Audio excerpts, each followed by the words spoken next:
cause I know they gon' fall. I'ma need months now, getting to the back like pow, pow. Thought I wouldn't, but tie down. Heavy in the paint cause I know they gon' fall. I'ma need months now, getting to the back like pow, pow. Thought I wouldn't, but tie down. Did you say I'm bad, but the streets say I'm good. I'ma go hard as I could. Don't ever get it misunderstood. I'ma apply pressure like Did you say I'm bad, but the streets say I'm good. I'ma go hard as I could.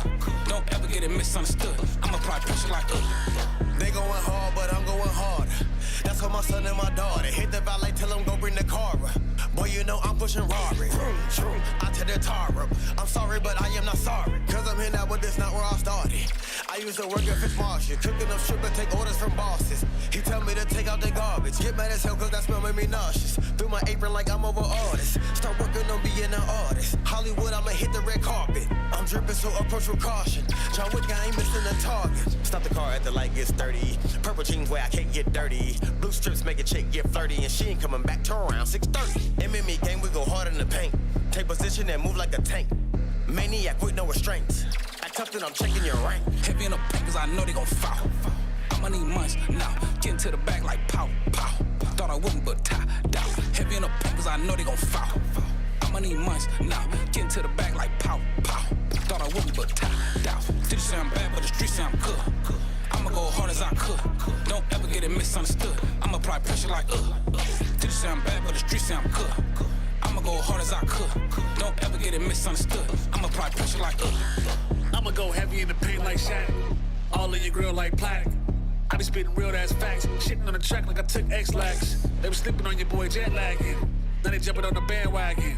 Gas every track, I be spazzing. When he in the field making plays, John Madden. Hit the backboard, now I'm feeling good.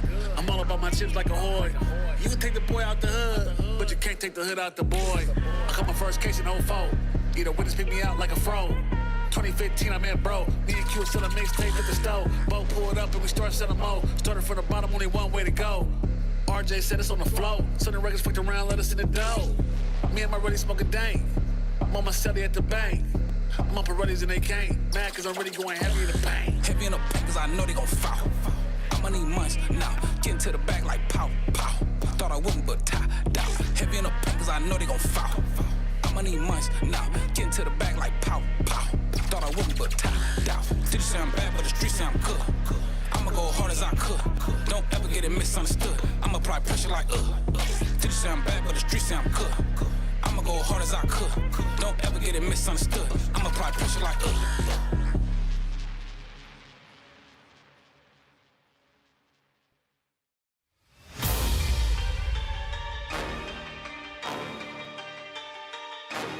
Yeah.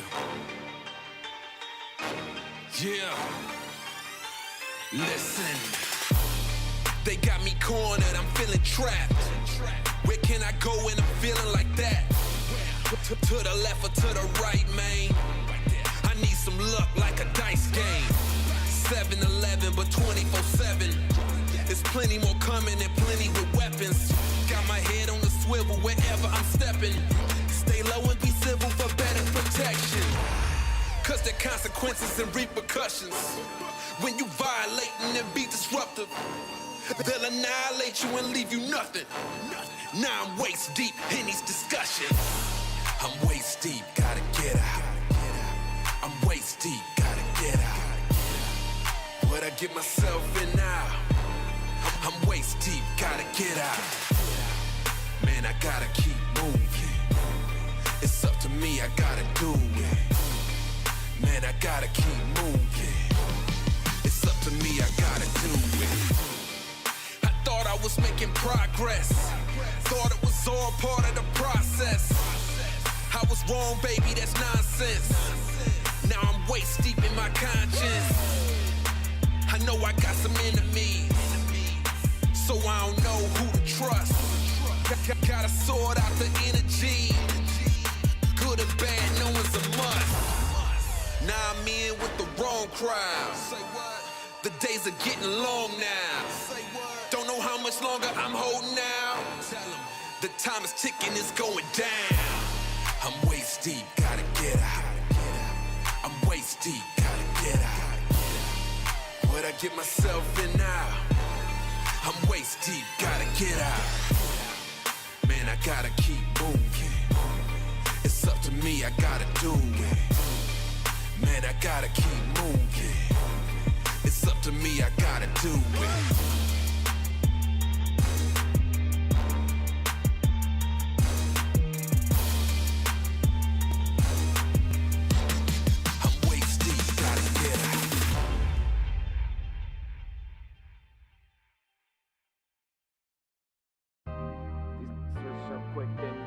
Never look back.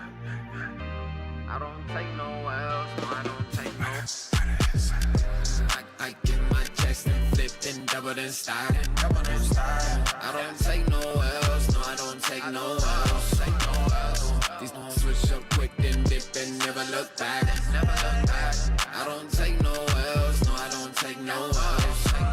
Man, straight off the dub. A player ain't stopped since a player caught buzz. Haters wanna talk, so they gotta throw subs. I see them in the streets and they say it's all love, it's all love. I know better, I don't let her.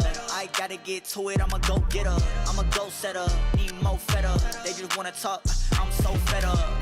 No L's, no losses. I'm a beast on lock with lockness. Come around me, can't be too cautious. The boy been sick, been nauseous, you know what's up. Switch up quick, then dip and never look back. I don't take no L's, no, I don't take no. Let's go. I get my checks and flip and double and style. I don't take no L's, no, I don't take no L's. These niggas switch up quick, then dip and never look back. I don't take no L's, no, I don't take no L's. Hey, don't take no L's.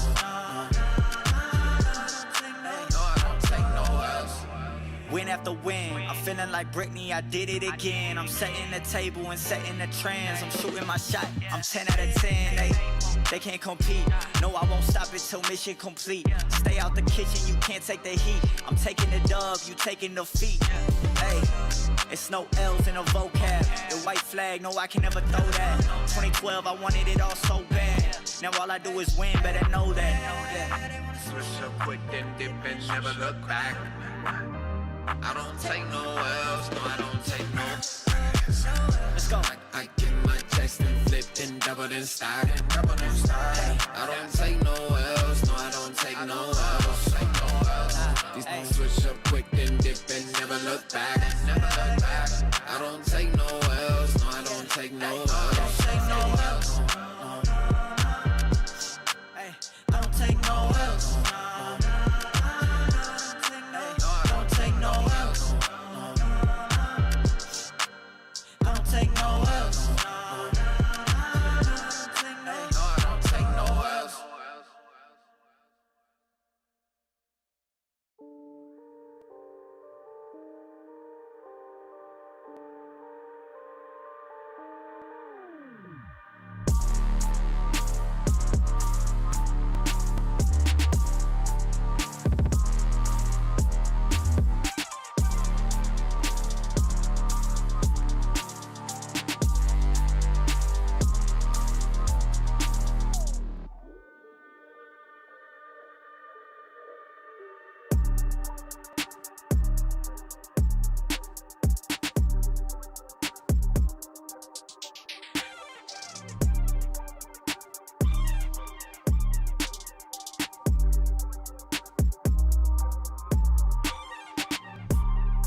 I know I'm dope, going hard.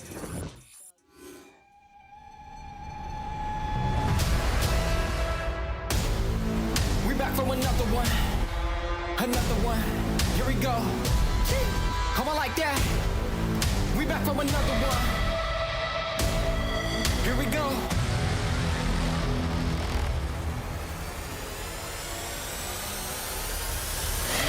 We back on the scene like we never left. Time to go put them back on the shelf. No, we do not need permission. Came in alone, now we leaving your by yourself. Nice try. Now nobody wanna play me. Everybody think I'm crazy. Guess I gotta live up to it. Nothing but to do it. Hear me? Let's go. They know we done been there before. They know I done been there before. I think we gon' do it. Give me this. Do it again. I think we gon' do it again. I'm ready to go for the win. Go for the win. I'm behind. Let's do it again. Let's do it again. Do it again. You know what we doing. You know what we doing. Do it again. Do it again. Tell them I'm here for another one. Let's win. Let's do it again. Do it again. You know what we doing. I want like that. Let's do it again. Do it again. You know what we doing. I want like that. Do it again. Do it again. Tell them I'm here for another one. Like, no! Tell them let's do it again. Nice! Come on, baby! Come. Nice, let's shoot. I'm shooting. Wait a second. That's off. Yeah. Nice. We're gonna be with me. I'm last. Because Guys, you're I'm actually gonna get on. I'm too big cut. Oh, on! Never mind. Give me this. Oh, I'm behind. Good job. Oh, they're just costing teams, Nice. You bro. throw the thermostat. I actually can't buy a kill. Nice. It's so hot. Actually, I'm sweating. Up to when we're I'm done. We're going the distance. Call of Duty timing for every single kill that Mamba just got. Oh my god! Oh my! What's good this? Only one. Jimmy has a chance to cut it on its down. In Eagle 3, exceed. That is a devastating round.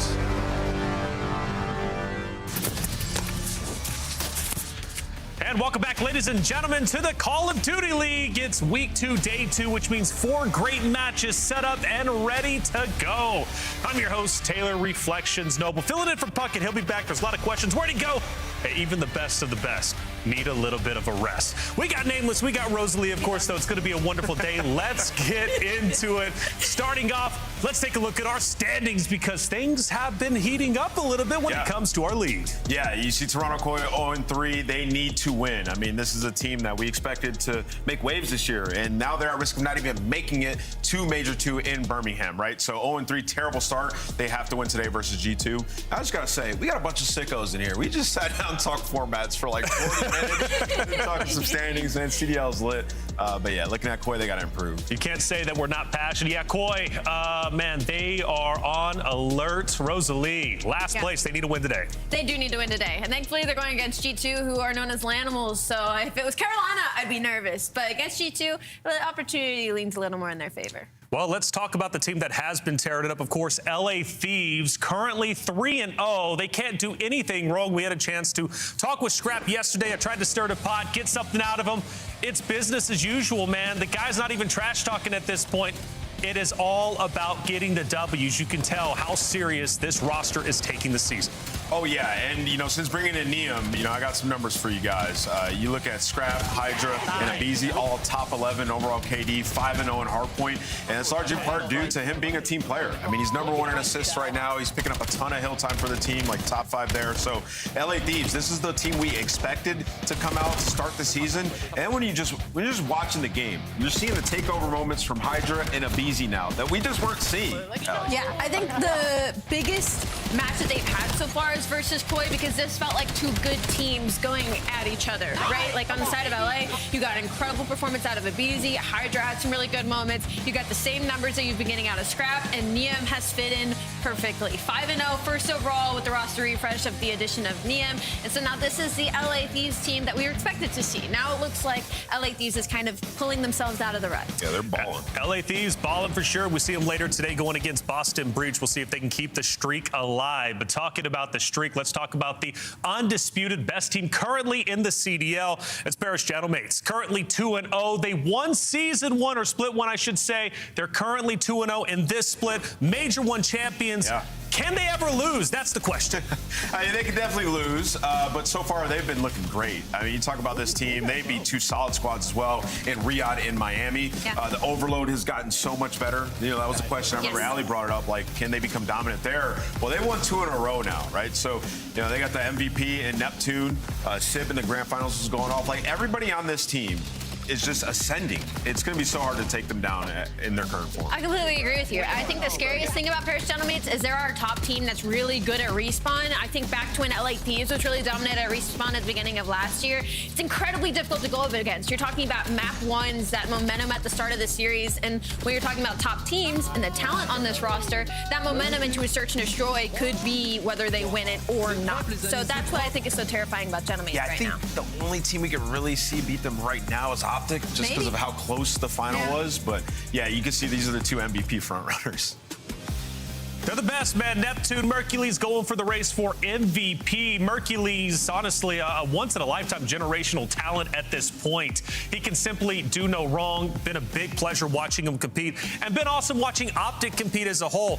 They are on fire. Yes, they fell short during their own major 1, but I think that woke them up quite a bit. And speaking of waking up, they did have a close call. G2 Minnesota, it goes to map 5. They had to perform the reverse sweep. Round 11.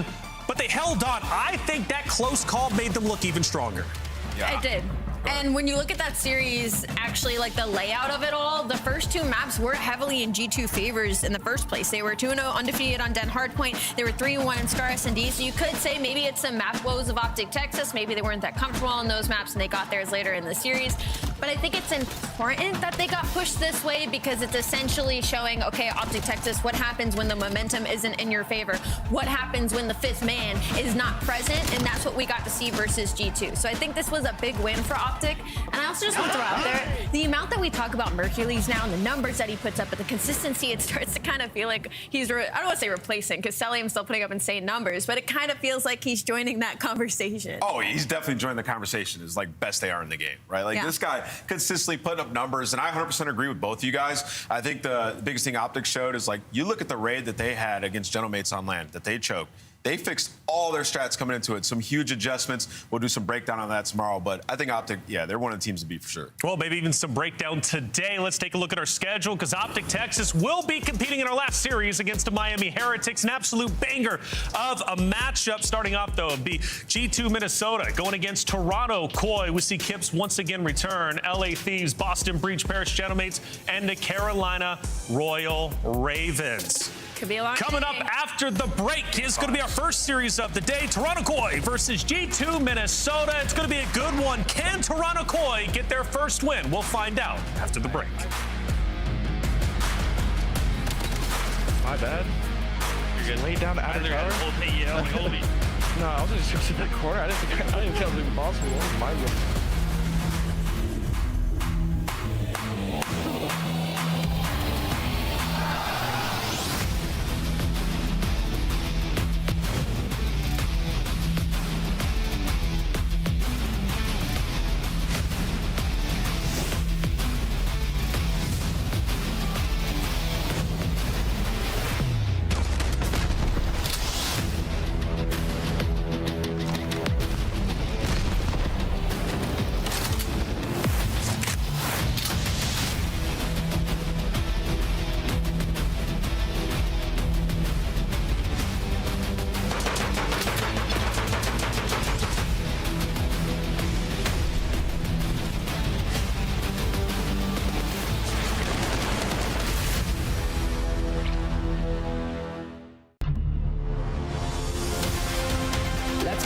Who's built for the big save? Heretics ready to dive in. Thanks, Tim. Four and Snoopy. Come on, once more. But Hydra with the switch impossible. He's making top room. So damn happy. It's sight.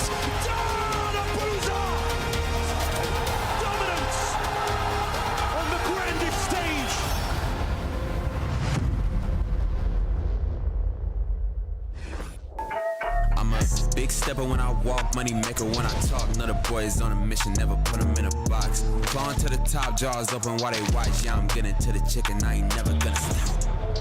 I'm the life of the party, know it's going down. If they wanna talk about me, I'ma tell them how. I'ma tell them, I'ma tell them, I'ma tell them, I'ma tell them, Everybody wanna be like me, fast lane, steady whipping 2 doors off speed. Everybody wanna be like me, but that's something that they never gonna be. Time to get our first series underway. Toronto Koi versus G2 Minnesota. A good one and a must-win for the Toronto Koi roster. Let's break it down. Toronto Koi, a team that definitely improved when Kips was added in. I'm hoping the improvements was enough to get over this G2 Minnesota roster. I mean, okay, they're coming off of the 1-3 loss to LA Thieves, but when you kind of look into it, you dive into it, Kips played well throughout the entirety of that series. He, didn't underperform, didn't overperform, especially in that map 1. There was a point where he slammed 3 members of LA Thieves. I was like, all right, this guy can hang. The biggest thing for me is they kind of choked the second half of that Hardpoint, even though he was playing well. So there's still some woes on the Toronto Koi side of things. I mean, there's a round 11 S&D. It was a pressure mistake. You get that first blood, and then maybe you're not on the same page. You don't take the space that you were given. So small mistake still for the side of Toronto Koi, but regardless, I think that match versus LA Thieves proved a lot to me in. Can I play devil's advocate? Of course you can. Well, they were 2-0 on Scars, the best hardpoint, really. The only one they really love to play. They blew that map, right? They get blown out on the Colossus hardpoint. Kips looked fine, didn't look like some huge game changer. And you're still 4-12 in S&D, and you lost a round 11 where you had first blood. So to me, I honestly come out of that thinking, damn, Toronto, what the hell's going on? You still blew so many moments. You lost one of your best maps and choked the search. So, yeah, although Kips looked fine, you're still 0-3, and you're playing a top 4 team here again. That you haven't beat. Yeah, so you have to win. But let's look at it this way. Coming off of that match. Debut's out of the way. Advocate. Debut's out of the way. He's got his feet under him. Now he's coming in. He understands what to expect. He knows what the system's all about. I think he's going to look all right today. Let's face it, though. It's going to be a tall task either way for Toronto Koi because G2 Minnesota, these guys have been on fire. Oh, yeah. That series against Optic, okay, they were up 2-0. Yes, they ended up losing. I think personally that made them look strong, too, despite them losing that map 5, which historically I guess they do have a problem with that. But I think today they should be in control, though. There's different angles to look at it, for sure. You think how good Optic Texas is. I mean, that was our final, right? Optic Texas and Gentlemate. So for G2, especially with the way that they've been playing online, for them to go up 2-0 online versus Optic Texas, sure, you can definitely take that angle. And you can also take the angle of they are 3-0 in map count versus this team. Estriel and Mambo are hooping versus Toronto Koi with the previous roster with 1.4s and 1.2s. So that's going to be the biggest thing for them is kind of just keeping up that slang. Yeah, the biggest thing to me is, I mean, this is a phenomenal Hardpoint team. They're one of the, one of 3 teams that's willing to play both Blackheart and Colossus, gives them an immediate edge in veto process. And then in the Search and Destroy, they've been slowly but surely getting better, above 500 now, and they're just a hard out, well-rounded, and that's why you saw, the last couple of matches they've had, and went to Game 5. On land, you lose to FaZe in a Game 5, and come back online, you're up 2-0 against Optic. Optic just had some great plays, I'll be honest. We went through the tape, G2 played great, Optic's clutch up. Who's the star for Minnesota today? Today, in this particular matchup, I'll go with Crimp. Crimp? Yeah, I'll go with Crimp. I'm going with Estriel. Estriel? He's played really well this year, and he's, I kind of feel been their X factor. Well, let's take a look at the maps and modes, see what we're going to be rocking for this series. And this is going to really get us a lay of the land as to what to expect. In Hardpoint's where we start. Raid, Search, and Destroy. Go to some Den, Overload, Scar, and then Exposure. Looking at the maps now, Ant, what are we expecting? Do we think Toronto Koi might be able to sneak one in the series? Yeah, I mean, absolutely they can sneak one in. I mean, got Joe Deceives. they can take over. I love the start to the series for G2. Yeah. They've looked good at Scar. The Raid has been a map that they've consistently went back to. And Search and Destroy. So I think if Toronto Koi steal some of these early maps, map 1, steal that Search and Destroy, then they have a good chance. Yeah, that's the biggest thing for me is G2 clearly don't want to get to Game 5, right? You put your strongest vetoes in the first 2 maps, and so for the flip side for Koi, that's where you need to try and take advantage. All right, well, it's going to be a big day, a big series overall. As we know, Toronto Koi, they have to win this. Losing this means they're in trouble. They're 0-4. I don't know if they're going to be able to make it to Birmingham for Major 2. Let's go to our Scuff Pick'ems. Who wants to start today? I'll go. You ready? Let's do it. I got G2. I think G2 takes this. I think it's a dramatic one, and we go all the way the distance to another Game 5. I think it's dramatic. Yeah. Game 5. I'm going to go Game 4 Toronto Koi. Toronto Koi. I liked what I saw for them versus LA Thieves. So it scares me going against her. She is leading the charge. I'm going to have to go against her. G2 Minnesota is going to be my roster. I think they've been too consistent, but I've got to believe in the Kip storyline. I think he looked great yesterday. He's going to look even better today. That's who we're going with. Chad, of course, is going to be going G2 as well. You're all by yourself, Rosalie. That's fine. It's happened before, and guess what? The upset was in. It's going to be a fun time, a good series overall. Toronto Koi, G2 Minnesota. Merk Maven, let's get it underway. You know, Reflection said they could be in trouble for Birmingham. I think what's very good for them, for Koi, is that they have 11 matches. If this was a different format or something, well, I guess a different format, they'd be guaranteed to go. But at a big risk of being a loser's bracket, at least with this, like, there is still time to recover. It's almost a good time to be collapsing, like the beginning of this particular qualifier. Yeah, and I mean, you've played some of the tougher competition, right? Thieves, now you have G2. Like, there's some of the top squads, depending on your strength of schedule, that you do have left. But yeah, you don't want to be 0-4. But it's not like emergency button right away. But we're getting there. We're getting there. We're getting there. Like, you gotta think, they've only won one map. Like, you're 1-9. If they come in here and get 3-0'd, if you're sitting 1-12 in map count, 0-4, how close are we to that panic button?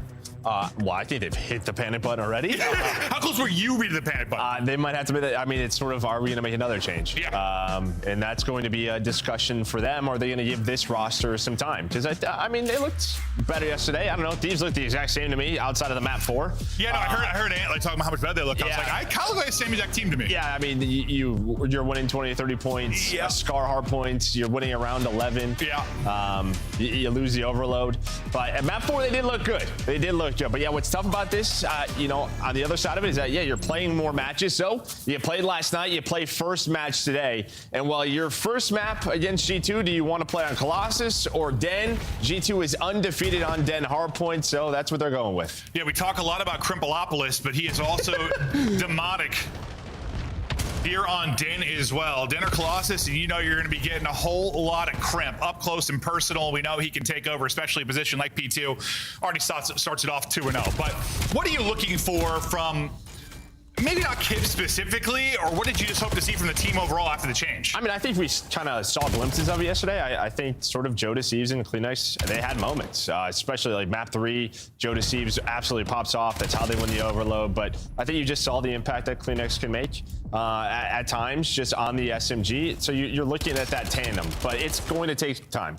It's like, I almost think of it like, you know, you're that person that just finally, you've been working for 50 years and you're finally able to retire, and then you get pulled back in, you gotta work again. Like, he's like, I'm going from an SMG to an AR, maybe I get to relax a little bit. I know it's not how it works, but a little bit compared to playing a sub. It's like, no, joke's on you. You're back to SMG. Well, I mean, he said he never really even wanted to run a flex. Oh, well, there you go. Yeah, so he, like, this was kind of, I wanted to be on the sub, so a big part of this was his choice. Yeah, just depending on the roster moves, he kind of had to do the flex roll. Yeah, no, true.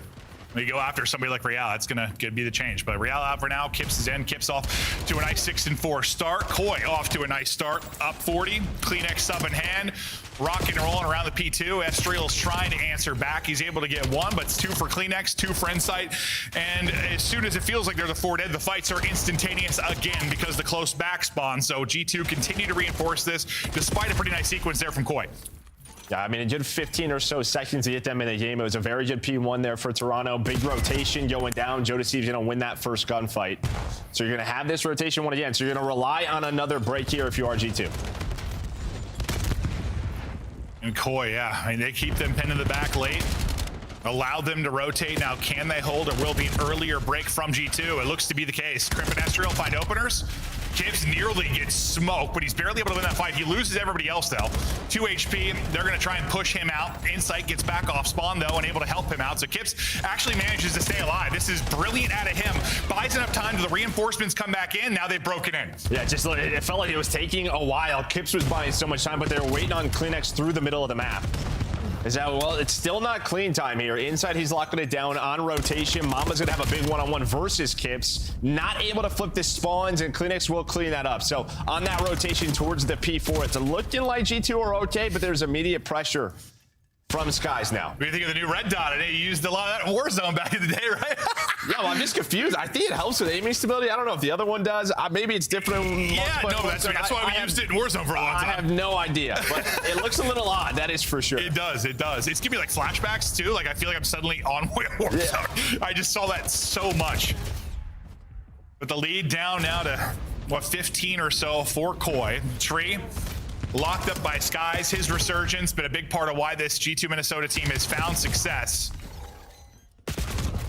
Koi still able to make this messy, and honestly, we've been splitting a lot of our points. I mean, that's kind of been the story so far. No, they have. I think like you probably want to be in the lead a little bit more if you're Toronto. I mean, they've had a rotation. They've had like good spawns. I think G2 have done a good enough job to make this messy and only a 23-point game. Like they're finding the last 20 or so seconds just like game. Going to P1 is it's a bit of a surprise. You say that, but if you had told me Joe Deceives was 6-10 for Koi and they had a lead in Hardpoint, I'd probably say you were full crap. Yeah, that's true. That is true. But just looking at the video map and how it's played out, it feels like they should have a larger lead. But sometimes that's how it goes on Den. No, it's just funny because we joked for a while. He had to have like a 1.4 for them to win the Hardpoint, it felt like. But a narrow lead. We'll see if they can turn it into more. And honestly, with the position they've had, him picking it up a bit and starting to find a little more success might end up being the difference. But G2 have chipped away at this lead. They've kept it close. They've kept it competitive. They're 2-0 so far this qualifier. Looking to push out with a 3-0 victory here. Let's hear the comps from G2 Minnesota.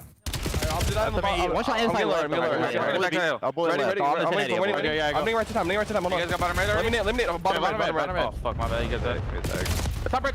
Jump at me. I bottom red, Joe. I spawn deep left. I'm trying red. I thought I'm close red. I'm nading. I spawn left with you. I'm gonna take left with you. I'll see him front red. It's me front red. Could be it. He's not front right. Here's one shot. Here's one shot. One shot, Joe, absolute. Here's one shot, lobby. Heard you. Nice, good shit. Lobby up, on you. I want to get one. Front lobby inside. You still there. We can spawn some out. Slow down the road. I ain't telling him. He could be close on me. Yeah, I'm gonna go mid. Actually, triple front. His pinch. At the back. I'm ready for 3. On the back of the back. He's watching. I'm blitzing. I'm watching lobby. Kips his back lobby. I got stuck. Joe, we got another time. I just fell off. One shot time. Wait for Kobe, either. Nice. I'm going mid. I've inner. Absolute inner. Nice. I'm playing lobby. Inner heady, inside. I'll get him. He's there. I spawn the back with him. Lobby in two times. He's in that corner, fog. He's showing off the back stairs. Got one. Watch out. Absolute in the pillar. It could be lobby after that. Back pillar. Oh, backside outer. Watch out. Two of them. One bullet. Center me. So, Joe, you know what I said before the break? That if Joe Deceives starts to pick it up with their position, they might be in a better spot. He was 6-10. He has gone 11-3 since we went to the listen in, and they're now up 100. Yeah, I mean, what do you know? They blew this score wide open, but it was an excellent P1 and P2 where they had the position, but they capitalized with the kills. And on the other side, you know, we talked about sort of the impact of Kremp, but just getting shut down here. It is just tough to do when you don't have the spawns, when you're constantly asking your team to break. Finally, Choi able to take advantage. It's pretty sweet when things work out how you think they might. But no, the lead blown wide open, and what a stretch. Yeah, 11-3, I think it was for Joe Deceives. He erupted in Kips. The newcomer putting up numbers, 23 and 16 out of him. But for Joe, it's these hard points they usually win. Like when he's positive and he's put up like 2 minutes in the hard point, he's Mr. Do-It-All, but they'll be 3 dead for now. G2, this will be their chance to try and answer back. They might get these final 20 seconds. We'll see if their 2-man game can hold it on the rotation, but it was kind of like a 1-man game. They went out towards Tree. The other one picked up mid, so Crimp's going to run into like 3 players. Pressure now to Skies. Skies will drop. Mamba will be next up. Can he disrupt this until his reinforcements get there? I think they've done enough.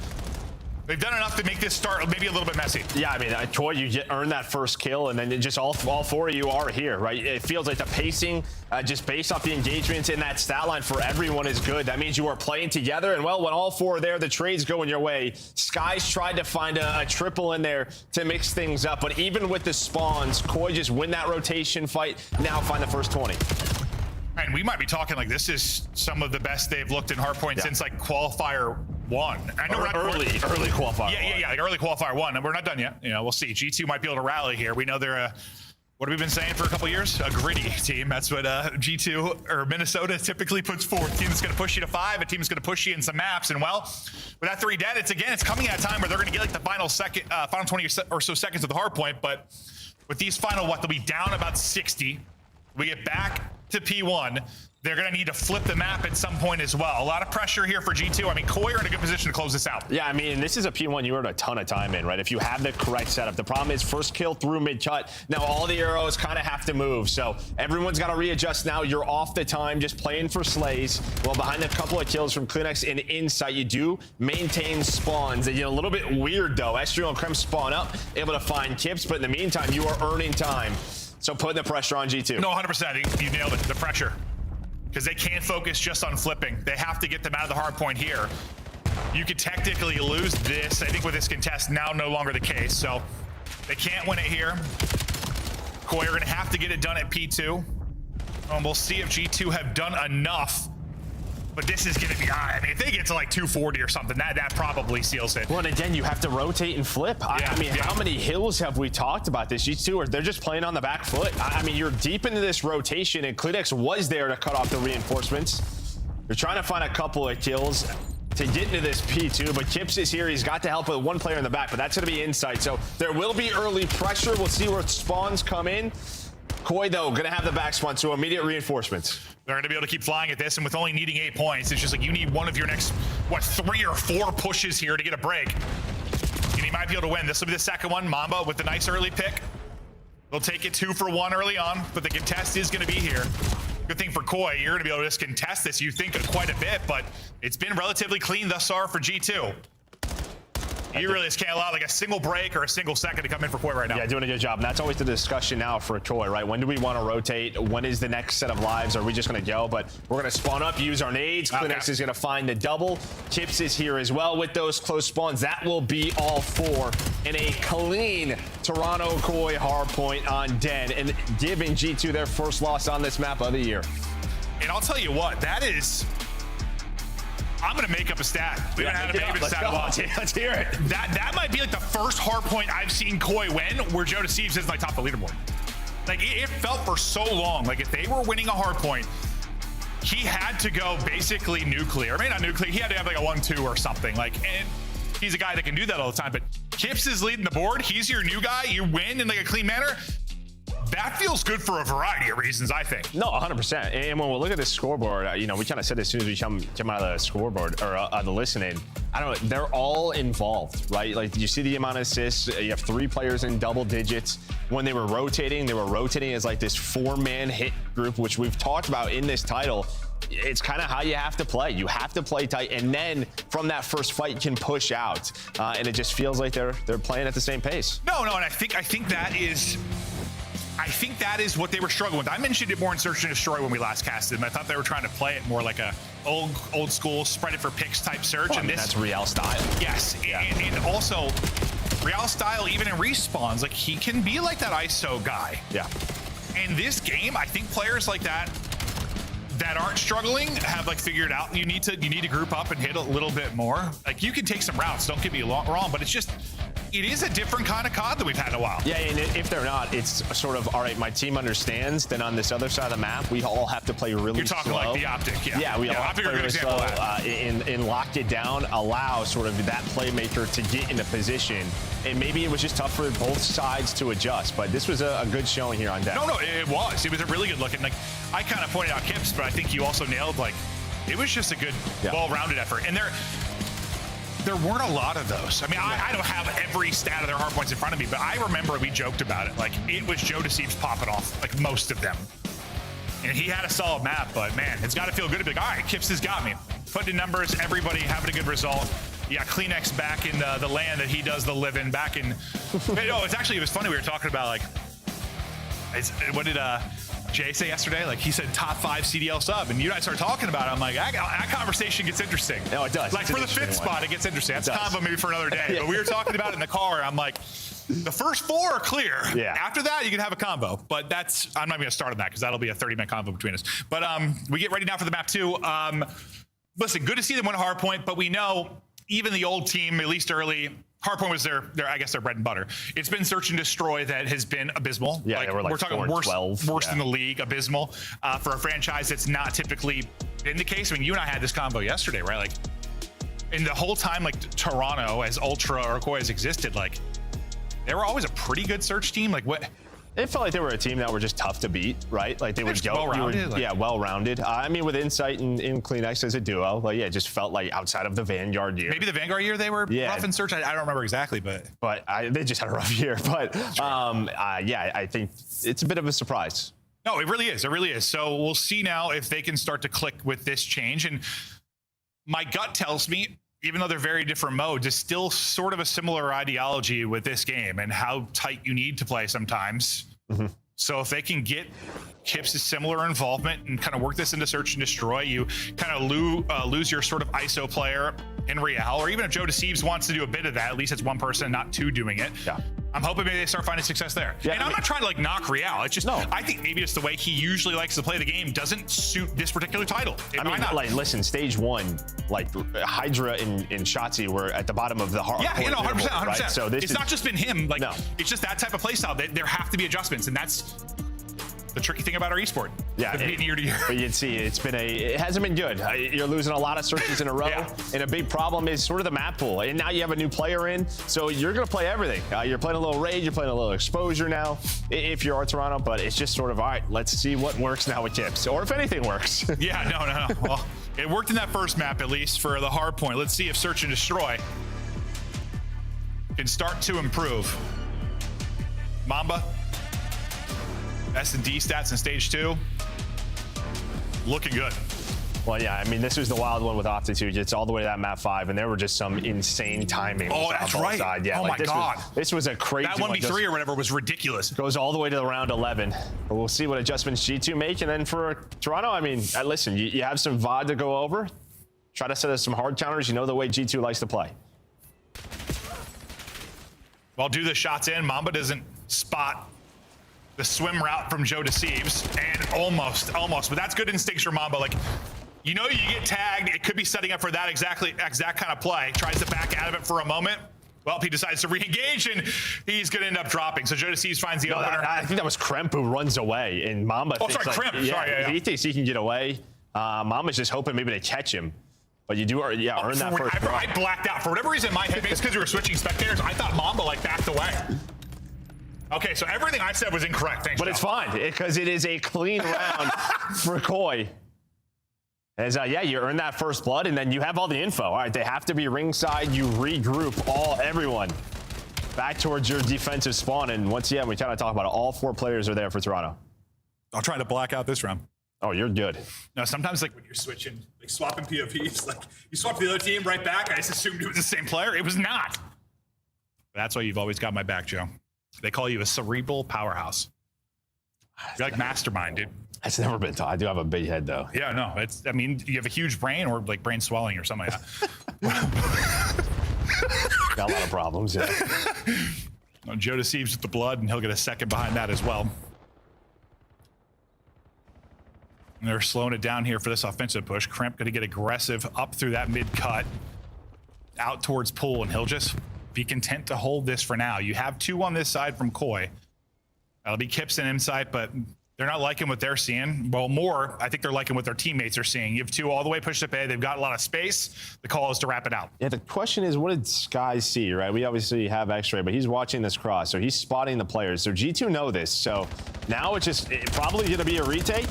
As A-Bomb is going down, but G2 had the info majority of the time. They knew that this was going to be an option, so they trust in their retake ability. The problem is, though, Insight is hitting.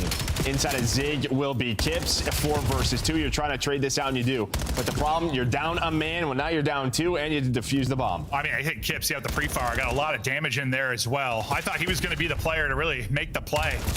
Everyone else grouped up near bomb, but that is 2 really solid controlled rounds. And Joe, I'm not saying I'm a believer yet, but listen, how I felt, listen, I had some very strong words to say last time we casted Koi.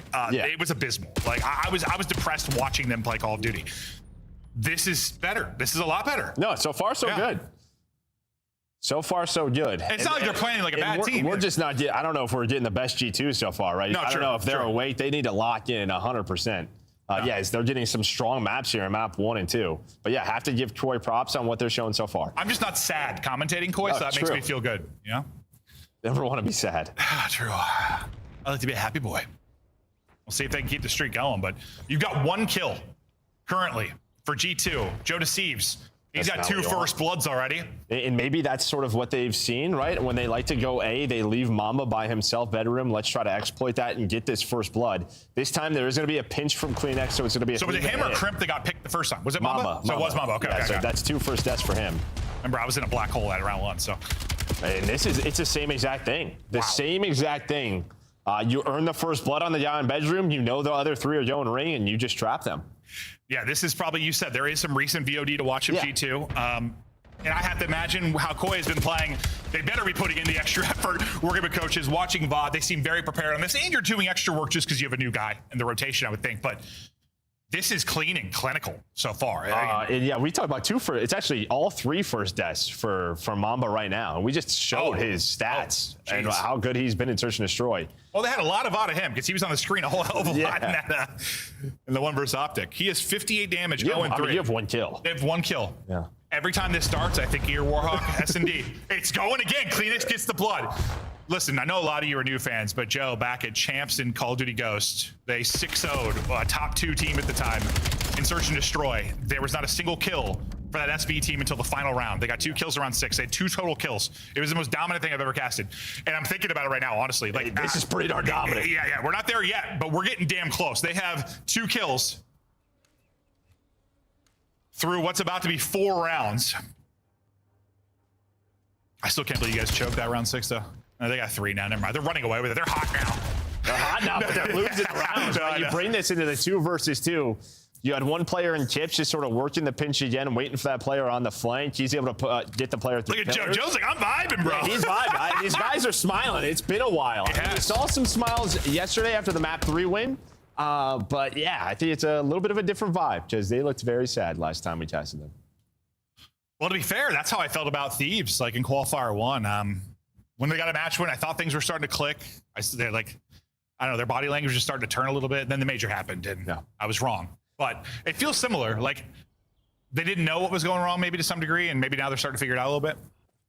6-0 from Insight. I still remember, man, this guy had some monster maps on raid when he first came into the league back in Cold War. I mean, you replaced Zinni and Search and Destroy turned around instantly. That was insane. Sorry. I always have to have 1. Finally, a first blood for G2, though. They forgot what they were. Every single player is 1 and 4. There's some beautiful symmetry to that. No, there is. Yeah, there is. If only a score was somehow 1-4, that would make sense, would it? See if they can get this. They get that first blood. Trump's going to find the 2nd in the round. Yeah, this is the tough one with Raid. These early deaths, you can just see how penalizing they are on this map. I mean, just 3v4s are so tough, the way our teams are playing them. And this is looking like another one. So what do you think, like, after the change to, like, mid-map? I know it's still going to play a little different to patch just because of the pace of it, the wall bouncing and stuff, but more what you're used to? Yeah, I think so. A lot of retakes, right? You can work both bomb sites, but it's really on the defense and how they want to play it. Do you want to play aggressive mid or just play aggressive around 1 bomb site and then retake? And so far, that is what we have seen. It's just a question of, are you getting that first blood or not? Because so far the team, or well, once Toronto's got it, they have run away with the round. Well, this is where I think we're going to learn something about G2, you know? They thought they had something that kind of worked on this particular map. It's been a pretty strong one. You get hit in the face. You are struggling. Clearly, your setup and what you're trying to do is not working. There needs to be massive adjustments, and now the adjustments start. And we've seen a ton of that this year where a team just rips off 4 rounds, 6 rounds. Well, we had it yesterday. A team ripped off 6 rounds in a row. What, Cloud9? So you can certainly get hot and Search and Destroy. We'll see if maybe it starts now for G2, but they have been outclassed so far. As you said, maybe see to wake up a little bit. Some strong maps for them, but if they thought they were going to walk all over Koi, like teams have been doing, that is not the case currently.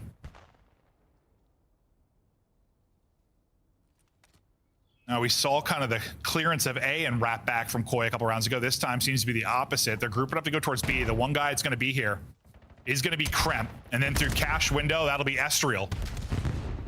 He had position to stop this plant. What do you want to do now? Yeah, I mean, that's the question. It looks like they're going to rotate out of this. Look at the sort of the info Insight has. The problem is okay, I thought Chips was going to get caught. Instead, he does find one. So it turns this into a 3-on-3. And there was a chance for Estro to jump out of that window. If there's a guy on the B bomb, you kill that player. But they have no idea. Look at this. Mamba is going to be caught off guard there. A little surprised because there's nobody A side. Exactly. So much time has passed and you have no info. But he thought he was just skipping on through. Yeah, he thought he was going to catch them off guard, right? Rotating through, but they've already gotten past, and now bomb is down. Yeah, that looked kind of odd. Like he thought, I don't know, he made up information. he felt confident he could just prance on through pillars. Not the case. He's going to get dropped. Looks to be another dominant round for Koi. Taking their time, but playing together. Crucial that Kips is able to get one from his position. As you said, he might get caught. Yeah, I mean, there was two things. I think getting off bomb and then whatever info Insight had, because he was saying, hey, let's rotate this out of ring. The bomb planner trusted him, got off of it. Just, yeah, you were flying in. Estrio would have probably taken care of that player, so nice round there out of Toronto. Well, I know it's hard because they're getting like every first blood, which makes the game easier. It does, but do you see any big change to their search and destroy game? I mean, with how bad it's looked. Yeah, I mean, I think just throughout, like, especially that round, just feels like comms are on point, which sometimes in search, it's just sort of info. What do we have? What don't we have? And right now, they're all on the same page. And probably comms weren't the best when they were struggling, and everyone was frustrated, right? Like, that's going to be the first thing to go and the last thing to fix. Immediate pressure over towards A from G2. They've got all the space in the world, but look at this. Yeah, this is the grouping up, though, that I feel like we didn't see a lot from Koi. This is something you just have to do sometimes. Like, it does feel very jetpacky, but sometimes you don't need multiple angles. You can just bully yourself through one. We'll see if it'll work out here. It may not, but sometimes you just got to do it. You split too much, and several players just get isolated in 2v1s and cut down, but this is still very winnable. Still 2 versus 2. Yeah, I mean, that's a massive pick from Tips on the Skies. You have the man advantage if you are G2, and then Skies just over peaks. So Tips able to find that one. Yeah, the one thing was is G2 played that really well because they didn't plant the bomb, right? I mean, you sort of catch them going for the retake before that bomb is even planted. So you had the advantage. You knew the play that was coming. But still, 2v2, now bomb planted. And there is all the info in the world for Chips and Insight. Kips had a massive map one and just rips Mamba. His struggles continue. Estrio last alive for the map. Koi has been dominant, and man, you gotta love what you're seeing out of this young guy Kips. Uh-oh. Well, until he gets haymakered. Estrio drops him 1 versus 1, and well, not a lot of time. He got spotted, but can he actually track back to it? I don't think he can get there. He can't, so he's dancing. Yeah, it's a tough one, right? Because Insight knows he's got to check the bomb. He checks it. You're just kind of relying on Kips in that scenario. It takes just so long. He's got to be the one guy laundry. It's tough for Insight to get there and sort of time it up. But nicely done out of Estrio. Plus, you have the smoke. That's just going to give you a little bit more extra time to finesse. Beautifully done from him. Yeah, no, and like literally those like 2 seconds might be the difference there. They were the difference there. He probably had 2 more. He gets back to bomb. Still feeling all right if you're Koi. Winnable round. Kips some big kills. I thought he won it once he just ripped Mamba's head clean off his shoulders. And Jamie Insight 7-1. Joe, again, honestly, it's some of the Hardpoint is just well-rounded. It's not this one-dimensional team like it felt like for the better part of this year so far. And that seems to be their offensive strategy so far, is just like take a peek either side. And what do you know? Get whatever information you can, execute based off that information. A lot of it's this guy, and it's good to see him playing with this confidence, right? With sort of all the crowd noise going on. But playing well so far. Now, the big thing here is look at Sky's position number 2. If they end up rotating through driveway, he is in a cheeky spot here, right on the edge of the map. But Kips is going to find the first blood. So does he over-rotate? At least gets 1 and the second. It is a beautiful read out of Skies. Now, I like what you said about Insight, though. Like, playing with some confidence. But he's been under the gun, it feels like, for a long time. And the fact is this. Despite the fact that he... Yeah, but this gun's hot. It feels like very hot. He has some stinkers that people remember. They just don't remember the consistency the other 95% of the time. You remember him getting turned on by Dan Ghosty, right? Like, you remember those plays, but, like, Insight has a lot of good plays, too. There's a reason he's still on the roster. I think fans forget that sometimes. Like, 95 is I think that's a strong number there. He is consistent most of the time. It's just, when he has stinkers, he has his stinkers. That's But Sky's double here. And so I got off top and back to Insight after that. But this double was just Beautiful. Gets to a great position. Nice read onto the second and doesn't miss a bullet. Yeah, I mean, because he's thinking once the first blood happens, right, he's got to get active and find some info. And, well, he does. Like, the fact that he reads it's a 2-2 split from Koi is massive. Because anyone could maybe find that first kill and just think it's a B hit and not going to have a second player there. Well, G2 starting to wake up. Just might be a little too late. They went into that 0-4 hole.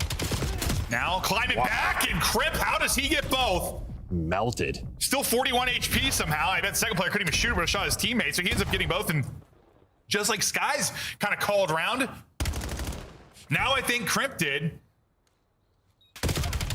I swear, if I just said all this positive stuff about Koi and then they lose this, it might happen.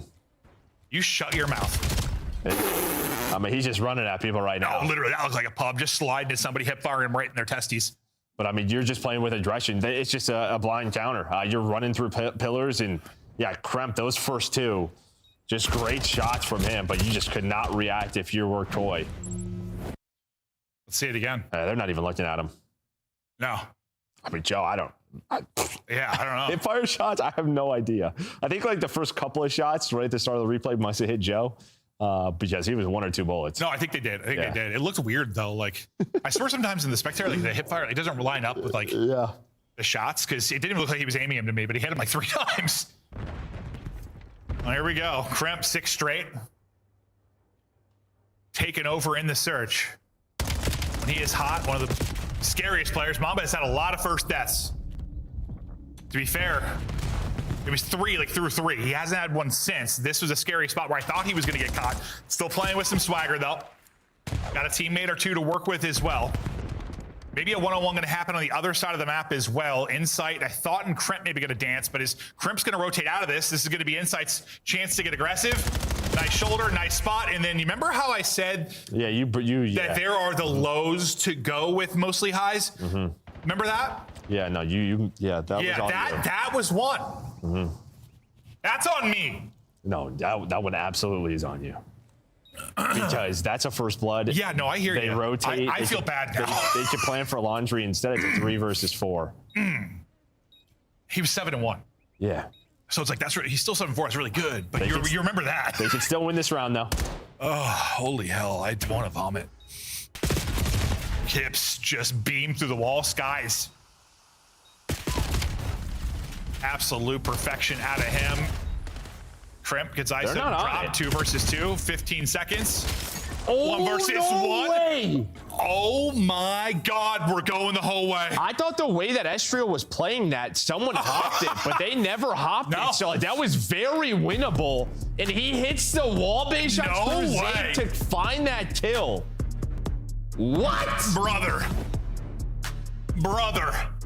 Well, that's Jamie Insight is getting absolutely evaporated. I mean, just get shotgunned by that drop. Yeah, no, he had like 5 hit markers or so, but maybe one was through the wall there. I don't know, but yeesh. Back to this Crimp monster play, then teammates clutch it up late. The wall bang to close it. Now we go all the way to round 11. This was at one point 3-0, and you had like 1 kill for G2. Like if you're joining us late, it started abysmal for G2. But what do you know? The gritty team keeps on gritting. I don't know if that's a thing. Yeah. They push it though. We go the distance. Offense for G2. It is all about A-side pressure. This is going to be a retake situation for Koi. Well, we'll see. Assuming they just allow this to get planted. You do have CleanX mid. CleanX, that's a monster win. Crimp has been winning all his fights. He had 10 kills leading the lobby. Hold on. You get that blood. Hold on now. Oh, this is going to end up being horrible. Yeah. Oh. Yeah, I thought maybe it was going to be Drake for Mamba. Instead, yeah, he's going to get hunted. Oh, no. Mamba's early round has been tough. 2-8 Mamba after having that incredible performance just last week. And we talked about sort of the Todd timings working his way. Yeah. This time, not so much. Honestly, he had that one round. He had about 15 timings work in his favor against Optic. That was, that's the opposite of it. Kips got wallbang through this window earlier, but now it's all going to be on Estriel. Rip to 31. Koi, I got a little nervous. Thought they were letting it slip away, but Joe Deceives ends up putting 11. Insight rebounds after getting whirled on, and they get the dub. So, I still leave that feeling like there have been some improvements for them, but still obviously some work to do. I mean, through the first 4 rounds, I was like, holy God, this is a different team. No, and at the same time, it's just sort of like, yeah, it felt like G2 wasn't in the game yet. Yeah, but they started to get going. They started to find a couple more first bloods, stopped dying early. Rotations were better. But when it comes out round 11, you live and die by your guys sometimes. And well, Kremp goes for a one-on-one, right? Yeah. He's playing with confidence. Yeah, I mean, he wins that. He looks like the hero. And unfortunately, lost it. I mean, he had 4 first bloods, almost 1,400 damage. That's one of those things you can't fault him. I feel like sometimes teams really slow it down in round 11. Props to him for just keeping his flow going. It was a fight maybe he's going to win. It just, Kleenex puts him down. So a monster win there from Kleenex. Again, when you look at it, pretty well-rounded effort. And that's a really good example of what I was talking about with Insight. If they would have lost that, all I would have remembered was that play. But he was 8-4 with 1,500 damage. Well, it's also sort of the positions he was playing, right? He was the guy calling rotations, finding info for a lot of those offensive rounds. It was good to see, but it was a tough round. No, I like that you pointed that out because I feel like we don't.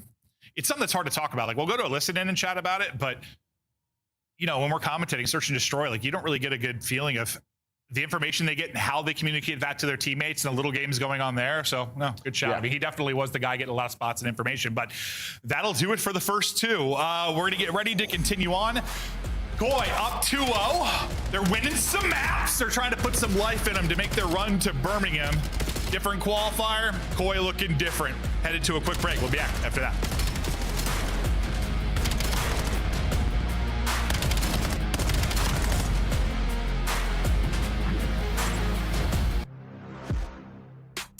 Come see the best teams lock in for this season's grand finale in fabulous Las Vegas. All 4-day passes come with early venue access. Head to phasevegas.com or scan the QR code to get your tickets now.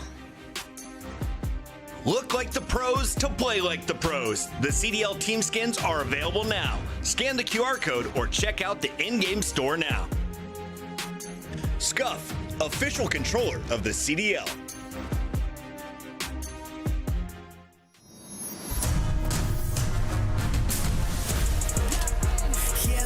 Clocked in, working all day, tunnel vision like a water slide, but I ain't here to play. Clocked in, working all night. Bring them in out all till the sun's up high. Yeah, you know the vibes when I ring the bell. Is somebody gonna buy it? Is somebody gotta sell?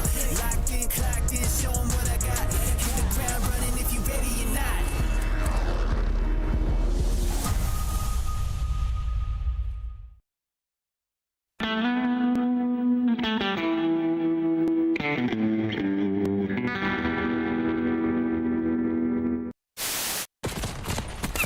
I'm not gonna know till I turn off my stream. I'm not getting off for a minute, so let me know, baby.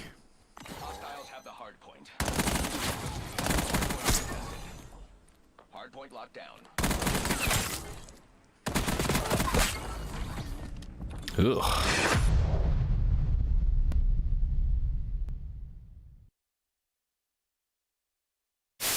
Wait, so they were here facing, we were here in G2? Good grenade. Oh, you just ice skated on him. Yo, that was a skateboard move right there.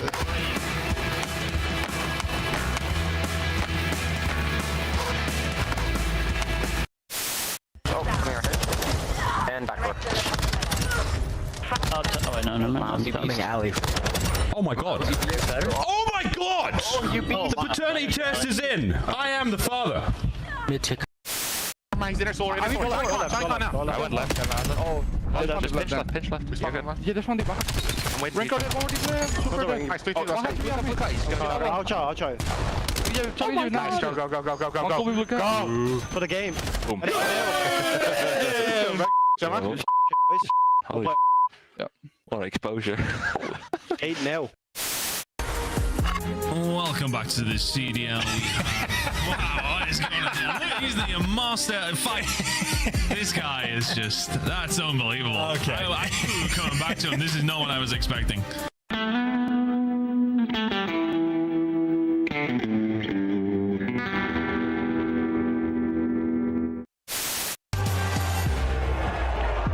Creo además que Pickbull tiene unas palabras especiales que dedicar. ¿Qué les quieres decir a la audiencia en el día de hoy? I just want to say I lived 2 great years in the league. I love all of you, even the Greenwald fans, you know. Love all of you. We make COD so much special. It's so nice to have it aquí en España. Vamos a todos, hola a las familias. Vamos NFTs! Hello, everyone. We return. Are you ready for more action? Koi, map away from closing this out. They can get it done in the overload. Yeah, I'm still stuck between, I think we both are, like, is G2 struggling a little bit, or is this Koi team starting to click? Yeah, we're going to see now. I think both teams started to really come alive there at the end of that map too. But if you're a Koi fan, you're happy. At G2, they do not play exposure overload, so you really just have 2 choices. And Koi, they're going to play Den, 100%, right? This has been where they have looked the best in this game mode. We just saw it yesterday versus LA Thieves, so it's looking like a strong map 3 for them. No, I mean, you've always kind of said over the years, like, maybe outside like Major 1, but you've always said map 3, even though you play it once, is like the most important like game of chess maybe between teams, just because the fact there are only 3 choices, the fact that while the team is usually the best each year is like the best map 3 team. Yeah, and I just think you just probably shouldn't have an auto veto in map 3, but a lot of teams do. Like even in Control, they always did. But it's just, dependent on the roster. No, that's why you were a little surprised like that. We'd have to go back and look at it, but the Gentlemates win and like their actual record in overload, like it's probably one of the lower map 3 percentages with the tournament win we've had like in the CDL era, honestly. Joe deceives the Den overload demon on the season at 1.22, almost 27 per kills per 10. First goals, not a ton, but I wouldn't be grabbing the rock if I was him either. Might be a ton. We don't really know. I don't know what 6 is comparable to. I assume 6 is not very high. But I could be wrong, but I assumed it's not very high. Yeah, it feels like recently this map has either been like these sort of stalematey 1 or 2 goal games, or just sort of blows up and you have these counters back and forth with sort of like some of the spawn changes. But the last couple, they've been a lot of just these slow mid-map skirmishes. Well, I guess that leads to my question, like, what do you think about the changes? Like, has it been good or bad, do you think, for the mode? I mean, I don't know if you should just spawn out and get free counters. I mean, if you're blocking both spawns, like that's one thing, but it just feels that's not happening really anymore. So is that the Joe DeLuca way of saying, I don't love it? Yeah. Yeah. Yeah, there should be emergency spawns if everything is blocked, but that was the case before. I don't know, Joe. We have more scoring, sure. We have 1 series and a final because we love giving teams. Never mind. I'll stop there before I get fired. I think I broke Joe. Kips eating right now. 3 straight for Kipsy Poo. Make it 4. Dominating, and that'll be a score. 5 and 2 start for Kips. And while you felt his impact in Search and Destroy, he led in slaying in the map 1. Kips is nuclear right now. 7 straight before he drops. And I mean, you were talking to me about him before I was really aware of him, how great he was playing in Challengers, and well, it's awesome to see him displayed here. And while you're about to, you are very close. Skies is able to find that kill. You're trying to chain 2 together.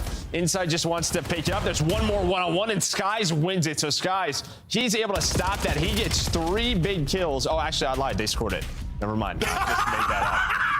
Wait, that's fair. I had my blackout in the round 1 of Search and Destroy. He jumped by him. You get your blackout there. It was really, I thought he made the play. Well, since I am an idiot. Since Joe and I are both clearly drunk, we're gonna go listen to McCoy. He's in lights, holding you. Lights. One shot on you. I'm in lobby right now. Give me deep tools. Sorry, I'm trying to. I'm about P2. What about P2? Yeah, close to. P2, More Skies. How about Okay. What if you guys? Yeah, I'm coming. Let's spawn that week. Come on. I'm getting P2, yeah. I'm in P2. Lobby. No, let's shoot. I'm one shot Jimmy. Play kills. Let's go. I don't see him. He's gonna be back left. Back left, probably. Back left. Glitching one shot. Nice, good shot. Nice, here we are. Yeah, I have a streak. I'm already back steps. Spawn points. You're already gonna be left. Yo, back dubs. Yo, stop working. One tools. One's in tools. Good peek up, by the way. Tools, good call. Really weird. Okay, listen. If we can grab ball, take left. They're left. Absolute left. He's going dojo. Left. You got it? Still me. It's crap. Be close to me already. Yo, back patio. One shot dead. Nice, good shake. I have your red pin. They're gonna need, okay? They're free now. We should try to hold here. Low red. I have a small cross. I'm here too. They're covered. They're gonna take it back, I think. Yo, close dojo. I'm trying. Low red. Oh, he's weak. He's been Low red behind the desk. Wall, not on me. Close walk. He's by the wall, so. Yeah, he's gonna run it. Nice, show. It's probably gonna. Okay, that's fine. That's fine. I have a streak. Okay. Right here. You want me to instant streak? Give it a sec. Let's try and get Doja quick. Get our side. Okay, I'm streaking. I'm streaking. Give me a sec. Close right. Could be close right. Sign up. I'll tell you they are. They're gonna AP guys. Sign up. Nice one. And one's going 10. Keep running until they are. Okay, listen. 110 and one back lobby. I don't see one. Keep it to your right. Right. 110. One shot. Close right corner, bro. There's flying lobby. Two lobby. Two mid. Okay. In 10. 10 jumping around. Jumping around 10. Where's he at? He's still there. Yeah, And during that, listening, Joe said, comms are hot and these boys are clapping cheeks. That's exactly what I said. Yeah, I mean, Troy, they are just clapping them right and left. And let me tell you what, but you are fighting back again if you are G2. You had a chance to put up 4 there with that Hellstorm, but it was a big 2-piece from Kremp inside a tin. So time of possession starting to go their way. But, I mean, hey, listen, when you are efficient, time of possession doesn't matter. Just Troy, they are scoring quick. No, it's true. I was talking to Ant, like we were talking about like stats, and I think he was talking with Easy Mac about like what's important stats, and like it's so tough because like everything's relative. Like I think the only thing that really matters to me is like when you have an opportunity to score, when you're in like their third, like how efficiently do you actually score, which is like a tough thing to track, but it can be difficult. Yeah, you could have 90% possession and not score. Like it's possible, and then that possession means kind of diddly. Yeah, man, and you're just at a disadvantage. If the other team gets quick scores. You just have a guy with a pistol. Yeah, right. But in theory, if you think about something like soccer, you hope possession turns into scores. 3-1 though. I thought Koi was just gonna rip this one 4-0, honestly, with the way they were playing. No, but the last couple minutes, you've kind of seen what happens with this sort of these mid-map stalemates, right? It's just both teams just trying to fight. Audio skips. And you just can't get past sort of this point, right? Everybody's here now from G2, and someone's gonna go crazy if you're gonna score that if you're Koi. No, it was literally like Kip said, the first score, and that sets up the second one. Like he went on a 7 spree, killed everything in front of him. There's part of me that like likes that. Like it almost takes this, yes, it's a team effort, but this like awesome individual play, like sick multi-kill to get a score through. It can lead to some like nice highlight moments. Speaking of multi-kills, well, that'll be another one to send it to half. Kips with a real strong half. And from only winning 1 map through their first series, Koi on the brink of a nice 3-0. And yeah, maybe not one that they, I don't know what word to use. Like you said, it's not panic time exactly because you have 11 matches, but they desperately need it just with the way things were trending. Yeah, I think they're all right. I mean, you got Surge and Cloud9 in here, so you'll be all right. I think they'll find some wins. No, it's true. It's true. But yeah, I mean, you're trending in the right direction. I think again, like to me, even yesterday for Thieves, I don't know why in the hell you're playing these guys on Den. I just don't. They haven't been great elsewhere. So again, because you have that auto veto, G2, you're going to square up on this map, and so far it hasn't worked out. You just see how comfortable this Koi team is here. And you talk about like auto veto, it's like it's just different, right? When it's an auto veto and like a hardpoint or search, there are more options, right? Yeah. Like, that means you have a lot of other maps you play. Auto veto in this is painful because you have 3 choices. It leaves you 2, and that's that kind of game of whatever chess we're talking about. Like having auto veto is the last thing you want in a map 3. And Kips though, he is 17-9. 4 straight for him. And this will be such a good series for him. You can just see the talent is there. He is a straight shooter as this spree comes to an end. Mamba also comes to an end, courtesy of the map. But we're kind of, this is what you're talking about, sort of stalled out for now, just fighting around mid-map. Yeah, and even when you get like sort of EMP control the first time, it's like, all right, did we get kills with it? If not, yeah, you're just gonna have a base stalemate. And then it's just sort of someone has to spawn up, go on sort of a Shotzzy flank, or you have to rotate the ball. But that's really what's happening right now. Kips is gonna be able to get through behind enemy lines. That will just stall out the early push here for G2. So you think if what, it just wasn't a pistol, it'd be less of that? Maybe? Like you wouldn't need an ideal situation to grab EMP if you could be gun up? Yeah, I guess so. I mean, I still think it plays out well as entertaining. No, 100%, yeah. I mean, yeah, you would just probably slide forward with your sub, right? Or your M15 and probably just be confident to take the gunfight. Getting forward, and I thought maybe Joe Deceives, if he got a double there, that'd be the opening, but he will get traded out. Kips thinks he has a little forward advantage, but slipped through on the other side of his Mamba, and that's a brilliant 2 out of Mamba. Big kill though. Kleenex is there down low. Well, he's gonna die right away. So you have this immediate pressure, but Mamba dies. So now you can already see 3 players are gonna be inner stairs. You have nobody on the pinch, but it may not matter. Skies with a little pop torn, gonna hit the 2-piece. And hold up now. I'm not gonna say it. Did they score? Okay. Yeah. Just making sure. Yeah. Sky's nade absolutely would be it, but it's a double from Mr. Insight that slows things down, and that's a huge moment because you get within one if you're G2 with a lot of time to go. You're primed and ready to rock. Well, ball would have respawned Dojo side, so they would have been, they would have had those spawns, and that's when you're trying to chain it together. But instead, it doesn't happen. And when you don't have that player on the pinch pinching those inner stairs, you can see how tough it is to cross. It's another multi for Insight. And that's going to allow Kleenex to get forward, and now he's going to be putting in damage. You get him to a threatening position, make it 5 straight, up to even. Kleenex doing work, and you got to think that should be EMP moving on forward soon. But similar to the other situation with Mamba, like as soon as you get EMP control, you kind of lose your forward man. So now we're into like step 2. Well, I think Insight was going to grab it. I think it reset. So as soon as it reset mid-map, that's when Kleenex got forward. So the reset, you're just hoping your 2 teammates off spawn can get it. There was another skirmish, and yeah, it's where that forward position gets thrown to waste. But here's another opportunity for G2. Sky's going to be the entry guy. Not going to happen. Kips, too good right now. No, he has been terrific. He gets another one after that via the Simtex. Kremp, a little awkward there, but the streak for him continues. You're still forward, but due to the position of Kips at mid-map, he's delaying all the reinforcements. So until he drops, okay, he'll lose that next fight, and that'll be the time to go forward. But honestly, the time he bought is enough now to lead to a multi for Joe Deceives. I mean, that's brilliant. If it's not for Kips, that's a score. No, 100%. Yeah, Trump's pushed up. And Trump right off his spawn, or sorry, Mamba right off his spawn with Doe's on this wide pinch.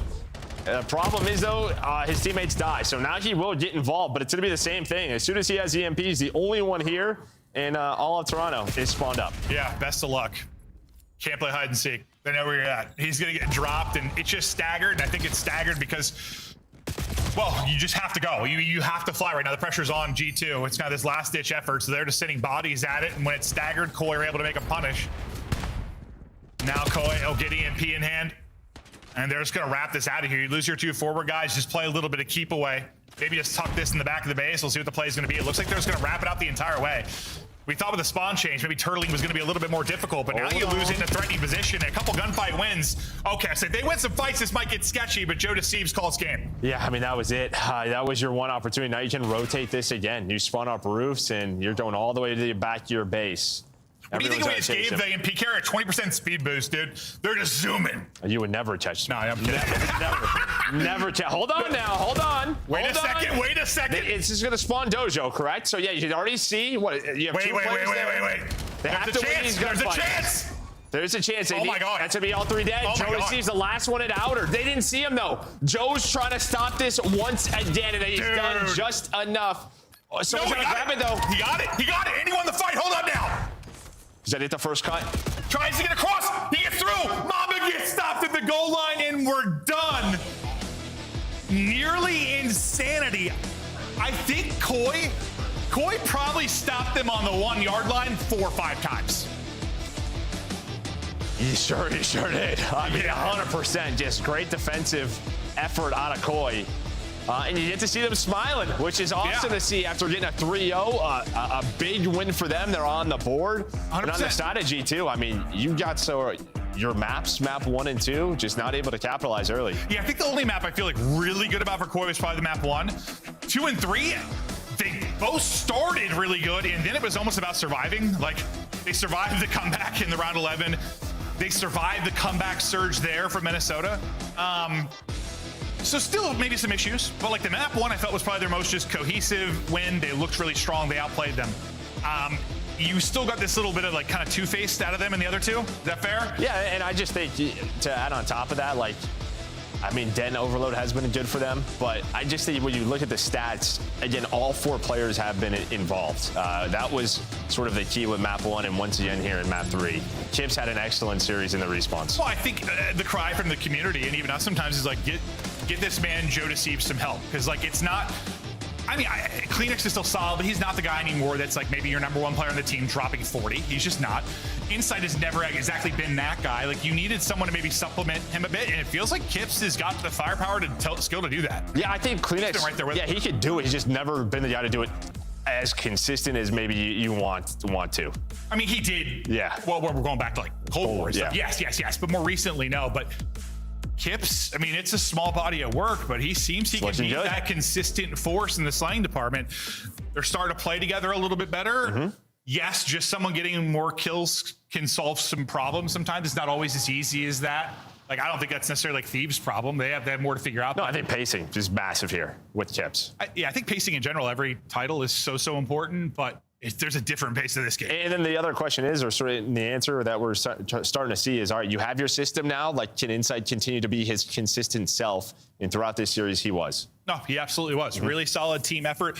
Koi able to get the win. We've got several more matches to come, but for now, to break down the first one, we'll kick it to the desk. Take it away, guys.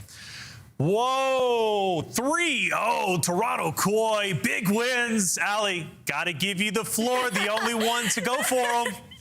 Listen, I mean, like I said, I just like the series against LA Thieves. It felt like I was watching a match on Sunday, and that's usually how I feel out if I think a team is going in the right direction or not. And for G2, they've been solid, but I just don't see them as a championship caliber roster right now, where for Toronto Koi, there's championship caliber talent. They just needed to find the right fit. G2 looking a bit shaky, aren't they? I mean, look, you look at that Optic series, up 2-0, they lose. Here they lose 3-0. They've got to get it together.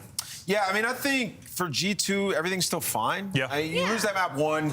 Obviously, the level of intensity and pressure that's on Toronto in this series, a little bit more, and they delivered today. I thought Kips had an amazing series. I think if you're G2 and you go back and you watch this, some of the defensive stands that Toronto had, maybe you can mitigate that, slow it down, wait for the pinch to come in and overload, and then you think about the search and destroy, the 2 offensive blunders that they had early on, flying through laundry. Those are just like 2 rounds. I think G2, they'll just adjust in the future. They played a lot of Ray. There's a ton of tape on them. So, yeah, Toronto today came out firing. They look good. Kips, in particular, looks so good in this series. A little bit on that in just a second, because I know he's revolutionized this roster, at least changed it tremendously. Let's take a look at our Scup play of the game, and, well, it's going to be a highlight reel. The 8 losing streak has been broken. They finally get the win. Snap, let's go. Rosalie, it was do or die. We were kind of, all doom and gloom on the desk right at the beginning, kind of thinking, look, if they lose this split might be done with. Bottom 2 is an inevitability. Well, now that is no longer the narrative. And I will say, thankfully, I mean, in the narrative as well was like, it's going to have to be a grueler win. Like, these are going to be close maps. It might go to a game 5.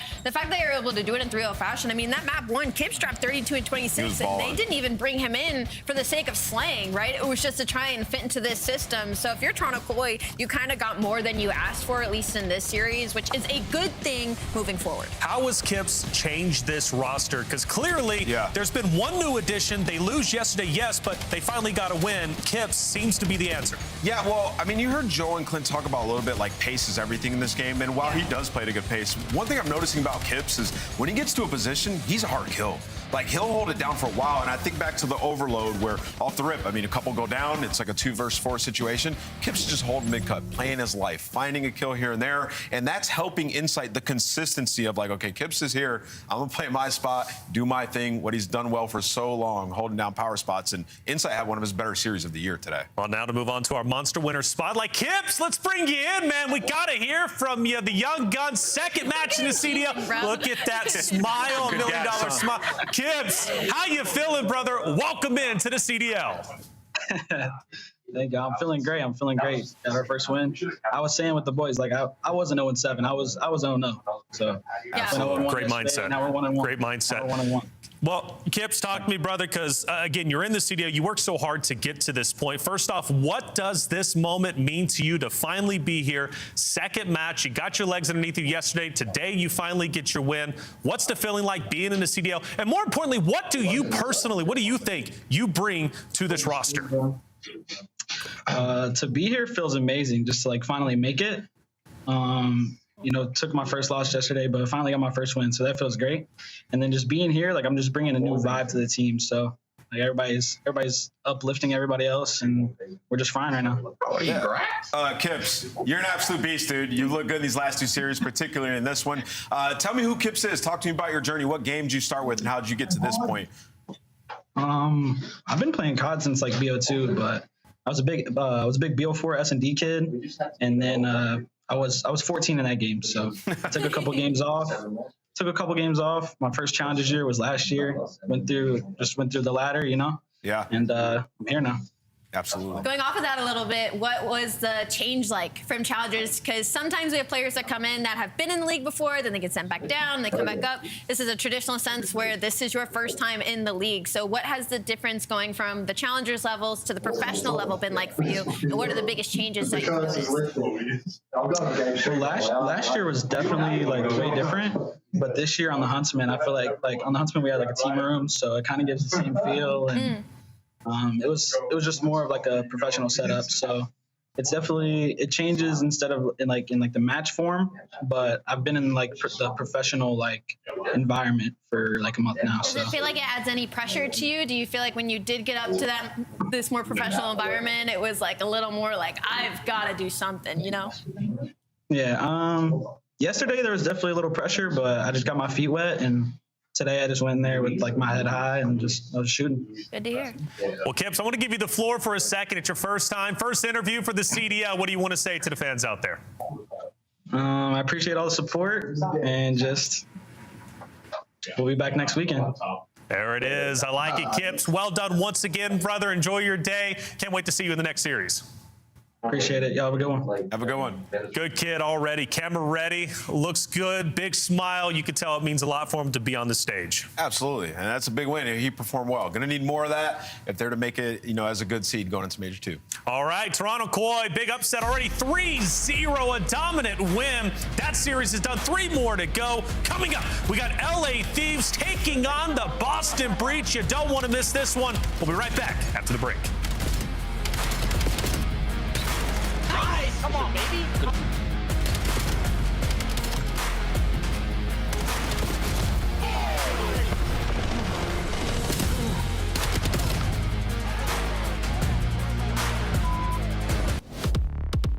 Black Ops 7 returns to the Esports World Cup in Riyadh this summer. Scan the QR code to be notified when tickets go live later this month. Start the season strong with the 2026 Call of Duty League Pack. Grab yourself the CDL operator by scanning the QR code on screen or check it out in the Call of Duty store in-game now. Scuff, official controller of the CDL.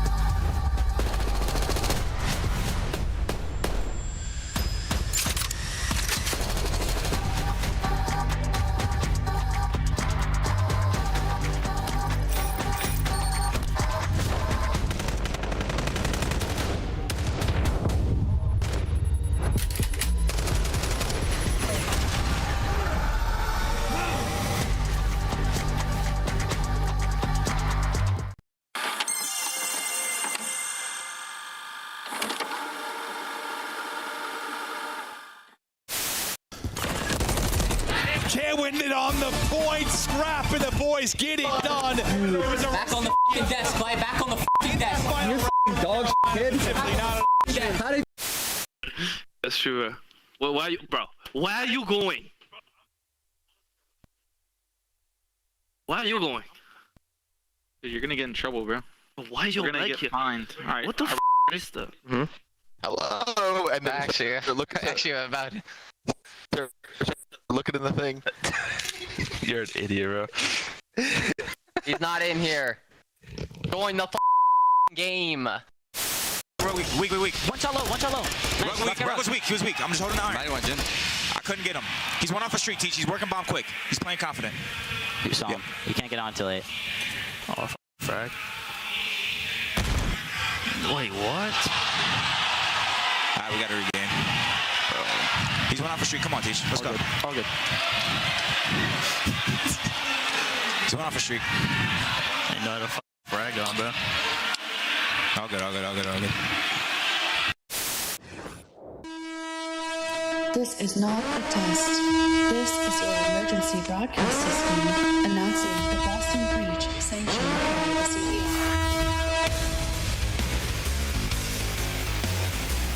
All weapons have been authorized for use during the breach.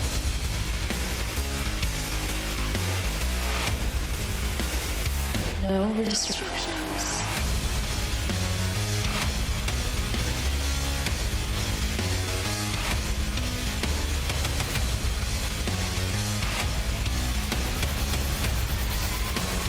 This is Breach, not a test. It's time for Boston Breach to take the stage opposite of LA Thieves, who have yet to suffer a loss. Will this be the moment they finally take an L and Boston Breach continue their record forward? Currently 1-1. Boston Breach, let's talk about them. Can they get the job done today? Nameless, what are you thinking? Yeah, I mean, they've been a conundrum to evaluate. That's a big word. Year, to say the least. You know, looking at this team, you look at it from last year, they're like a top 16. They had some upsets, and then they bring in Nasty, who has been performing. Like, he's delivered. The sub duo, a rocky start. They come into this split, lose to Optic, and then you beat the Riyadh Falcons, right? A huge win for them, where the ARs really played well. Like, Cammy had a great series, led the team in damage. Nasty played well and had the huge sudden death victory over Celium. So we're just kind of in the waiting game of trying to get them all playing well at the same time. And then you dive a little bit deeper and you look at this team and you're like, their map pool just not great. Like, they got two Hardpoints they don't play. Yeah. They got two Search and Destroys they also just don't play, combined 0-1 on them. So they have to expand that. It's hard to evaluate because it doesn't feel like there's enough data on this Boston team. Here, Nasty needs a little bit of help. Hope he gets some help today. Just a Quark. A Quark is the smallest observable thing in the universe. That was weird. Let's move into LA Thieves. LA Thieves, though, undefeated, currently 3-0. They beat everybody in their weight. Can they beat the Boston Breach, Allie? Yeah, they can, especially with the way that they've been playing in the last two series. There's no reason they shouldn't. Like, now we're looking at LA Thieves as a team that is championship caliber, meaning they should beat everybody below them. So for me, they're the favorites in this series, especially with that big win versus Koi.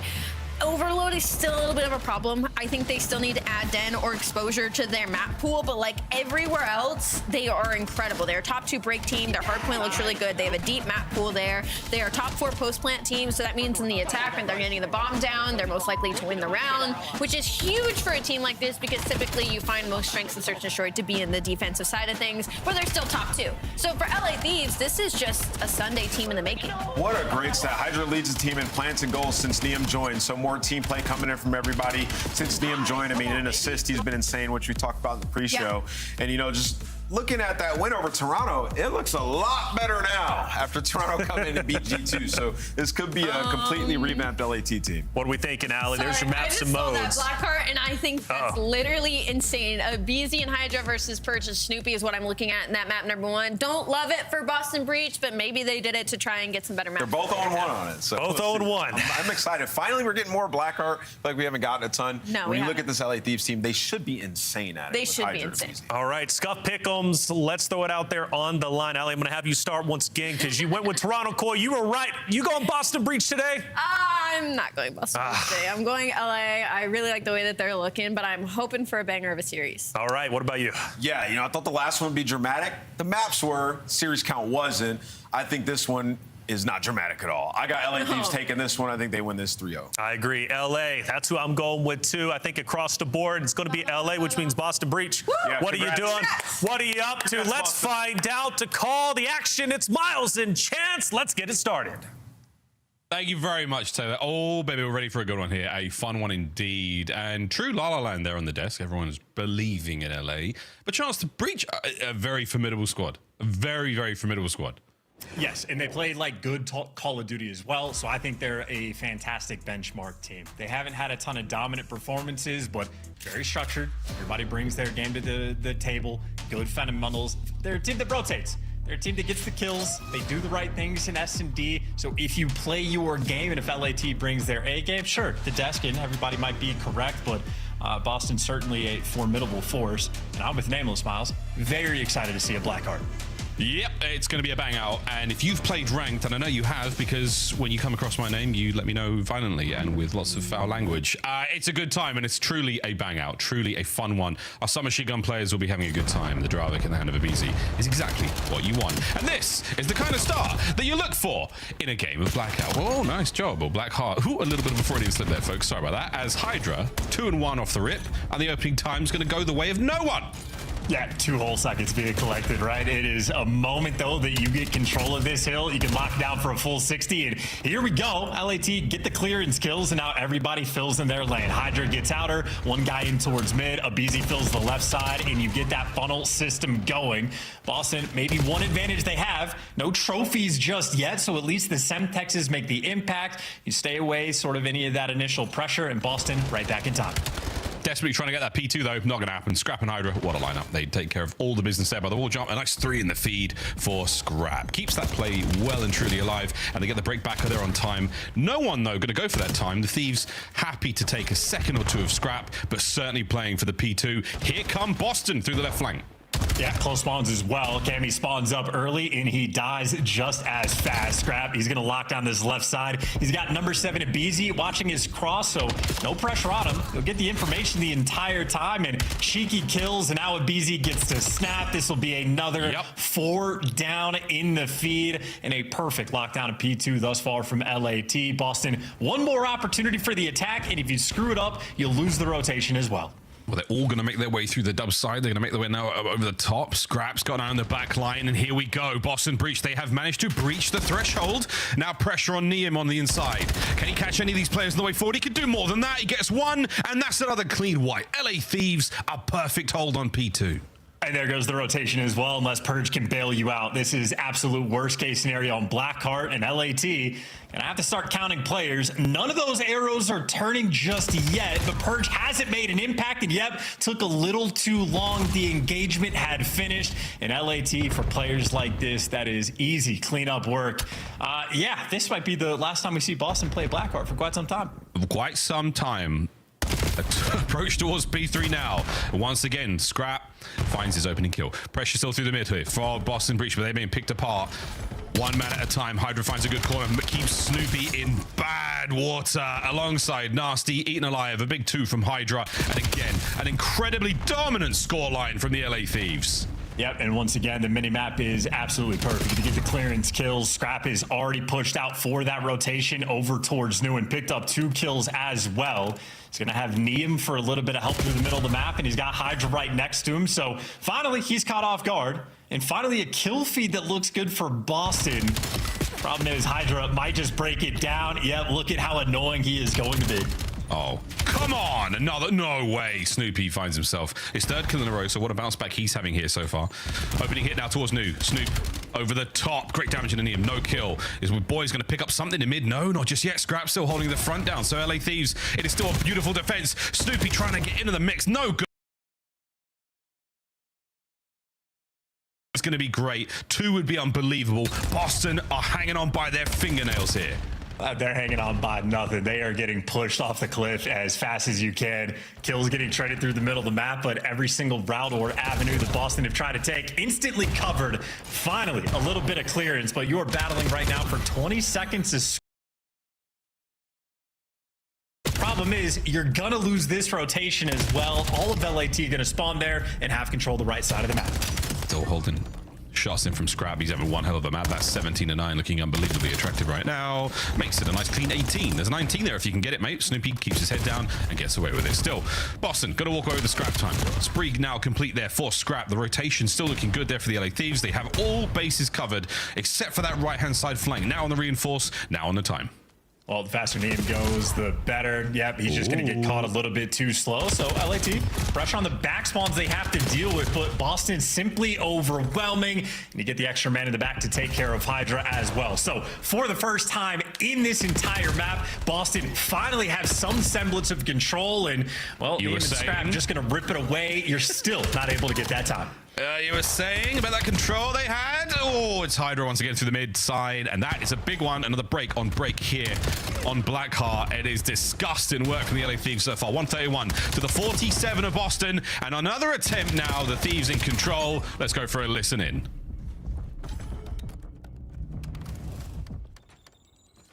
Left, I'll get her left, okay? Yeah, I'll try to get that. I got naded. I got naded. That might be. Close. Nice. Let's get the door. They're right next. I'm out left. P5. Weak. That's first one right there. I have all the left. Yo, long. I have all the left. You're telling front door. I have all the left. I'm nading front door. One's nothing long. left. Nothing There's left. too long, guys, too long. Yo, one's front door. Too long, boys, too long. Too long. One more front door. Watch it long, watch it long, watch it long. One more purge 100% one left. Purge went left, I think. One shot. There, Tommy long. Kill me. Their door on me, Tommy. Last two front door, last two front Enter door. Tommy, weak. Purge. I Yeah. hit once. One Two there, close. two there, Two two close. there. I spawned out. Alright. Take your time. Yeah, take your time, Baka. Take your time. Stay alive. I spawn here with Baka. Take your time. Yo, 1, 2, 3. One shot. Half. He's on the P2. I'm going close. P2. Yo, Close nasty. one is dubs. One is Close dubs. nasty, okay? Take your time. Cameras, all right, ones are close. Sean, are open. Yo, run Running through, through, nice. Nice, that's one. One shot. I'm with you. Find another one on me on there. Or like long. I spawned out P3. One's left somewhere. I'm looking for a left. Give Nothing me left. one long. Nothing left right now. One's one P5. One's at our door and long. I need help. Long dead. Nice, nothing left. Nice, Missing one, missing one one. more there. Left, I think left, short left. maybe. I think short. I'll see him. All dead. Nice. We're missing Yo, one. mid-door, We're missing one. mid-door, That's mid-door. one. Where'd he go? Mid-door, still sitting there, literally Mid-door. standing there. I haven't Stay long. out, stay I'm out, pushing out long. stay out. I'm staying Yo, out stay long. on the crate. Stay on the crate. Yo, I'm laid down behind. Yo, I'm out. I got you, Jay. I got you. I make them slide. I have short. Yo, go on the crate, Tony. Go on the crate. I have short. I'm good. I'm good. I see nothing mid. Cross, one shot. They're all going back. They're all going back. Over here. Weak, Pitching long. Pitching long. One shot in the back. Purge is long. Purge is long. Alright, stay alive. Stay alive as long as you can. I was gonna be pushing Yeah, we're spawning long. We're coming to your I'm front. gonna go P1 here. Throw it back on me. Turn your car. Yo, I need the back door. P1. Yeah, nice. Let's see. That's short. No, Short. short. Purge, short. Tommy, mid door. Tommy, mid door. Or, gotta hit him. Okay. Where's he Yo, going? P1. He right side P1. I hear. I'm trying to get mid here. Right side P1 dead. Nice, this one, guys. I'm gonna go long here. Can we done? Hey, that's two. I'm in your time. He got off time. Short Alright, dead. last time. Last guy. He got off. Hybrid, yeah. He just jumped. It's a little messy, it's a little raw, and it's Boston Breach slowly crawling back into this one. I mean, certainly doing what they can. Problem is, any single moment they have where they're trying to get a semblance of control, Abizi causing problems, came with pressure on the back line, and Abizi just bought his team enough time to actually start to work the front. So you got a 4v3 near the new time. Abizi gonna dance and at least set up his teams for the kill. Like Boston, have the control, and you take care of Hydra as well. Finally, a moment to breathe, space on the map. Boston, if there's a comeback potential, it'll start here. But the Bostonian bounce back is in effect. Here we go, Cammy. You're going to be the first man up here. Entry on a time. Neon brought down. A two-piece. No, Abizi's going to be the man for it. And now to Snoop. He's had himself one slow game, and it is not speeding up at all. Nasty's pinch is wicked. It's a 4-spree. And it is once again a green hardpoint for Boston. Yeah, and Neem's going to die as well. He's trying to chow mid, but that means he's going to be spawning out. An opportunity for Boston to soar through.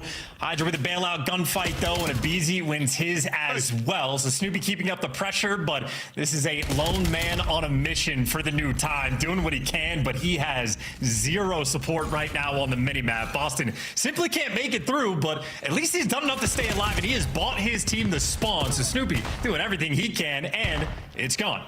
It's gone. Absolutely gone. Scrap and Neum there take care of business. That's going to be an open hard point now, clean and easy for the LA Thieves. Looking to get the win. They can find it here. Cammy waiting for reinforcements. That's the mid pinch. Not going to happen. Through dubs gone. Scrap finds another kill. 3 dead. Boston, last man on time, was going to be Purge, and he has now been eviscerated. Once again, the LA Thieves. It is perfect control. It is a strong look here on Blackheart 25 for the win. Yeah, and I think Abizi seeing Shots do that. Yeah, I think a lot of people have seen that clip, so that is going to be the knife door from this point forward. Nasty comes out on top of that battle, and hey, Boston end up fighting for the scrap time. Huge 15 seconds they're going to be able to collect. Problem is, now you got to break new time through the front. Yeah, well, good luck, lads. Well, they did this technically the first time around, but they were on the other side of it. Abe, good for 1. Teammates there in the second. Neum joins him in the fray. Another clean 3 dead. LA Thieves jump on time, boys. And you look at an SR gain. Or 10 CDO points at the end of the series. Whatever you want. Here we go. Hydra with 2. And he's not off the map. He's dancing and he's looking fine. 10 for the win. And the last attempt from Boston Breach. Yeah, it's going to be it. This is a brutal map once you lose control. And LA Thieves just able to feast. Pretty much from the start, you get a 100-point lead. Nasty, well, delivers for his name. Pips up a nice 3 to fight for this time. And Beezy trying to move quietly to break through, but I think now LAT get maybe 6 different attempts to win a sequence of gunfights, and they'll be able to deliver the game. 160 for Boston, working on a 100-point comeback. Yeah, but is this the magic? Is this how it goes? We've seen some insane moments. Thieves, we are truly going to put you to the test here. The pressure starting to mount, and every second lost is a single ounce of that pressure gained. Cammy, Through mid. Good trades there from Snoop. We're still holding on here. The big contest. That is done. It is complete. And it's the LA Thieves who managed to not let the map get away from them. A strong start here in the series. They're on Black Heart. Yeah, feet up, keep it moving. And I gotta say, Miles, like, from the listening we had with LAT, didn't sound that great, like, for my ears. But at the same time, the way the map plays out, you don't really have to calm too much. I think it sort of plays itself as long as you're calming out, like, hey, I'm spawning here, here's the pressure, stay alive on P2, your XYZs. It really is sort of a bare bones map, and I mean, LAT certainly handle it well. Right from the opening break, get firm control, clean rotation over P2. They win up by 100 points to start the game, even though Boston started battling after the fact. A lead on a map like that is extraordinarily difficult to come back from, so yeah, you'll just tip the damage. Scrap and Hydra absolutely doing their jobs. Output was absolutely fantastic. And for Hydra, 2 minutes in the hill, you don't see that very often. No, you really don't. Hydra's not a big hill guy. Absolutely not the case usually, but Abizi, the POV was always a delight to watch there. Certainly going to get a lot of love here in the highlights, and every kill counts here on Blackheart. Very small map, very fast map here in the COD League.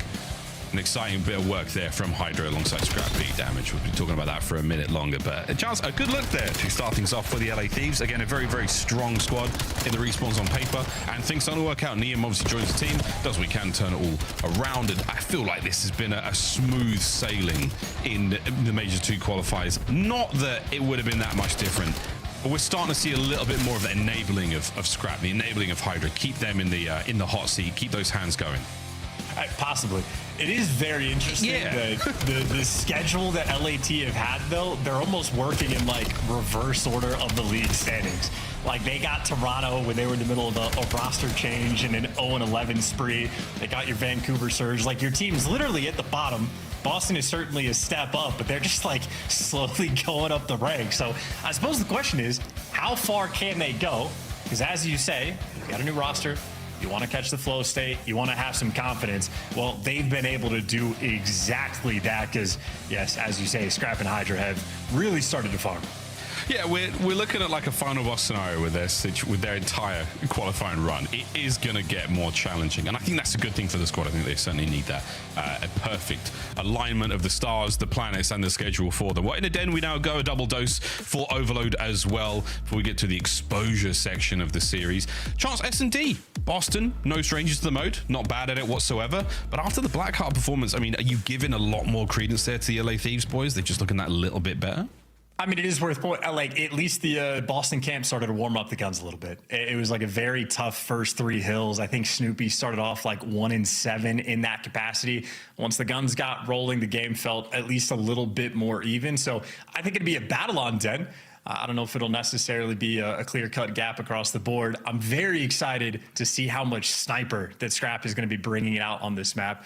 Obviously, one of the more lethal players we have in the league.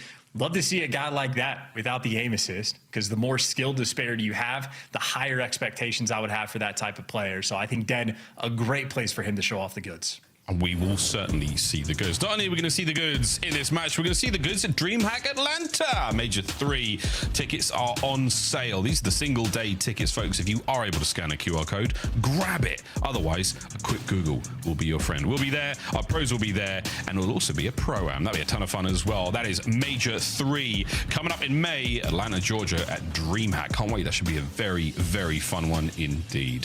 Fun, though. That is the name of the game. Neum, though, it is strictly business. He was having a moment of zen there as he prepares himself for this search and destroy. Fist bump's done. We are ready to rock and roll, folks. It is time to go into the den. S&D. It ain't bad so far in search and destroy, Chance. It ain't bad at all. Yeah, defense absolutely on point on this map, especially as you see there at the bottom of that little note. #1 team in the game on the flip side. Fantastic at preventing the bomb from going down, which means these guys are slay heavy. And one of the most surprising things about LAT, you saw their opening duel win percentage being #1, at least on the defensive side of things. Abizi is no longer first blood king. A rare thing to say, a rare thing to see, but as him and Hydra have somewhat overlapping play styles, Abizi has made some crazy adjustments to his gameplay. Nonetheless, incredible player, just a different style. And, well, for Boston, great opening break call over towards A. Nobody's home. Thieves on this slow push now through lobby. Oh, Snoop's going to hit that post-bomb position. He's not. He's dead. He's gone. We'll see him later. Scrap with the immediate retake attempt.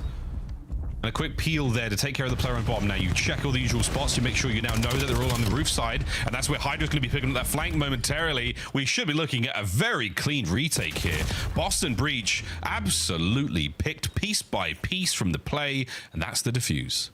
Yeah, shout out Scrap as well. Breaks the round down. Again, Abizi, not the first blood guy for this squad. On the defensive end, there goes Scrap for the credit. And does his job to a T. First one there in the post plant off site, gets the first blood. And as long as he's able to do that and stay alive, already done his job. And then, of course, he goes on and gives you 2, buys Hydra time to go on the pinch. That is an easy, calibrated round coming in from LAT. Yeah, I mean, it's Boston. It's on them to not give Snoopy more coverage from that tree side. You're hoping to be as sneaky as possible, but he's got no hope. He's got no cover. He has no chance. As soon as you hear that bomb be planted, he was taken out the round immediately. So we'll see if they can bounce back on the defensive look here. But Thieves, they will be on the attack. Old Honest Abe there with a bomb, and it looks like he's going to be. And you just got an absolute standoff. Oh, I was going to say your wish was nearly granted. Purge. Oh, another blood. This time it's Hydra. Yeah, it's a great bait as well. Scrap might miss the shot, but just a huge overcommitment. Well, and there's the shot coming through. And LAT, quick on the play call as well. Now they got the 4v2, and they wasted absolutely no time. Go capitalize on the open bomb site, and it does not get any better. As long as you don't die from Nasty from mid. Ow. Abizi has the flak jacket on. You'll take it. Move along with the dread. He's dressed for the occasion. Tuck them toes away, son. Keep yourself safe. Big 2-man advantage now. Scrap still dancing. Can he find another? He sure can. His teammate picks up mid as well. And the LA Thieves. Smells like a big win. And, you know, listen, so Boston played good fundamental Call of Duty. You had a 2-2 square up, like player split over towards that A site. Scrap misses the shot, and that just means a player on Boston's like, let me go trade out on this kill. Of course, when he does hit the shots, absolutely clean. Deals with the flinch, hits the quick scope. That is everything you want and then some, but they're playing off of Boston's good fundamentals. And LAT just right now a step ahead. I also want to say that Abizi managed to take the bomb to B, over the way, make it to lights, go all the way back to B, get a plant. What steps that man just got in. Hit his 10K in that round for sure. An opportunity once again now to go towards A with the bomb. And we're looking exactly the same. Nearly. A lot more evidence now of the LA Thieves in the middle of the map, and Hydra still will be the man on the flank. The stuns have landed. The bomb has been planted. Game on. Well, we saw Scrap check this corner before. And yeah, the nade's already raining down on them. So they have no qualms. They know exactly where Purge is. Scrap, another first blood. Purge dealt with. Abizi, the next one in line, funnels him through. Boston played good Call of Duty. And that means for LAT, it is extremely easy to play against. You know they're just doing the smart plays and they're picking them apart. Yeah, easy. They run that one right through the legs. That is a very efficient round from the LA Thieves. And again, Boston, they're trying to do a lot there. Nasty on the wrap back here, getting shot in the back like this. Hydra has been the man on the flank. He's been out on those rooftops. Go Ninja, go. It's been very, very strong work from them, where there was Scrap on the front, hitting disgusting snipes.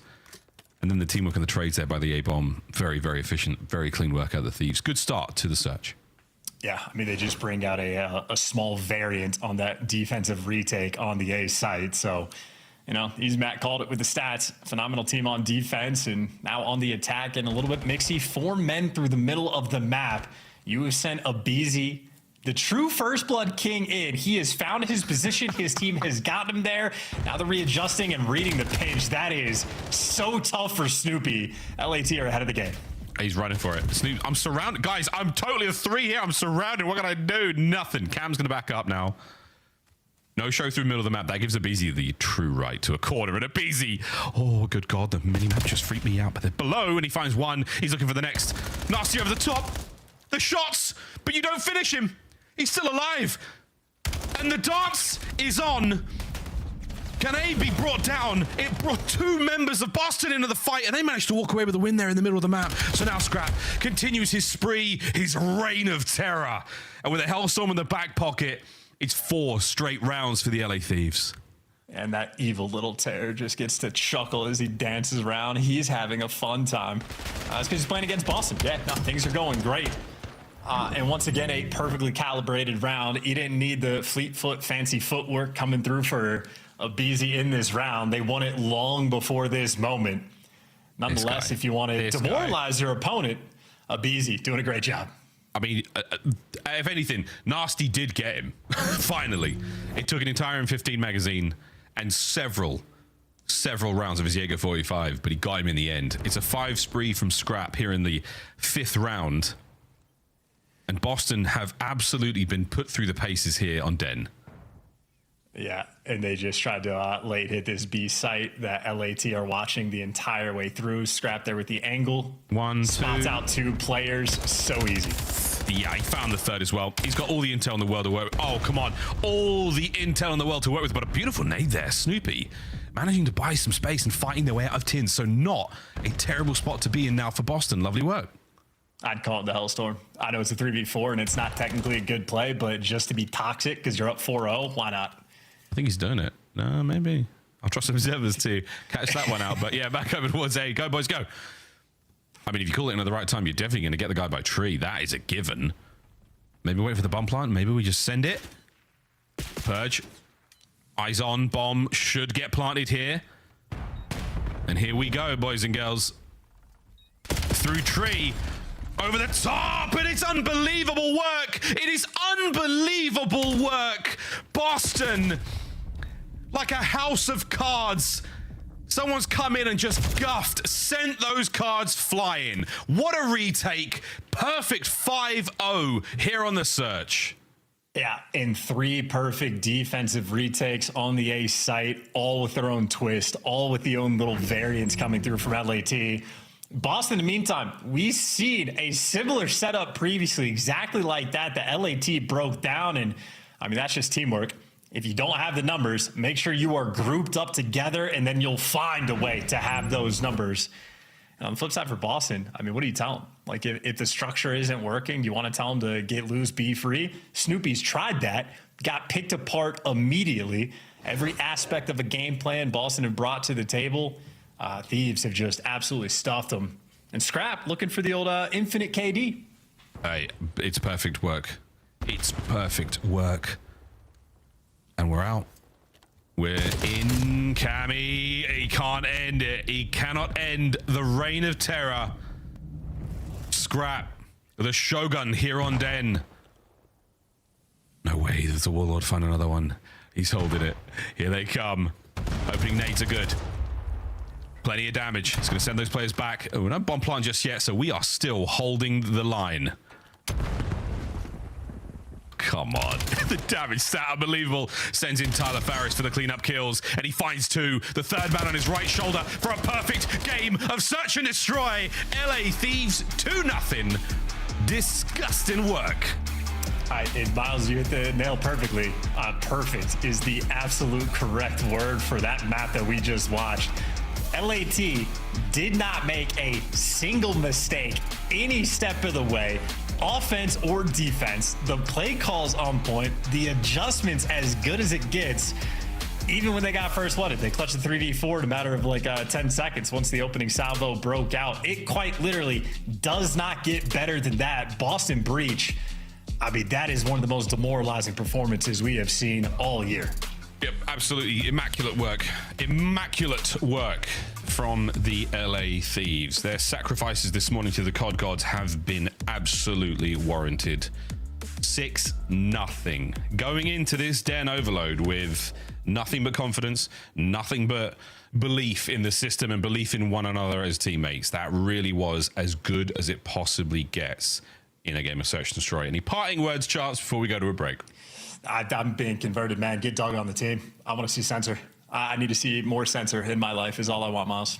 On that note, folks, we're going to go to a quick commercial break. When we come back, we are going to be playing a game of Overload on Den, and it is looking squeaky clean for the LA Thieves. We'll find out if they can keep the run going after this.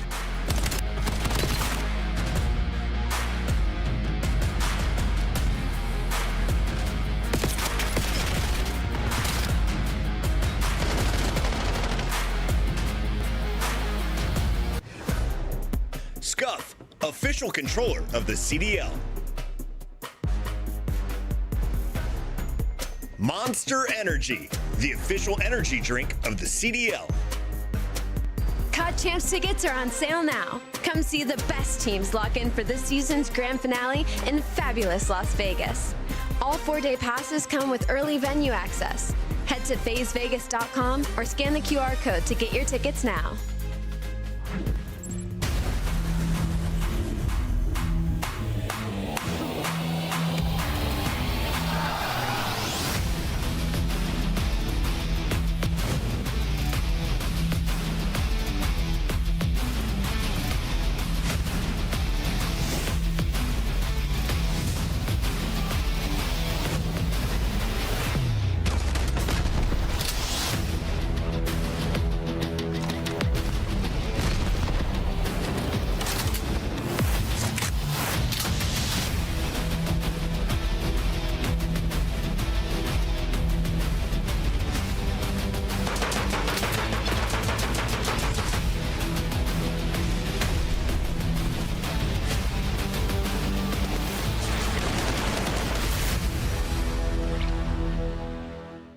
All right, guys, I'm the GM. Now I pick my team, throw some darts. Let's figure out who's gonna be on my roster. Number 1, I'm gonna aim for the king right here. Good personality, good skill. Bullseye. Number 2, you gotta go Hydra Animal, of course. Bullseye. Let's go Brandon. Yo, 3 for 4 right here. Hold up. We're going Porter. Oh, I got Dill. No, I don't want Dill. All right, man. I'll take that, though. That's 3 for 4. I'm taking that all day of the week. I think my squad's probably winning at least 2 tournaments a year. So who on the team is going to be carrying the bomb in S&D? Still an Envoy. That guy is getting the bomb down, dead, alive. That is down. When you guys win a major, who's going to spend the earnings most irresponsibly? Probably Brandon. Guy bought a $250,000 Porsche. I know he's got something else up his sleeve that he wants to buy, so we're definitely going Brandon. Current net worth of the team, we're loaded right now. We got Seth, probably 20+ mil. Brandon, probably like 5 mil. Dill's a millionaire. Paco's close to a millionaire, probably a millionaire. Oh, I didn't even see Formal down there. I actually would have thrown for Formal instead of Porter, just so like the less psychopath vibes on the team. So now you're gonna drop one player, remove the dart from their face, and go for one more. Who are you gonna do? All right, I'm gonna drop Dill. We're gonna go to my last pick, and that was Formal. Oh my God, don't give me Puckett. Don't give me Puckett. Don't give me Puckett. Don't give me Zin. We lost, bro. I mean, now we definitely lost. I'm not gonna lie, we might be dead last now. But I do think that those 3 could probably win a couple matches, but with Puckett being the 4th, that shit's gonna be rough. I don't even know if we're making champs, probably like 10th. That was it, guys. I was the GM. I'm unbelievable at darts, by the way. You guys gotta tune in to whenever. I'll make a YouTube video or something with that. But yeah, shout out to you guys.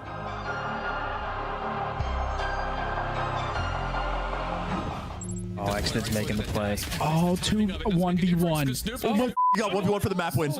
Okay, so. It's small. Come on, man. Bro. Oh my God, bro. Nasty wins it. Boston take the map 3. Welcome back, ladies and gentlemen. As Scrap has discovered, being a GM, not an easy job. We love you, Chris. We're sure you can help the boys get an S&D win. But who didn't get an S&D win? These guys struggled massively against the might of a confident and well-oiled machine. That was the LA Thieves. In a den we go, though, a spot of redemption, or redemption, if you will. I will show myself out. Please don't leave me, Moss. You do this every year. No, I mean, for LAT, they just played one of the best maps we've seen all year, through and through. Couldn't even get hype about it because it was that level of dominant. Of course, in Overload, maybe you expect a battle. Very comparable stats, at least when it comes to the kills department. Certainly the amount of damage that Scrap is doing is a little bit of a standout. Admittedly, a little bit map dependent. Could certainly play a small factor, but no, Scrap has firmly proved himself. It's not that there was ever any doubt. One of the best slayers in the game. It is a very high expectation we have for that player, and he rises to the occasion every single time. Every time. Without fail. There's plenty of fails, but you know, really, in the recency bias that we love here in the Call of Duty world, pretty solid. We'll see how the Den goes, though. It has been the turning point, and it must be the turning point for the reverse sweep if it's going to happen here for Boss and Breach. A team that is capable of doing it. They've just got to overcome themselves. They are getting run in the S&D. Game 5 will be another question on exposure. As far as this mode goes, they got the capability, they've got the legs to run it home. Can they find it on Den? Last chance to stay alive against the slaying prowess of Scrap and Hydra. Wow, I mean, listen, you know, confidence is king in the world of Call of Duty. It completely alters the way you play. If you don't trust either yourself or your teammates, you take gunfights in a different way, you calm a little bit a different way, it messes with your flow as a team. If you're playing with confidence, the game becomes very light, very easy. LAT gotta have all the confidence in the world. I mean, an absolute beatdown of the first 2 maps. Boston, if they don't start fighting back immediately, it's just going to be feet up for the LAT Cats. And it could be. The next 10 minutes of overload play, it could get very ugly very quickly. We'll find out what the makeup of this matchup will be. And damn it, a fantastic and a busy. It's a nice opening kill here. He alongside Hydra now on the attack through Broken. Not going to happen. Nasty holds him at bay for a second longer. And now Hydra is just another red dot on the minimap for Nasty to deal with. Well, if they get the device out, yeah, Snoopy has the coverage over towards the B site. Of course, though, getting past them, not an easy thing. Yep, Scrap takes down the device prize too, and now Snoopy, if anything, out of position. You got to imagine from Cammy's perspective, his first death, he walks out of spawn, and already Hydra was looking for those spawn kills. LAT, they're going to be bringing the pressure this map. Yeah, I'm looking at the train, all aboard the pain train, and they're trying to send it all the way towards the B zone. Into the goal we fly. Scrap. Oh, the turn was fantastic. The damage good enough, but now it's a 2v1 there with the device in hand. Not going to happen. That has been a great stop there from Breach. And now, opportunity to fight forward, or an opportunity for Neum to get very tricky on the inside of Broken. What a force spree, and they're still going. No good for goal. What an attempt. Yeah, this is what I'm saying about the confidence as well, Miles. Cammy should have had him dead to rights, but he backed away from the chow, a little bit caught off guard, and then, well, Neum turns into a little bit of a highlight. LAT gonna maintain that pressure. The device is gonna reset, but nonetheless for Breach, you are feeling very uncomfortable, stuck on your side of the map. Yeah, they have barely been able to get across the middle point of Den, and now once again back over towards the B goal.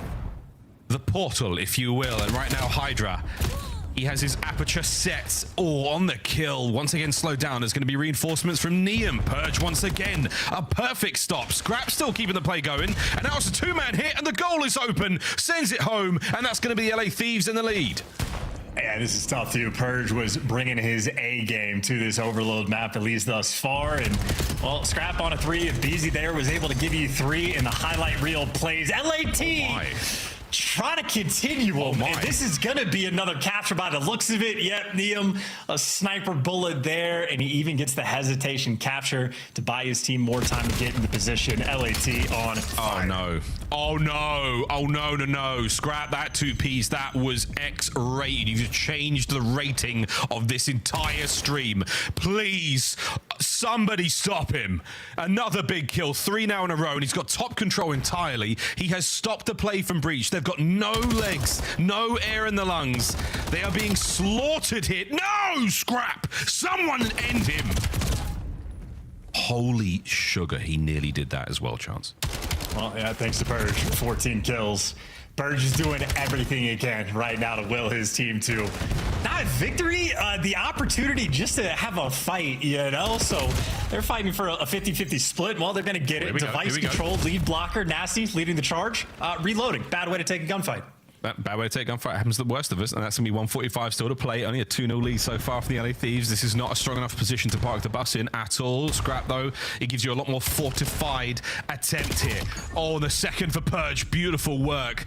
Able to get the pickup, surely. Here come the reinforcements once again. You've got to flush them out of the A bomb site. You've got to flush them out of the small room. And Nasty, he's got his hand on the lever, but the bomb has been reset. Here we go. Another attempt here, lads. But the Thieves are holding you. Snoopy on the pinch just gets destroyed. And it is still anyone's game in the first half. Yeah, now Boston are running this device the wrong way. Neum's going to be on a pinch. Well, okay, you deal with it. Heads up Call of Duty being played, and You've at least bought the pressure, but again, the device is still on your half of the map. Boston struggling past that 50-yard line. Yeah, this EMP is really, the route taken has been difficult. You've once again managed to lose that player. Uh-oh, Neum has now cut down the player in mid-cart. If he can overextend here, there's the possibility for another play. But again, as far as position goes, strong work from the Thieves. This is going to respawn on the top side of the map. Thieves will be going back for it. Not a lot of love shown. We're desperately trying to get that third goal. Just over 30 to play here in the first half. Well, now LAT with the BZ leading the charge. Get to swing this one out left, or maybe just shove it right through mid. 3 players in couches. They're going to be cut right quick. And look at Boston on the mini-map. Nobody's going to be home. Nasty in a slideshow, the only one that could stop it, but you get juked like crazy. Boston out of position. LAT with a 3-0 lead, and obviously, I mean, this is one of the most efficient series of Call of Duty we have seen all year. All year. Unbelievable. The Thieves, have they got something to be after this? What's the deal? They could be looking at the fourth cap. Are we going to end the half a little early? No good on the pickup and no chance. Anyone there from Boston to pick it up and give themselves a fighting chance. The fighting chance has been thrown out the window, mate. What a run from the Thieves in the first. Dude, in the play call as well, they had a lot of like specific play calls, even in S&D, that I was a really big fan of, like the 4-hit mid, get a BZ in position underneath the window, like playing for the lobby pinch, or, you know, if something works out his way, and then everybody leaves. You accomplish that on the map, you move away. What they just did in Overload, or at least that like quad hit through couches, they managed to get everybody grouped up in time perfectly.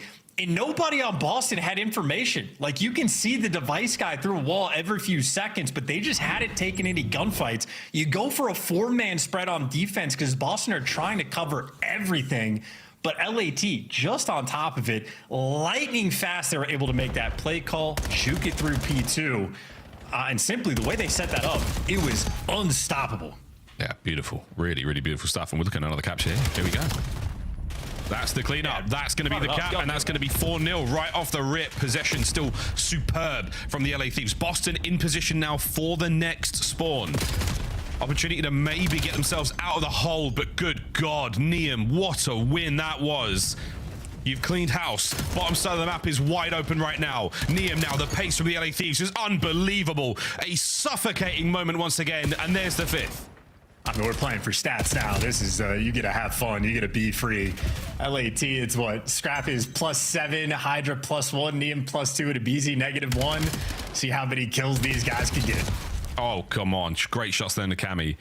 The rooftop battle is now still being run by the LA Thieves. They have taken Boston all the way, and now another push. Oh my God. Good catch, Abe. Good catch. Great hands. Still holding on to that left flank. Ball or EMP on its way up as well now, but hey, you've got options towards A. It's a long way to go though, and they are going to make the run. Abizi's still on the rear guard. This is amazing. And you know, not that I have any advice for him, but Boston not even really playing for the win. Like, they just had a player posted up towards mid. Like, you at this point for Boston, and again, if you try to play this way, you're gonna lose even faster. They have to absolutely run it down at the device endlessly. They do not have any time to breathe. They have to play at a pace. They gotta play Advanced Warfare basically for the next 3 minutes. And of course, you're down by 6. It's now even worse. It's not going great. Well, it's 3 dead. An opportunity now to get at least one on the board. 3 minutes. What an insane comeback it would be. And BZ once again proving to be a difficult man to deal with. He is schmoovin', boys and girls. Serious schmoovement. Mid-map is still where the play will be. Holy, it's an ugly looking kill feed as Neum unfortunately takes care of everyone, but that is enough to buy that space and give the Thieves again a fighting chance to make a run. They're getting the stakes too. This truly has been a series where everything that could go right for LAT absolutely did. They just played extraordinary Call of Duty. And now it's just a victory lap time. Again, get to have fun. Get a spawn, kill a little bit more. Snoopy can't even get one, just get shot in the back immediately. Another 4-man wipe there for Boston, and BZ already pushed out past this A zone. And you're just constantly playing for it's like the black cart where they just had to play a break simulator every single hill. They're trying to break through the front. Absolute nightmare. Now you're getting sniped with a pistol in the middle of the map. This feels miserable if you're Boston. This is how I'm so sorry, guys. Neum's second hat trick of the season so far, alongside Scrat. Unbelievable work from those two. Nasty on the defense here. CLA Abe, his hands weren't quick enough that time round. And a cleanup, and this is it. Boston, surely you run this one home. Nasty takes the route through mid. The goal was wide open. The defenders were in place, and it was not enough. So Boston, oh my goodness, it was served up to them on a platter, and they were not able to take it. 6-0 still. Nothing good for Breach in the second half. Ring the dinner bell. It is time to eat. Not for LAT. These guys are absolutely full. The feast that they just had, and yeah, extra kills for them to get. Roughly even on the scoreline through and through, but yeah, Scrap just had an MVP-like series as well from start to finish. I mean, I know he had like 5.5k damage after the first 2 maps, like plus 18, I think, in the kills column, and he's just gonna run it up even further. It ain't great. 78% of the possession of the entire match. Oh, Hydra. Unbelievable kills at all ranges. Final minute here, folks. It has been an unbelievably swift, perfunctory pumping from the LA Thieves. It is a loveless game against Boston, although I'm sure they have enjoyed themselves thoroughly. What a 10 CDL points that must have felt like. And their campaign towards Major 2 looking as strong as it possibly could. Yeah, and of course, once we got to the free point of the game where LAT get a play for kills, Scrap stayed about even. Abizi ends up going maybe +2 in that category. Hydra jumped up to +8, so he had himself a fantastic time, and well, Niam got the hat trick, finishes off with a nice 4 overloads captured as well. Everybody on LAT doing their job, having an absolute blast in Boston. I mean, wow. It's been very tough for Boston. Absolute dominance. The fists there from the Thieves. Extreme confidence. And what a result from them. 3-0. Perfect in the S&D. Perfect in the overload. And a Blackheart that may as well have been perfect as well. Hydra's gone back to double check the stats. He can't believe it himself. 3-0. A superstar performance from the team in red. I mean, I would imagine Hydra and Scrap maybe on that second half were just arguing about who's getting the most kills. Hydra playing catch up in that regard. Yeah, nonetheless, I mean, listen, LAT make a roster change. Admittedly, at the start of this like split or stage, they're sort of working their way up through the rankings of the COD League, start at the bottom, but on their way there, some meteoric performances. Scrap and Hydra, as consistently is noted, elite when it comes to the slaying category, but I mean, extraordinarily efficient Call of Duty. One of the best series we've seen played all year for the 3-0 fashion. One of the best S&Ds I think I've ever seen. Yes. I mean, genuinely, almost no mistakes made by LAT. They had 1 first blood where they didn't roll through, and then they clutched the 3v4 immediately. If you're the coaching staff on LAT, this is the happiest they've been all year. No notes on that series.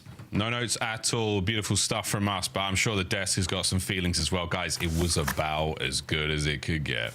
Yes, that was kind of a nasty series, I'm not going to lie. Search and Destroy is what, 5 minutes? Yeah, 5 minutes, 49 seconds. That's probably one of the fastest one out there. Ali, we did say yesterday Scrap had a really, really good series yesterday. Today, even better.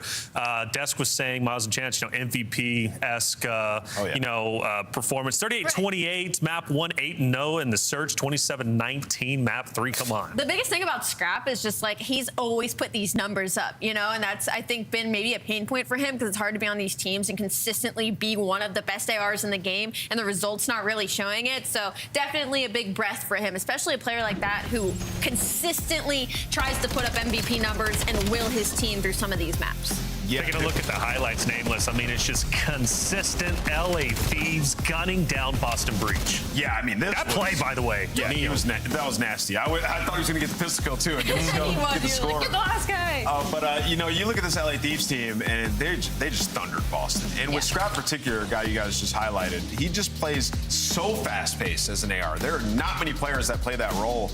And you think about it, when Kenny was in there, we looked at the numbers, like he had a decent amount of engagements as well. Bringing in Niam, kind of slowing things down, just allows Scrap to just fly and be at his best. And this is why Scrap had such a good season last year with Ghosty in the lineup. This is the LA Thieves team. If they continue to play like this, they're in that discussion with the top teams that we have in Optic, in General Mates. You can just blow by a team like Boston, good things are in the future. On the flip side for Boston, I don't feel like we got anything out of Cammy and Snoopy today. Not out of anybody. I mean, I feel like Nasty and Purge were doing everything they could to try to get something going, to be honest, like even just statistically. But when you have your front runner and Snoopy and your SMG, like when he can't hang with the other two SMGs on the other side of things, that's when I look back at the map vetoes and I'm like, why did we play Blackheart? Like, I don't think that's a strong map for Boston. I can't imagine it going well in scrims. So I don't really know what they were thinking in this series. To be honest, there was just no hope in this series. They got 6-0, 7-0. Like the Blackheart, they're both 0-1. So like the hope was at the start, then the hope quickly went away as the series started going on. We take a look at the split standings, and it's really impressive. I mean, LA Thieves at this point in time are 4-0, have yet to drop a series. They're well on their way to securing a first place. I mean, unless what Gentlemates and Optic are up to, obviously they've got more series to play. But for now, LA Thieves absolutely flawless. Now, this looks like, to me, what we expected the standings to look like back in Major 1. Like, you've got LA Thieves, you got Gentlemates and Optic and FaZe on the top. You got Miami Heretics kind of as the gatekeepers. The only one that's still pretty, like, kind of off is Toronto Koi, but obviously we're starting to right the ship in that direction. This looks like a more normal standings to me. And let's go to our scuff play of the game. It was that beautiful 6-0. I said, how many elims did Scrap get? You said infinite. What, 8-0? Come on. And I said it was infinity. I mean, the guy was having his way, pulling out the sniper, finding kills. I mean, they had success doing whatever they wanted. There was a round where Abizi was mid-map and finessed Nasty for like 20 seconds. And you're seeing it right here. At one point, Nasty goes, screw it. I'm going to fly off the top window and just try to fight him. And ends up actually finally getting the kill. But it was so long, he gets taken out. And that is what you've come to expect with Abizi. We hadn't seen it too much throughout this game, but now LA Thieves are hitting their flow. Hitting their flow indeed. This was, again, 5 minutes and 40-something seconds of S&D pure domination. Scrap going 8-0. This team is looking great. Let's actually talk to one of the players. It's Hydra for our Monster Winner Spotlight. Hydra, beautiful series, man. You made it look easy. How you feeling? Feeling good, man. Today was a great day. Great day indeed. It's always a great day whenever you get a dominant win like that. So talk to me, Neum. You add them in. Clearly, your roster has been performing incredibly well since then. Why do you think teams, at least this time around, are so willing to take risk on challenger players to redevelop the roster and ultimately make them better? I mean, I don't know. I felt there is a lot of people that are good in challenger. There is a lot of people that are talented. Jay's, I mean, he's phenomenal. I mean, he knows how to play the game. He's a good piece on our team, and he is what we needed for the team. He's like a little bit slower, I feel like, and me, Tyler, and Ernie, we're pretty fast. So I feel like it's a good adjustments. Now, it's a good balance, I guess. Now, to follow up on that, you guys weren't playing Blackheart and Colossus in stage 1. Paco, as one of the greatest SMGs the CL's ever seen, can you explain to me why that is? And all of a sudden, now they're in the map pool for you. I mean, stage 1, we were just trying to, we are still, by the way, trying to figure out what is our best map. And even stage 1, we did try to play every single map and see what we like to go to the major. And this is exactly what we're doing right now. We're going to try to play every single map during this stage and see what happens at Major 2, what we like and stuff. Absolutely. That's really good insight. Thanks for kind of giving us a little peek into the LA Thieves. And with this win, it kind of feels like you guys are living more up not only to our expectations, but your own expectations a little bit more as well. And it feels like there's a little bit more separation in the league. And so I want to pick your brain of how many teams do you think right now could go tomorrow and win a major? Like, how many teams are at that caliber at this point in time? I think probably 8. Well, like maybe 6. I think today's game is like a lot of teams are really good at this exact moment. When we scrim, it's we go like 4-4 in scrims a lot of times. It's pretty 50-50. So right now I feel like probably half the teams have a good chance of winning the major, and it's gonna just come up to who's gonna be fired up during the day. Really appreciate that answer, Paca. All right, Hydra, hey, you guys are 4-0. You're at the top of the food chain so far. You're looking the strongest. Can't wait to see you in your future series. Thank you so much, guys. Thank you. Have a good day. All right, you as well, brother. Hey, good interview, good insight as to why teams are picking up challenger players. Yeah, I mean, everything you said, you gave us a peek into LA Thieves, talked about, how the league is right now competitively, and to hear that they're going like 4-4 in all their scrims, That's pretty impressive for the rest of the league. Well, we've reached a halfway point of the day. 2 more series to go. We're taking a quick break, but coming up is a good one. Paris Gentlemakes facing off against Carolina Royal Ravens. You don't want to miss it. Where's that from?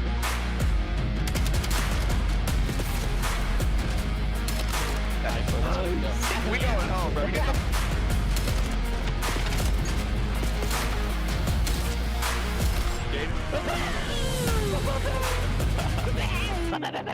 Scuff, official controller of the CDL. Monster Energy, the official energy drink of the CDL. COD Champs tickets are on sale now. Come see the best teams lock in for this season's grand finale in fabulous Las Vegas. All 4-day passes come with early venue access. Head to phasevegas.com or scan the QR code to get your tickets now.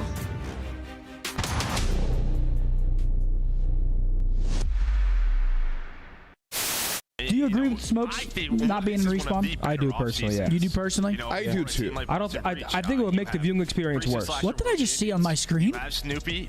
Who was that guy? Did you see that? No. What was that guy? I don't know. Welcome to the citizens over there on YouTube. There was some random guy, like, see how they have the quad box? Like, there was some random guy just like in the all 4 boxes, and he looked like he was going crazy. Yeah. Yeah.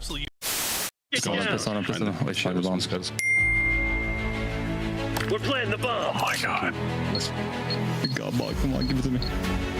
Bomb is armed. I don't know if he gets behind you. Oh! Yes! Yo, come on, bro! Starbucks, he's 1 shot. He's dead. Alright, that's it. They can go there deep. That's it. Yo, pinch. Nice, let's go. That's above you. He went down. Absolute, my bad. He's 1 shot. You guys got this. You got this. On it for you. Way better. Nice! Let's go. If I lose that, then just take the Porsche away. Alright. Another car, come on. Yeah.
Major 1 champions of Paris Gentlemakes return to the stage, this time opposite of Carolina Royal Ravens. They're currently 2-0, looking to better their record. We've already had 2 3-0s. This could be yet another one. Let's talk about it. Paris Gentlemakes, what makes them so good? Yeah. Well, go ahead. I was just thinking about it. Sorry, I knew you were going to answer. It's just the talent that they have on this roster. Everybody fits their role incredibly well. And when somebody needs to step up, they do. You know, like if you have a player, say it's Ghosty's dropping 1.2s, and then you look at the other side of things, maybe Civ has a 0.8 or a 0.9, but then the next map they'll flip it, you know, and then maybe Civ has a sniper in his hand. Maybe he's putting double digits in search and destroy. Maybe Ghosty's just dropping a 0.8. So it's kind of like a lot of push and pull and give and take with this team that resonates really well throughout the players. Yeah, and then you have arguably like 2 of the best players in the game. When you talk about Civ and what he did in the grand final, Neptune, what he can get away with, and Hardpoint. I mean, he's already been the best Hardpoint player for 2 years now with what he did on that Vancouver team, right? So he's brought that same mentality over to this roster, and that's why in Hardpoint they are the best in the game, top 2 in every stat that we have. So yeah, this Gentlemakes team, they're just going to be a hard out for anybody. Yeah, Civ is one guy to talk about naturally. You've got an MVP frontrunner in Neptune, then obviously Ghosty. It's always a great story around him, right? They've got a lot going for them. This org, since its introduction introduction has just been making waves in multiple esports, obviously, here in the CDL. Definitely one of them.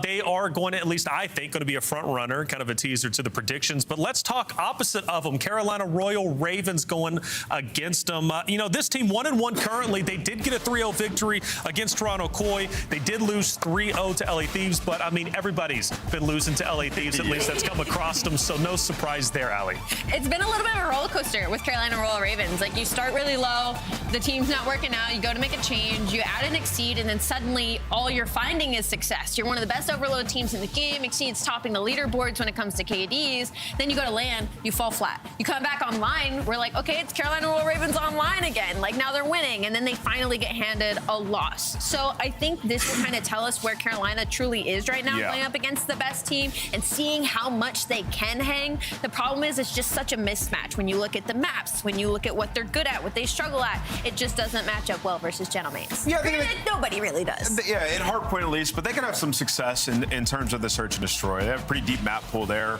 maybe outside of raid. But then you talk about the LA Thieves match, it was competitive. I mean, S&E was 2 rounds. I think they lost by 1 in the overload. Yeah. So, yeah, for this Carolina team, at least online so far, they've been a solid squad, like top 16. Nero, somebody we have to look at. Cyberbullying. This guy knows how to play and clearly could be instrumental whenever it comes to success. Overall kills, he is leading the charge. Listen, Nero's been consistent. When he's putting up Look numbers, at the top. like, they're great. I mean, Katie's All the way at the top, the orange season online stats. That's crazy. You might be the only guy who gets a graphic like this ever. Let's take a look at the maps and modes, because Nameless, I was hearing you get a little bit hype about one of them.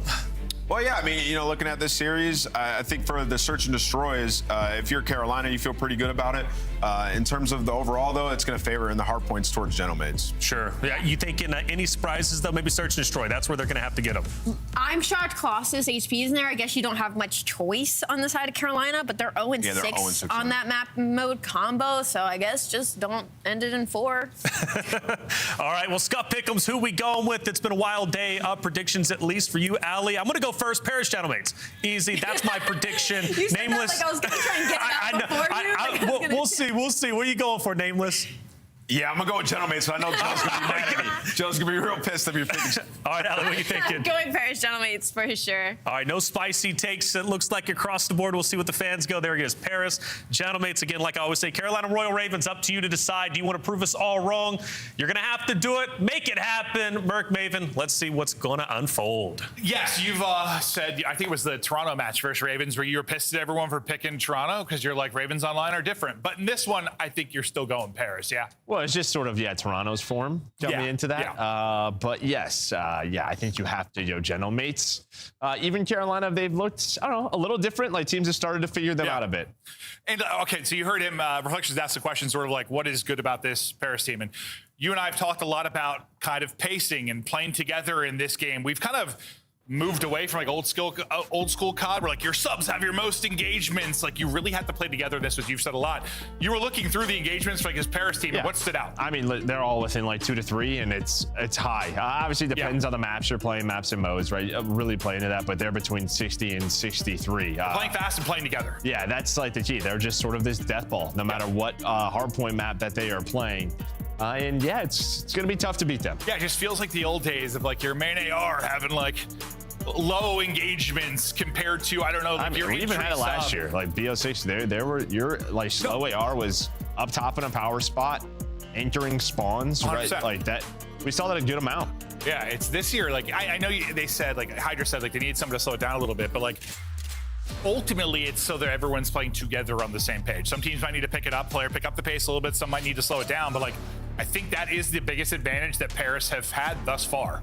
Yeah, and they're all just comfortable. clicking from a pacing They're all comfortable with all the weapons, right? They've even said like, Envoy's gonna pull out the third AR, right? Like, we may even, or the second AR, like on some maps, on some hills, Ghosty and Sybil run a second sub. Like, these guys, they will do it all. You got a team full of flexes. Basically. Yeah, pretty much. Yeah, but they all just have to understand. Outside of maybe Neptune, probably just one sub in his hand at all times, but. Yeah, just depending on, all right, what map or what hill, who needs to slow down at what point, and they all have that understanding. No, they really do. And we'll see if people like catch up or if they're going to continue to put more separation between them and the rest, because it really does feel like if the Search and Destroy continues to improve, like it's pretty solid at the major, obviously, especially in the final.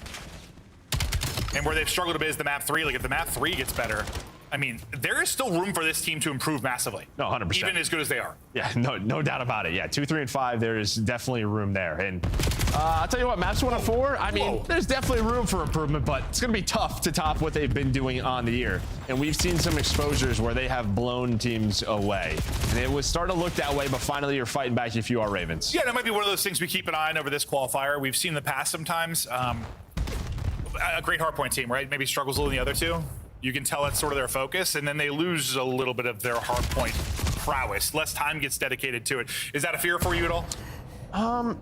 I think at like the majors against the best teams, it will not surprise me if you go 50-50 in hardpoints versus the top teams, right? Your map pick versus their map pick, like that is going to happen. So it wouldn't surprise me if it dropped off a bit. Yeah, you can't expect to win both hardpoints like every series if you're going.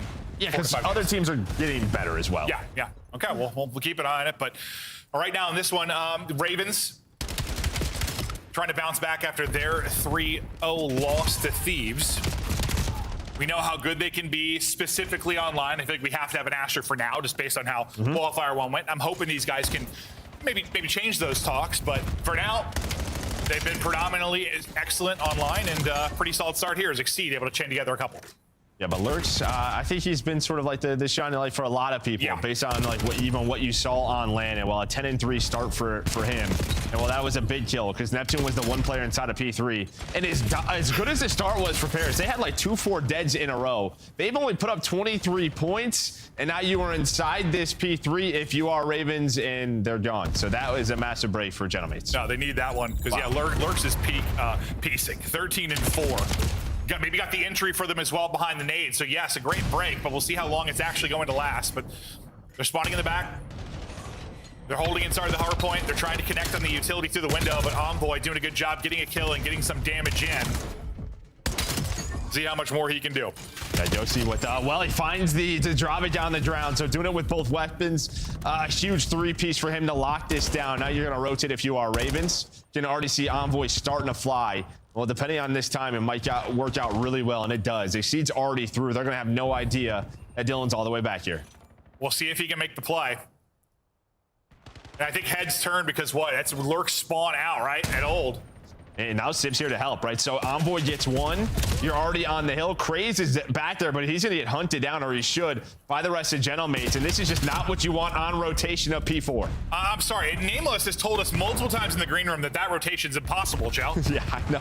Guy's crazy. I don't know what to tell you. We've had so many arguments in the green room about 3 and 4. He just doesn't like the map. It's okay. No, Nameless is like, it's impossible. It's the worst thing ever. I'm like, maybe in a ranked, if you run 4 trophies, I don't know. But like, we see it happen all the time at pro play. And we saw P3 broke too. Yeah, it's crazy. What do you know? Sometimes arguing with Nameless is like arguing with an actual wall. It is. Because he like...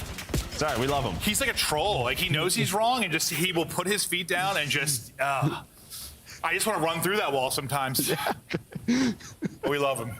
Nero's been running into a wall, 3 and 8, but hey, you're still in this game. But after what the 60-20 advantage, you said Paris weren't really turning kills into time. They've done nothing but that. Basically 80 straight points come through for Paris.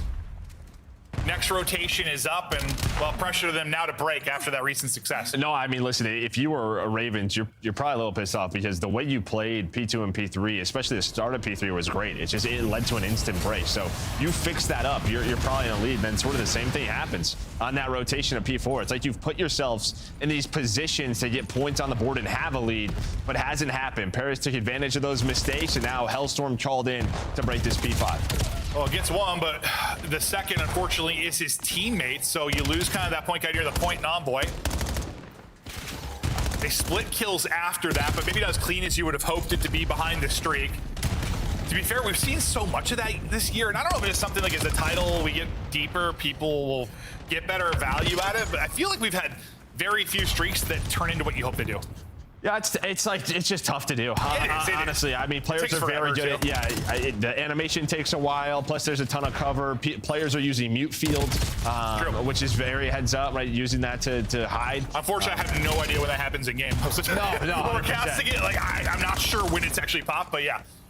But I think, players are getting done. You're trying to guarantee one, but yeah, the process of it does take quite a while. Sib, Mr. MVP from that grand final, struggling right now, 7 and 15. Taking a map off, but we'll see if he can turn it around. The rest of his team, though, putting in numbers. Still been a tight one, though. Same can be said from Nero on the other side, 4 and 13, just a dud thus far. But I mean, honestly, both teams kind of dealing with somebody struggling a little bit, finding their footing. The big thing is going to be how this second set of rotations goes. So far in control of the point, it'll be Parrish. We'll see what they can do off rotation. Yeah, Naseed's been at P2 for a while now. Since about the 22nd mark, he's been on this rotation. So he needs his team to get here. And, well, that is a big gunfight win by Neptune. So he's the only player here. You're going to rotate that early and invest. You're hoping to win it. Honestly, now it's just relying on the squad. If C didn't, like, stop shooting at Ghosty and finish that kill cleaner, I think he took, like, a bullet after he stopped shooting. He might win that gunfight. Yeah, might. Like, yeah. Honestly, he just stopped shooting, like, a second too early, and that may have cost him in the second one. Or that one bullet maybe Ghosty got in the difference between Neptune able to win it. We'll stay a little mixy around the point, but you've still got numbers here for Paris. They've been able to hold on to the time. Lurk, so you want to be your opener, is going to get shut down before he can get in position. And despite, the very early setup or rotation from Exceed, it's been all Paris, and it's really just been these moments, like these full hold from Paris that are the difference. Well, in the early breaks, like, again, it just feels like you're not on the same page if you're Ravens. If Exceed is rotating that early, someone has to get there. But here's going to be their chance. They flipped the map.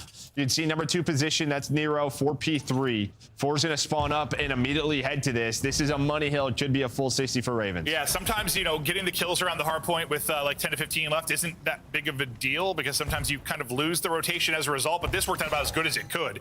You had players in your next. You spawn Paris out opposite side of the map. You get set up early. Here comes this first push from Paris, though. We'll see if they're going to find an opening. So far, no opening to be had. They go 4 for 1, and that is perfect out of Ravens.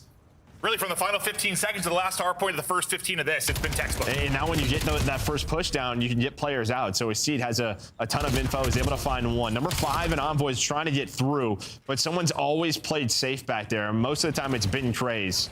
He does get cut down, but he is the safety net. Now you're trying to flip the map. So here we go. Here's a chance. Number 7 and Sib is the only player out right now for Gentlemates. No, Sib is a very important player in this. He seems uninvolved in the fight, but here you sort of have to trust your teammates a bit. And now, with him knowing they're spawning in the back, he's allowed to push forward. You're good to spawn over. I mean, I thought he was going to play a little bit safer, but the fact is, he was good at that point. I'm laughing because he throws a nade and it just bounces off. He just missed completely. Yeah. We saw it from Nero's POV. Happens to the best in the world at times. But Nero now get a little bit more involved at 11 and 19. But yeah, all right, you get around 40 seconds if you are Ravens at that P3. Yeah. Now you have to break. No, that was really solid. You just need to, if you were Gentlemates, make sure they don't chain together both. And Gentlemates did a really good job kind of having to break in rotation last time through. This time they're going to be set up earlier, and they're just going to get smoked. So no one really, with an early setup at P4, has been able to do anything for the first sequence. No, they haven't. I mean, that was just clean as well, right? All 4 dead. But it's impossible. There is immediate pressure, though. Ravens down 20, trying to fight back. Let's hear the comms of the Royal Ravens. Hit once with the pistol. Hit once with the pistol. Nice try. Okay. He's just jumping up. There's 2 on top. I'm picking up. They're running up front. They're running up. There's 2 ones yellow. Yellow 1 shot. One's too long. Heard you. I'm on P3. I don't see him. I spawned out. Too long. I got them both. They spawn solar. They spawn solar on me. Heard you. I'm wanting the deep wrap. They gotta go mid. Heard. I'm holding your time. I got time. Somebody's gotta get time. These guys I can get it from blue. I can get it from blue. Count on me, guys. I don't want to. I'm blocking green. By the way, there's one green. I heard you. Dev is con. Still con. We coming con. Blue. I broke. Sid, I'm blocking. I'm blocking. Do whatever. I'm laying down low ring. I have your mid. Heard you. You can take a deep Conrad, okay? Heard you. Yo, I'm going P3. I'm going P3 right now. I got hard Sendel. Yo, he jumped right here. Yellow. I broke. Yellow Neptune, guys. Their side, Sid, one shot, ACD as well. Their side, Del. ACD. I got one. Another one AC jumped out. Envoy. Blue side, Sib weak, and time. Time, blue side, missing one. I need a backside time. You saw him low corner. I'm nading time. Right corner, guys. On you short on me, dead. Heard you. On time. I'm short. Back, go time. Yo, he's weak. Time. Go see, go. One shot. All good. I'm taking her out around. Yeah, I'm going P3. Somebody on me. Take it out on me. I'm trying. Trap solar. He's dead. One more time, hit with the nade. Time is hit with the nade. My blue barrel. I'm nailing time. Name time as well. I didn't see any boxes. Yellow. I'm really texting Amos about how dumb he is about that rotation. No, it's fine. I swear. I'm back, Joe. I can't with this guy. It was a good listening, and now they're within 30. It was. Chance for Ravens to get this comeback alive. It's been scrappy. You can get a lot of time with this P1. They're doing it. That's going to be all 4 dead. That is just sensational from Royal Ravens. You got Gentlemate spawning out towards Spiral. You got everything in the world that you'd want. The only thing you don't have is the ability to win it on this particular hardpoint. So the upcoming fights, these final 20 seconds are going to be key, but it seems like Royal Ravens still taking the ones they need to. How the hell does Lurks get that kill? A little bit of help. And again, he was the only player over here, right? Like, you're thinking, all right, Ravens are going to rotate, but he was the only one there, and it's a 2-on-1. He's able to win that. But even with that, he's going to die, and Gentlemates are going to be the first ones here. Just feel like Ravens not on the same page with these rotations. You do get a spawn out, though. Someone's trying to read it. I think that's Neptune, and, well, that man can read, especially after Lurks is able to get that kill. Now just 15 points away. You got to be ready for it. It split spawns with a central hard point like this, and they're able to do a good pickup. Neptune picks it up, then fries the rest.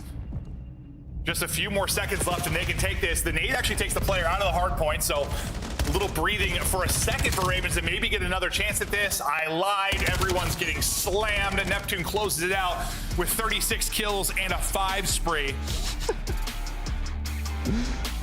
So wait, hold on. I read Sib's lips. He just goes, "I didn't do anything that map." Once that ended.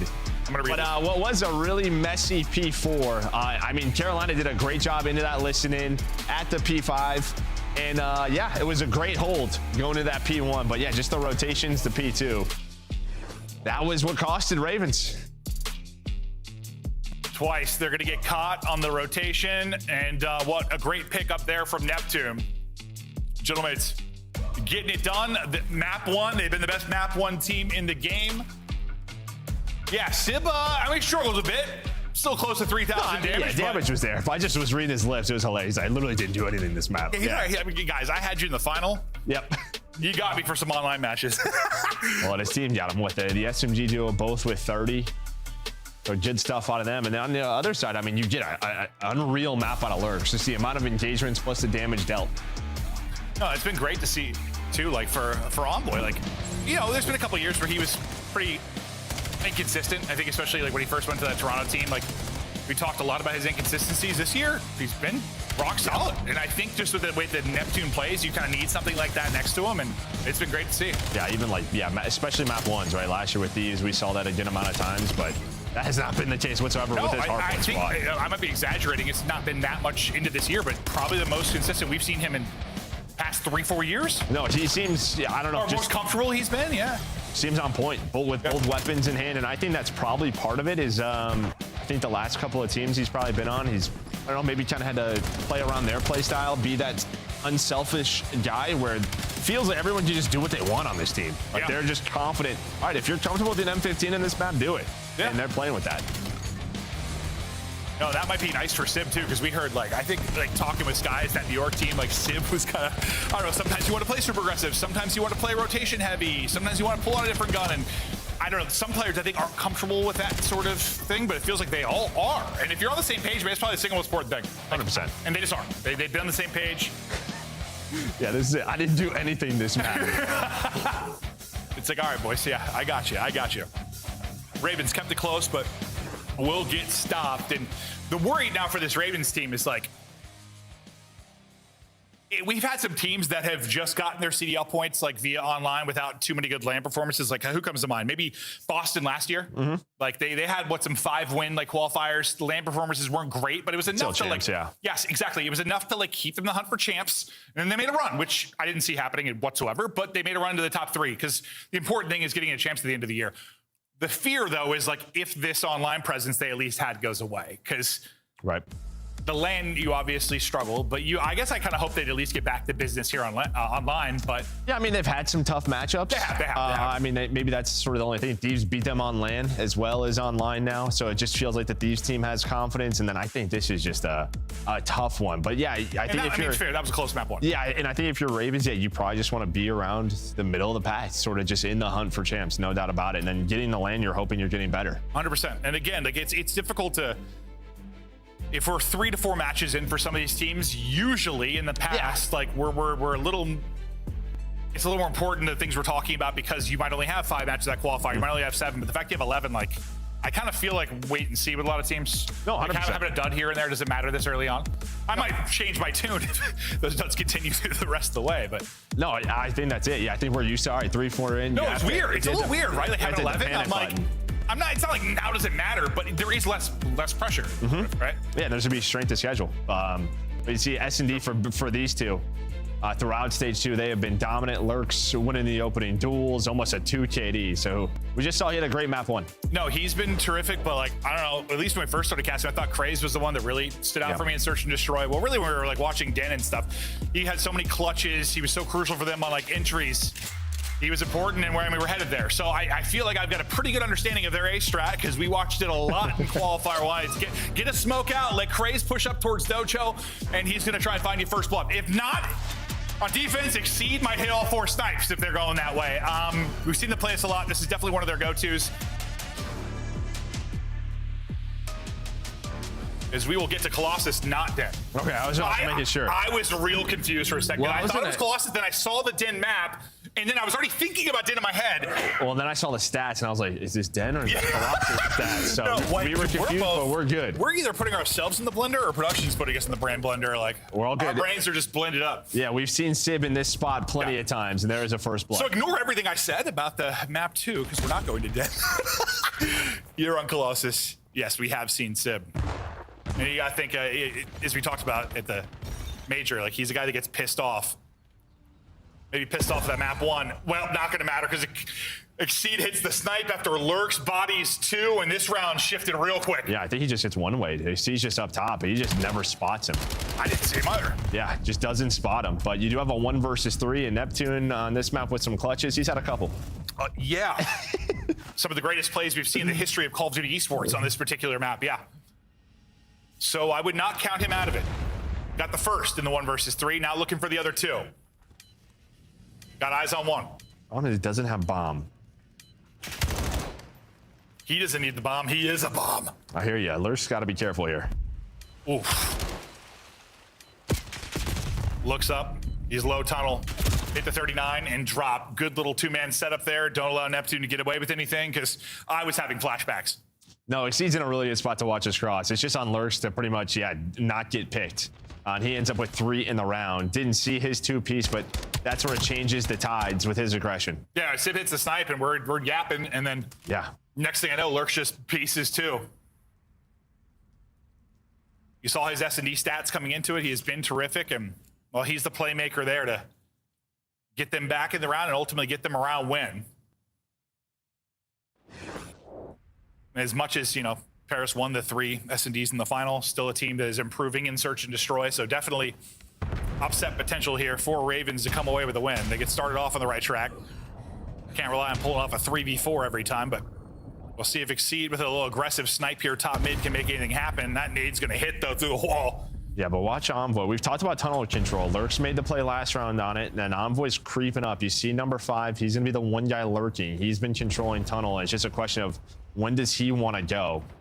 But Lurks is watching the flank while the bomb is starting to work towards A. Let's see if he's gonna go. We hop to him now. Well, he's gonna go, and it's gonna be a slide under and drop. Lurks with another game-changing double. We got to it. That is just a beautiful read as well, right? Just, all right, I get the first, and then I have to watch that pinch. Hits the slide, and Envoy just not ready for him. Mach speed. Right into the genitals. Yeah, just slid right under him. Like, that fight sucks for multiple reasons. It's not fun at all. It's like you're battling against your aim assist, trying to snap down, just gets dropped. Lurks, the man of the match so far. Yeah, no doubt about it. Yeah, I mean, two multi-kills. Envoy and the crew talking through things. We'll see if they mix anything up for this next look at offense. Bomb by himself and Dan Ghosty over here at A. The other 3 have flown B side. They're taking control of bottom tunnel and outer B. The guy deep is going to be Nero. We'll see what he'll be able to find, but this might be a mid-tunnel to A play. We've seen quite a bit of that, and that looks to be the call. First one, they saw nothing at B. I thought they were going to take space, push, plant, push through. Not going to be the case, and they're running into the Invincible. Finally, Lurks is going to die. That's his first death. It's been the multi-kills of the submachine guns that have basically decided every round so far. All right, AC trying to clutch sniper out, just not able to connect, gets hunted down.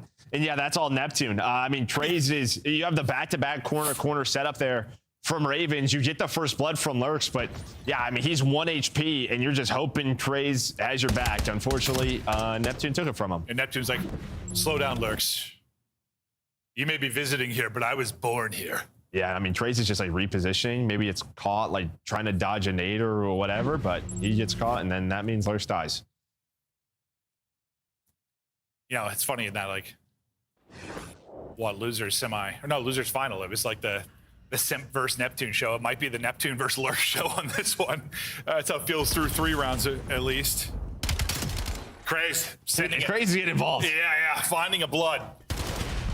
I don't know if he's going to get traded either. I mean, Envoy at least gets 1 because I thought he was going to get dropped once he realizes that it's multiple. His 1 is the one thing that's going to give Sib and Ghosty a chance here to pull this off. They wrap through and look to plant this out towards B. We'll see how Paris opt to play this out. The timing ends up. Oh, sweet Mary. I mean, just one more bullet. Yeah, one bullet. A couple just through the barricade. And I mean, you were so fast on that flank. If you were Sib, you almost line up too. But now it's just numbers. But somehow the ARs are winning it. This is the let's get everyone 1 bullet, not finish kills. At first is what it was. Ghosty got 1 bullet. Sib got 1 bullet. Finally, they're able to pick up 1. Now they're pushing through. Ghosty gets another. Sib's got the read on the last, and he'll win it. 2v3 clutch. It was frustration early, but all smiles at the end. And that is just a round when you get gifted something to get that bomb down and then reposition. You just have to capitalize if you are Ravens. But that's just a Sib diff right there. I've had gifts stolen away. My parents got me gifts for Christmas one time, and there were some kids at our church that needed presents, and they told me, it's not your birthday, it's Jesus's, and took my presents. That actually happened, bro. It explains so many things. Yeah, like literally my presents were stolen. Like, jeez. So I know some of that gives me a job. Yeah, you understand. Oh, unbelievable. 2-2. Pulled that one out of nowhere. Sure did. That's what my brain is. Usually nowhere. Sib, no snipe out. This time out array, but will still be the lone man. Exceed's got the sniper, and now this where Sib's got to be careful, and well, he gets 2 bullets in, but with the sniper, it takes 1 straight through Sib's forehead. Thankfully for him, though, his teammates are clutching up with the subs. Envoy and Neptune open things up mid-map. Exceed now in trouble. He's getting hunted, he's getting swarmed. Can he get 1? He gets 1. Can he get multiple? That's a nice little pistol tag in as well. Now Lurks is in to help. Lurks will slam them, and it's all about who can pull off the 2 versus 3. Yeah, I mean, this is a bit of a circus here, these rounds. It sure is. I mean, you earn a first blood, and then you kind of throw the round away if you're Ravens. But then Exceed is just finding snipes, and it feels like you all want to go if you are Genomates, but it's just a little bit slow. There's a solo chow. Of course, I mean, that is just all flinch. Straight to the head. No, but like right here, you jump across, but it looks like Neptune's just a step ahead of his squad. And that is one. Well, maybe if he's less than us, I might have been glad. Yeah, no, true. As they were more group, they might have got pieced. Ultimately, they did, though. His Lurks came through with the final big hit. 8-2 out of him thus far. Neptune, the blood. Neptune, give him more. Neptune was born and bred on Colossus. Finally traded out, but he did the damage. Envoy, not going to chase it. Going to back down for now. They're going to group up. Why? Because they don't want to throw away man advantage like they did in the last round. Yeah, exactly. Yeah, and that is a great opening there. I mean, they see this hoping to watch P1, but his teammates have no idea. They're already through. Oh, and now, he was so close. Still alive, though, 17 HP. That's the respect. We're just doing it. We're just doing it. That's the respect to the sniper at first. Like, you got him 17 HP, and then you waited. Then you chowed it and got smoked. That may not matter. Envoy's behind you, though. He's inside you. Envoy getting both, closing out the round. And then just finds the time. He doesn't hit like the quick little pinch. He goes all the way through the spawn. And that little timing gives him a little bit more time to line up. He shuts down the round. We're going to see the snipe one more time, even though ultimately it doesn't matter at the end of the day. Still a nice shot because he was so weak. It's like Sib, like second, he was like, I don't want to chase it and get sniped. Oh my God, he's so weak, I need to. Well, and the bullet, I think it does 10 HP, so it must have been through the rail. Yeah, true. Because he's at 17, so again, just an unlucky one for Sib. Yeah. But that's the way it goes. He dies to flinch, he dies to railings. Yeah, dude. After his map points is one of those series, I guess. No, he's going to be laughing about this series for sure. Still 4 and 5, though, considering. He's battling against the elements. Nero with the vertical spot.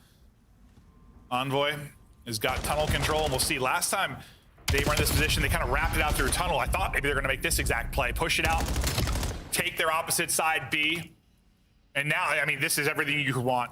I mean, you've played so safe, but you have given up everything.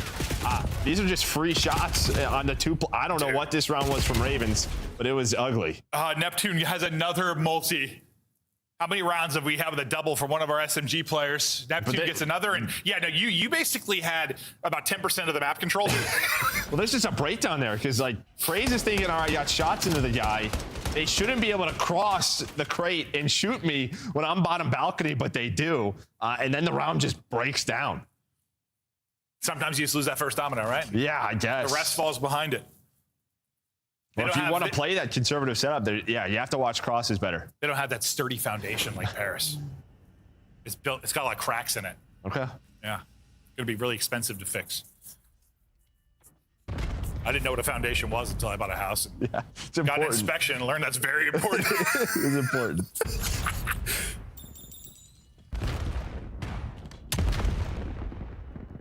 Nice nade from Neptune. Hits 1 or 2. Maybe slows down the push here for a second. No follow-up, but playing pretty safe as Paris, but not as safe as Ravens were. And I thought Neptune from that spot. It's a nice little spot, but I thought maybe Seed was going to spot him, but now all of the aggression is over towards Envoy because you have to rotate through tunnel. The nades hit you at A, so you're like, all right, let's go B, but Envoy is here, and he has the help. Everybody from Paris just shifts on over, plus bomb is down. I swear, like, Envoy, when we were talking about some of his inconsistencies, like, in the past, like, his aim was, like, twitchy. Remember us talking about that? Like, he felt a little twitchy with... He's just, like, I don't know. He's just smooth, shooting better. I mean, maybe it's just a sometimes thing, his titles, that's true. That's guns, true. You're liking. His gameplay seems really, really smooth. Sib, will he somehow shoot a truck that'll explode and kill him? Nope, but he'll lose that one. Lurks, though, last up, 15 seconds to go. We'll have time to plant if he wants to. Well, we'll see. No longer. Oh, did he get it? Not gonna matter. Off, yeah. Pops off, gets put down around to Paris. Started a little bit slower. Well, I mean, Lurks was just in takeover mode in the early rounds. Since then, though, it's been the playmaking. Or that's the playmaking, or the team playmaking. Well, okay, Neptune's had some nice individual moments, but... Well, that round specifically, I mean, Ravens, you're kind of committing to that bomb side, and then a couple of nades hit, and that just calls you off. It's not like, I don't know, Paris got aggressive behind it. Maybe that's what they were worried about. They were going to fly through. We've seen teams do that, just sort of push through P2, so they opt to go to tunnel, but it was just sort of a trap waiting for him. So nice round out of Paris. No, I think Neptune hit 2. Like, he got a good nade in. Yeah, they sort of like they just halted, like, all right, what now? I thought it was like a delayed hit, but no, changed up completely and eventually gets shut down. Paris with the round to go up 2-0. And honestly, your best chance might be in overload to pull away an upset if you're Ravens, because you're in trouble now. Oh, you're not in trouble. You're actually just dead. Sib down. Nero's gonna be the last one up to pull off the 1 versus 4. Nice shots, but too many players to deal with. Nero, one of those guys on a short list, they can just get cracked and maybe pull something off like that, but they don't really give him opportunity to do it. Paris string together some rounds late. What was the change? I think like tunnel control was big, but honestly, there were just some like cracks in Ravens setups there, especially defensively the last couple of rounds that we saw from them, where it's just too clean. Like a lot of the times on Colossus, between two solid search teams, it comes down to these like crazy one-on-ones. Yeah, no, you're right. You're all on sort of the same page. The trades weren't there. They just were not there. Yeah. You had a couple of those rounds, and there were some key clutches like early out of Ravens, but the back half just sort of falls apart. Envoy and Neptune, the subs, getting it done. Had a nice map 1 as well. 9 kills for both of them. Both over 1K damage. First Blood's department. It's funny, like Sib didn't seem to have that great of a map. He ended up 7-7 despite some of the funny moments, but he still leads the way in First Bloods. He had 3 to go with there. First Bloods were important, but not that important really in that one. We had a lot of clutches from down a man. Yeah, I mean, listen, like you and I have talked about sort of like Craze's impact, especially on a map like Den. You saw Lurks, what he was doing, but it felt like him and Craze weren't on the same page, or Craze just not as comfortable taking some of the risks on this map. Like he does on Den? Like, no, he seems way more comfortable with Den, 100%. This was like, the Lurks the guy to make the play, but he had the plays early, didn't have the plays late. It's Neptune's home. You can't square up with him. Colossic Search and Destroy. The guy will take over. Neptune and the boys look to close it out 3-0 as we're going to be speed running our Saturday. We'll see you after the break.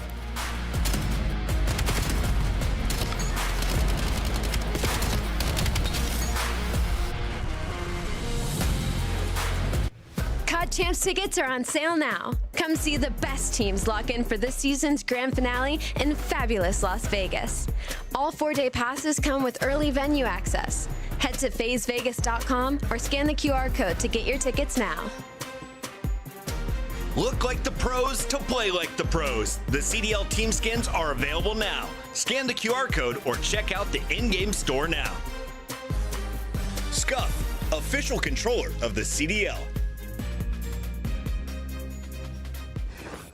3 titans in the French esports scene came together in 2023, forming the Gentlemates, Brox, Squeezy, and Godiga. If that's a name you recognize, well, that's not a surprise. After all, Conton starred in the COD space from as early as 2009 all the way till 2016. He was on Vitality's roster for more than a moment and made big waves as the French monster. Once the sun had set, it was time to launch the Gentlemates org. And it was only a matter of time until he returned to a space where he once called home. He brought his family along for the ride, the green suits. This organized chorus first revealed itself at Major 1 Madrid in the 2025 season, bringing an impressive show of force and an electrifying energy to the arena. Despite the struggles, they never wavered in their support. With the org moving to Paris and a rebrand in the works, it was time to build a championship-capable roster. Together, they assembled a misfits crew: Ghosty, Envoy, Neptune, and Sib. Each in their own right a force to be reckoned with, targets of criticism, yet absolute in their resolve to prove everyone wrong.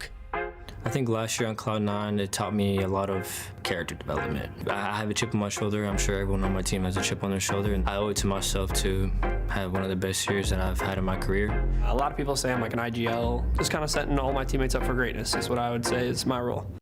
When everyone's doubting you and you have a teammate that still believes that you can do it, I think that says a lot for sure. I got a lot of faith in my boys.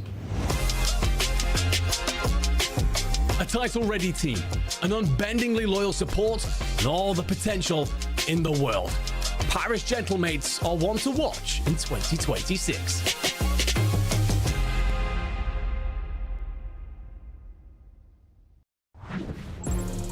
We're back and getting ready to get to the overload. Chance here maybe for Ravens to walk away with the upset. When Exceed came into the team last qualifier, Overload really got a bump. I mean, they went on a tear, won like 5 straight, series, 5 straight overloads. They improved massively, and Nero was a big part of that. I mean, that guy is playing at his best. That's one where you like look at the stats at the end and you're like, Lord God. Problem is that it happens once every 4 matches. It just like goes away. It just goes away. But you'd see what he has done throughout stage 2. Very solid in overload, 1.47 leading the way. And I mean, there's some big dogs up there. Hook right behind him, Cell behind him. But we'll see. I mean, they're gonna need this guy in this map 3. Yeah, that's what's tough. And like, Nero could be a great player, but yes, it is. If he could hit that all the time, well, I guess it's just not. He'd be the best player in the world. He'll have those series. You'll like look at the end, and like I'll look at like a breaking point tweet or something, just like the damage. And like he'll have 18K, and the next in the lobby's like 12, and I'm like, what was this guy on? Like he is twisted. But yes, I think in these type of matches when you're playing against the quote unquote best team in the world right now, you're gonna need some of that because Lurks has that real pop off potential. But when you look at, I don't know, Exceed and Craze, I guess if he was more of sort of the role players, the glue on this type of team. I don't know if they're going to go out here and like body this Paris team, but the guy with the potential, really, I mean, Nero has that potential. No, he does. Yeah, he absolutely does, but has to bring it here on Den. Neptune having himself a series, so didn't need someone to match that. You'd have to point to a guy like Lurks. Yeah, just overall slaying, like, yeah, struggled in map number 1. How do you feel though with like Lurks? Like, it's early, but good. It's the guy that you think's gonna be around all the time. No, I don't know. I just sort of, you can watch a POV a couple of times, and it's just sort of like, you have a good idea. Yeah, you can watch the error on the map. Yeah. Yeah, I think he's got a bright future. Have we ever had, but for like Neptune, has there ever been like a comeback story like him? Like, dude, like a guy that literally was in the league, out of the league for years, and then comes back, maybe the best player in the game. The only one's Joe. Probably Joe. Because when he got benched, he went to Challengers. That's true. That's true. Yeah, and then what he's done over the last couple of years, for sure. Yeah. But I mean, a little bit different, because you disappeared if you were Neptune. No, yeah. You're right. Those are like similar stories, but also Neptune like kind of pieced out. 4 years, whatever it was. Like, it's crazy. I'm happy with the guy. Lurks, I thought maybe he was gonna pull off both of those. If he does, Exceed gets through, but instead it looks like it's gonna be a defensive stand, at least for now. Be careful when you're calling this, Joe. I know. We just didn't see. We didn't see it go into the goal. I got confused. But it's a really good start here for both SMGs. Lurks again. He pops 4 kills. Exceed sliding for it, but you're playing a little bit of defense. You still have some manpower here. It's just a question: can anyone slide across? They cannot. You had 2 chances at it, but they're gonna get shut down. The defense good enough to hold for now. As Paris look to get a good old-fashioned 3-0. Moving this up towards B. Unfortunately, I don't know how he slipped between both, but Krace like is between both players that have pushed forward. I don't think Ghosty's thinking a gunfight's coming his way at all. He gets dropped and that stalls out everything. Yeah, now you have a seed push forward, so EMP gonna start moving, but you don't wrap this out. So there's gonna be, okay, you are gonna wrap this to say, but now behind Crazes too. Like, do we go back? No, not gonna happen. You're gonna play with your teammates off the spawn through Dojo. You wanna attack the B side if you are Carolina. No, they're gonna wrap this out, and well, there's not a whole lot of people home. 2 people kind of out of the play. Envoy's gonna wrap back, and now quickly Neptune's gonna get up to the mid-cut. If you got really aggressive behind that, I mean, they're not omniscient. Well, they're gonna go now because somebody shot. Yeah, number 6 shot. Neptune shot, but yeah, Envoy holds the line, and then Neptune got involved. Yeah, no, I felt there was a small timing there where Ravens kind of had like a 4-on-2, maybe a 4-on-3, but they don't know that. They don't know that, no. Paris react fast enough. Envoy is taken over. What in the hell? 7 straight for Envoy. Slide through for the score. Finessing his life as well. What a sequence here for Envoy. We've been talking about his turnaround, his consistency as of late. He's been having a series. No, he has. I mean, just unreal plays, and now you have a chance. Maybe it's going to slow down a bit behind those 2 kills, make it 3 kills. But yeah, I mean, just beautiful timing. And well, a big part of that is because that goal's moved up just a couple of yards towards that A zone. So as soon as he slides, he's right into the goal. Yeah, I think he hip fire like pistol 2 people on the goal or 2. So yeah, his teammates helping there as well, obviously. But setting up the highlight clip out of Dylan Envoy. Okay, well, that looks violent. Neptune holding an angle and just blown to smithereens, and that's going to be the sequence or the call to go now for Royal Ravens. It's been all about these defensive stands from Paris, though. They've been able to shut it down at the goal line over and over again, and well, they're turning heads again. And sometimes just buying enough time for that player to flank it through the mid-cut is Neptune's going to do it. And I thought getting a kill was going to silence it. After that, though, you find all the kills of your Ravens, and here we go. And somehow Dosi Dosi gets 1. He sort of disappears. And that was your chance. If you get a clean trade from Exceed on a Ghosty, it's a 2 versus 1 versus the last player, and there is a chance to tie this up. But instead, everyone's off spawn. And the key, really, in those defensive holds, you should see it kind of through X-ray, but there's 2 Paris trophies there. That is the only way Ravens get through, is if they hit a couple of nades. And then you can go in that 4 versus 4. But once the trophies are down, good luck breaking through. Oh, no, 100%. Well, basically back to spawn with the EMP. Envoy from this position went nuclear last time. This time just going to get caught with a nade in his hand, but maybe sets up Sib to be the brute force in front of the EMP player. You can see number 8 and Ghosty kind of head on a swivel, worried about, because mid-map is wide open due to the route that Envoy's taking the whole way around, so they're worried about a flank. Unfortunately, it's one of those situations where they just realize everyone's grouped up around the goal. They're kind of playing for something that's not happening. Yeah, and it's also, I mean, Envoy is hoping someone gets 1 or 2. And then that last player or second to last player probably turns, right? And that just sets up the flank, which would lead to a score. But Crazy's like, okay, he's just going to run right into my pre-aim because my teammates held the front. It is all about the teamwork. It's so funny, you know, you talked about this exact type of game last series, or last series we cast, at least in the first one, how Din can play sometimes. And it ended up not really being that. We saw a whole hell of a lot more scoring, but in this one, yeah, kind of just about the defensive stands. It's a lot of sort of stalemate positions, sort of how you expected to play. Yeah, we saw that stat that pops up. It's like average first half goals for both teams is right around a 1. So it plays out. From what we saw throughout this first half, there were a couple of early chances for Ravens, but defensive holds were just enough here for Gentlemates. I mean, our Koi series as well, like that was probably the difference. What I think we said 4 or 5 times, they just shut it down right at the goal. And then this one, I mean, yes, it's a great sequence for Envoy, but the fact that both those players aren't focused on him, yeah, he had the team help there. That was a good cohesive And that's push. it. I mean, you would have a 3-on-1 or a 2-on-1 versus Neptune, and that's probably it. So, I mean, heads up play out of Ghosty to turn, turn the numbers to his Mr. team. Heads up, dude. His brain's always activated. Always. Think first, shoot later. That would be a horrible COD player. Yeah, no, it really would. Yeah, you better be doing those at the same time. But nah, he is definitely a bright and shining star of a player. He's been terrific this year, and we'll see how he'll play down the stretch. Not having like a monster map by any means, but that's because Envoy's been leading the way. Number 4, that'll be Lurks. Keep an eye on him on the mini-map. And you can see heads turning. They're worried about it. Yep, the comms are on point. Paris able to deal with it. They're going to grab this and go. Paris, opportunity here. Sort of. I mean, he's Envoy by himself. Nobody else is around. He'll dance it on into the base, but that's going to be drone out in the hands of Royal Ravens. Paris, though, they're up 1-0. Feeling good. Looking to close out the series. Let's see the comms out for Paris. They cut there. Ball's weak as fuck. I'm needing it. One could be pinching. I'm it. I'm in cut. Yeah, pinch. Yeah, I got it. Right back. I killed ball. Nice. Another one here. Craze. I got naded. I'm one shot. I can't shot. He's in lockers. I know. I can't shot. 1 sec. One minute. Out front 10 on you. One's pinching too. One shot broken. On their heady. Yo, 210 on you. 110 and one in the corner. One shot. In the corner. Close. On you still. One's in mid cut late. I'm ironing mid cut. I'll send you a low server. Outer.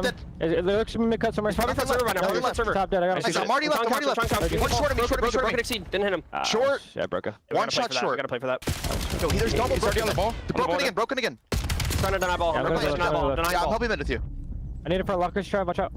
Maybe right side couch still? Yeah, nothing right side couch. I'm only pitch. Weak then. Low server left. No. And top window. I dropped the ball mid cut though. It's a good spot. Yep. There's 2 mid. There's 2 up front server. Give me a second. I'm pitching. You should go deny from broken. He's on the pitch. He's low server. Low server with ball. Watch out. Low server. Back dragon. One shot. Low server. Sorry, they got a cap. It spawns left on him as well. I spawn here.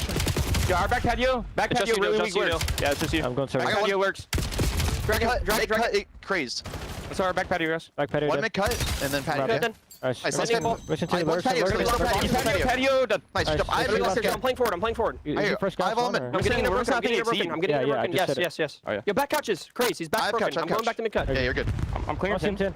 Out. Back into the action. Ravens have tied it up. I was going to say a presence here from Gentlemates, but Exceed rails that presence with an absolute beamer, and now opportunity for them to fly on forward. The line of defense for now. Here for Paris. Wait, he got in. Oh, he got through. Wait, what? I mean, he just flew. What? He just took the risk. 99 speed on Lurks. Hits the slide, and they can just not stop him. Hell of a moment there for Ravens. I thought the story was going to be the defense again from Paris. Not the case. Sometimes you just got to send it, Joe. Oh, I hear you. He absolutely does, because that was the only play. His last teammate was pinching. That wasn't going to work, so he just goes for it. And we've seen some players like pull out knives for like goal line stands, but nobody had it out. And that's, yeah, you're up 1 now. How quickly this changed. 1:45 left to go. A chance here now. Hellstorm in, and Sib trying to find an angle. I feel like we haven't seen too many Hellstorms come in. Really an overload. Tries to funnel that into their main house, able to do it. Now can they get across the gap? Going through. Ghosty, I think he gets stuck trying to jump through the window. I don't know if he would have scored. But I don't think he had a chance because he might have been like trying to dive. Yeah, I don't know. Maybe just sort of messed up that movement, but it happens. I was kind of going for it. But yeah, using that Hellstorm, hoping to get across, doesn't happen. And now you're going to be 3 dead, make it all 4. Wow. And just like that, Ravens put up 3 in this second half. I thought this might be the chance for Ravens. Just, well, we've been talking about Paris. Their weak point really has been the overload. And that was the thing that really turned around for Royal Ravens once Exceed came into the roster. And looking like they might walk away with a map win here and push this to 4. Hold up, though. Paris, you might have one. You got to get going before number 4 flanks. You've got to push forward. You have to go. Otherwise, Lurks is going to get the angle. And they're going to get pinched out and dropped. I don't think Lurks got a kill, but he definitely got some damage in. No, he put some shots in. Yeah, he knew he had to fly. You just had to go, but his teammates held the line, and now you can play a little keep away if you want. 30 seconds. Paris trying to do what they can. Envoy will find one, but guess what? Exceed is across the map. He sure is. And they're trying to hunt him down, but he's even getting it done with the pistol. Best of luck with this. Craze fighting on the other side. Exceed just playing from the back, heady gunning people. No longer even enough time for them to pull off the miraculous comeback. And just like that, a 3-0 ripped away from Paris. Honestly, felt like they led most of it, and then it just collapsed over, really from when we went to listen in onward. Yeah, I mean, the first goal was like a 4 dead, just like through the middle of the map. They just lost the skirmish, and Ravens just were like, all right, we got a point, right? I mean, you go 4 dead all at the same time, it's just going to turn into a score. I don't know how Lurks got in for the second score. No, we were on like Ghostie's POV. It looked insane. But it just felt like that was sort of the dagger. Like, how did that happen? No, I almost felt like, what was it, the one in Qualifier 1 where, like, did he actually go through? Like, Zexnid, right? Yeah, it was Zexnid. And I was like, I don't even think he got through. I kind of felt that way there. I was like, did he get stopped short? We couldn't really see, though. The angle of it was kind of tough. No, I mean, it looked like I just surprised he got there. I didn't think he got there at first, honestly, but he did. Yeah. He scored 3 in the second half from Royal Ravens. Nice, solid all-around effort from the squad. We'll take a look through some of the highlights, but nice bounce back in that second half. And now you extend this series, and we'll see if we can push this any deeper. All right, let's see this Lurk scrap. This is still first half. Oh, this is the ghosty play. Yeah, and then second half is where it gets crazy for Ravens. They put all 3 up on the board. The Envoy was trying to do his thing early on. This was the first one. You just had a clean 4 dead. Now the second one out of Lurks and Mr. 99 speed. As agile as could be. Yeah, I want to see this again because I thought for some reason he like got caught short.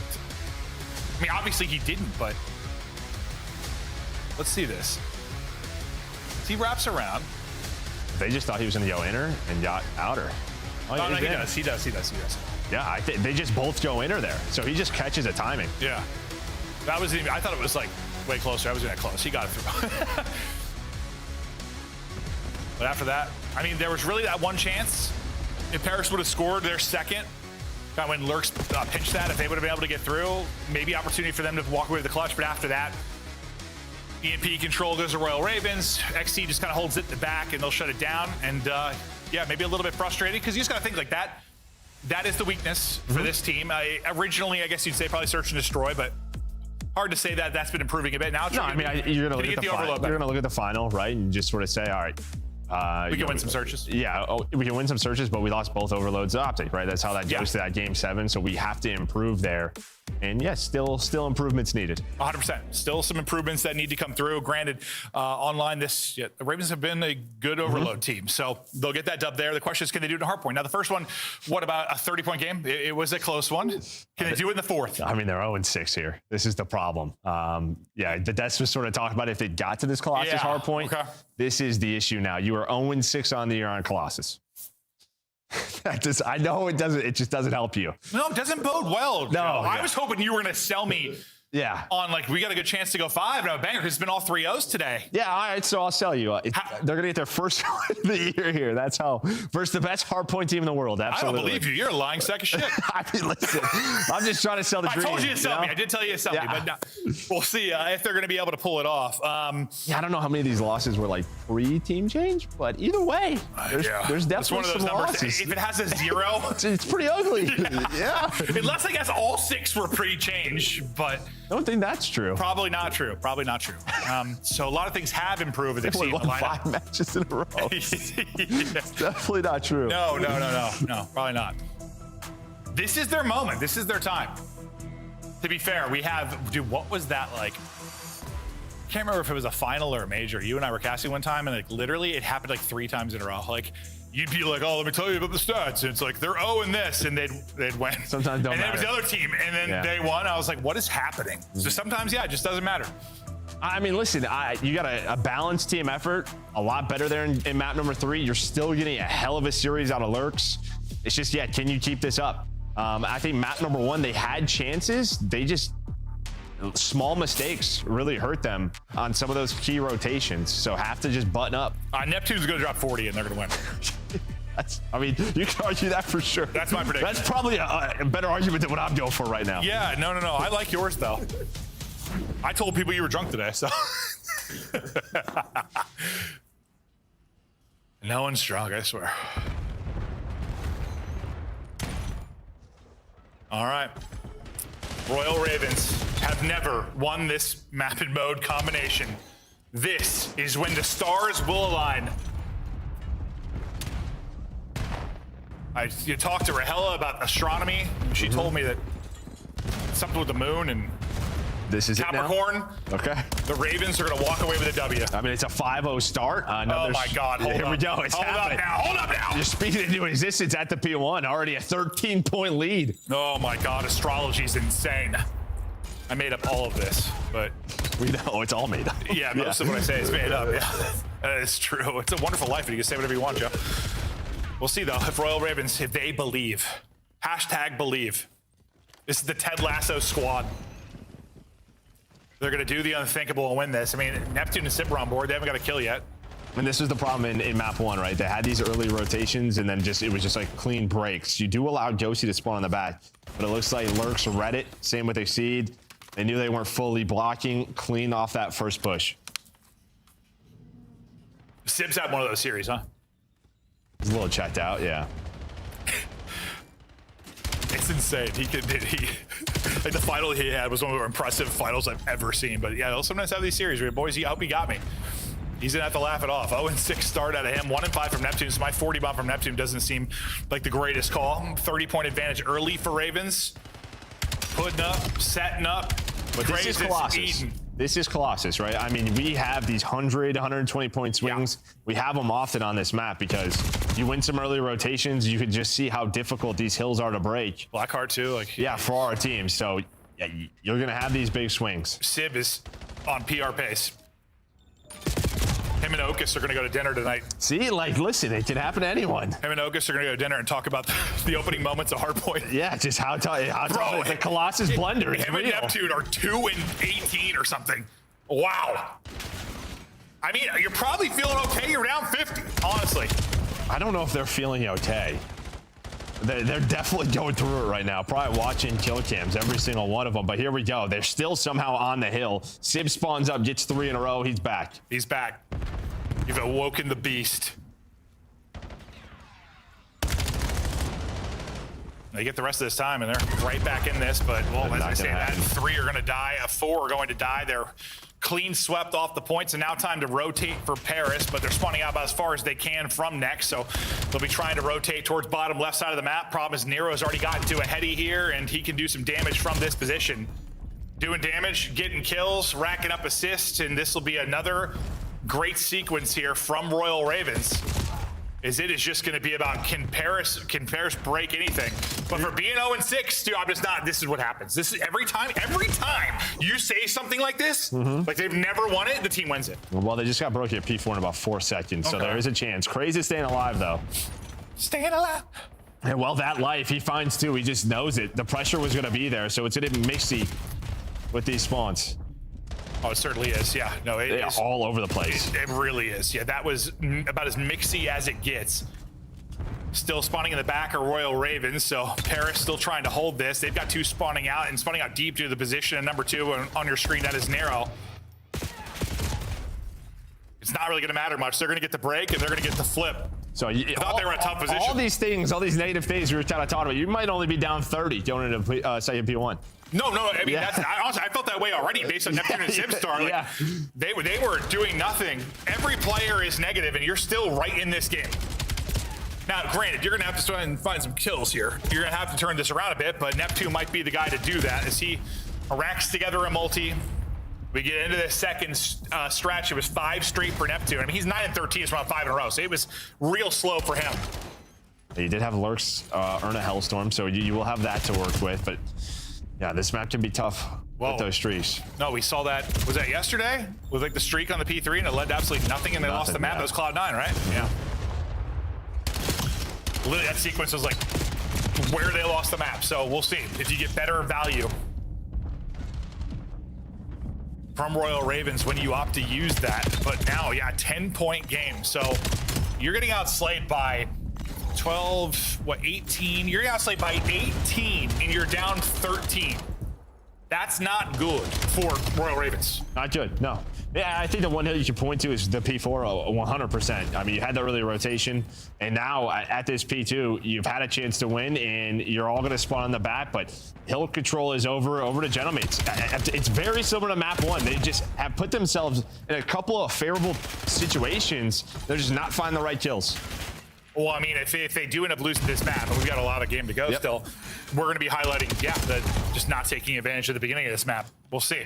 Hopefully, they get a break, yeah. Okay, so yeah, they're able to, play off this break and actually get the map victory. Craze and Nero leading their way right now for the squad. I mean, honestly, Slaying looks really solid all around for him. It's just starting to capitalize on some of these moments. The fact is they're still finding the kills. That starts to add up. It does. Like, you can survive getting outslayed, but like, you can't survive the whole map like that, it's gonna start getting a little bit cleaner when that happens, just like this P2 did. We'll see if they get another chance at the P4, but for now they're gonna have to break through tunnel, and Nero is on 5 in a row, having one of those maps that every now and then you see from him, 25 and 12. Yeah, no, he's good for 1 or 2 maps like this, or sometimes the entire series, but once it gets later in the day, we know he starts to really turn up. 7 straight, 27 and 12. You have 2 Hellstorms now to work with. You would probably invest it here on a P3, but you don't need to. After we were kind of all the positive talk about Paris and the negatives of the scoreline despite Raven slaying, then they have probably their best stretch of the game. Still, it's a 40-point game, but that was a really good sequence at least. Unfortunately, it just got broke, but still a healthy amount of time. But you have 2 streaks. We'll see, maybe just with the time remaining, you don't use them here, because there's only, like 30 seconds you would probably call it off a spawn, so it looks like they're gonna hold on to them. Well, I think they wanted to use it, or not use it, because they had P4 side, so they're gonna go at this one more time. Now they have to be careful. Exceed does spawn safe, but 2 players spawn all the way out. So this is going to be a massive moment in the game. Another P4 where it looks like you should have spawns early if you are Ravens. Can they deal with this first push? And I think Trey's going to alleviate some of that pressure. No, he absolutely did. He alleviated basically all the pressure. Got those 2 kills right before the new Hardpoint was going to pop. He's going to end up dropped because, well, he gets caught in between multiple players. But all of this room is due to his play at mid-map. This is the next important moment, though. The nade's going to connect. Envoy somehow walks away with 2. Hits Exceed down to 7. Envoy just broke the hill by himself, practically. Well, okay, someone competent name with him, probably. Someone finished that 3rd kill, but that was still impressive. Yeah, another chance here, though, for Ravens, just to quickly reinforce. But you're about to have a team, or a lead change here from Paris, continuing to fighting, making this map messy. Well, that's why they're the best Hardpoint team in the world. Neptune, I thought, just perfectly slid under his aim. But yeah, still, I mean, for Gentlemates, with 10 seconds left, the fact that you lost rotation, responding out deep, you'll take that all day. Like, you didn't get a ton of time, and neither did the Ravens. I mean, in like that kill difference continues to go up. You said it was like around 18. It's more now.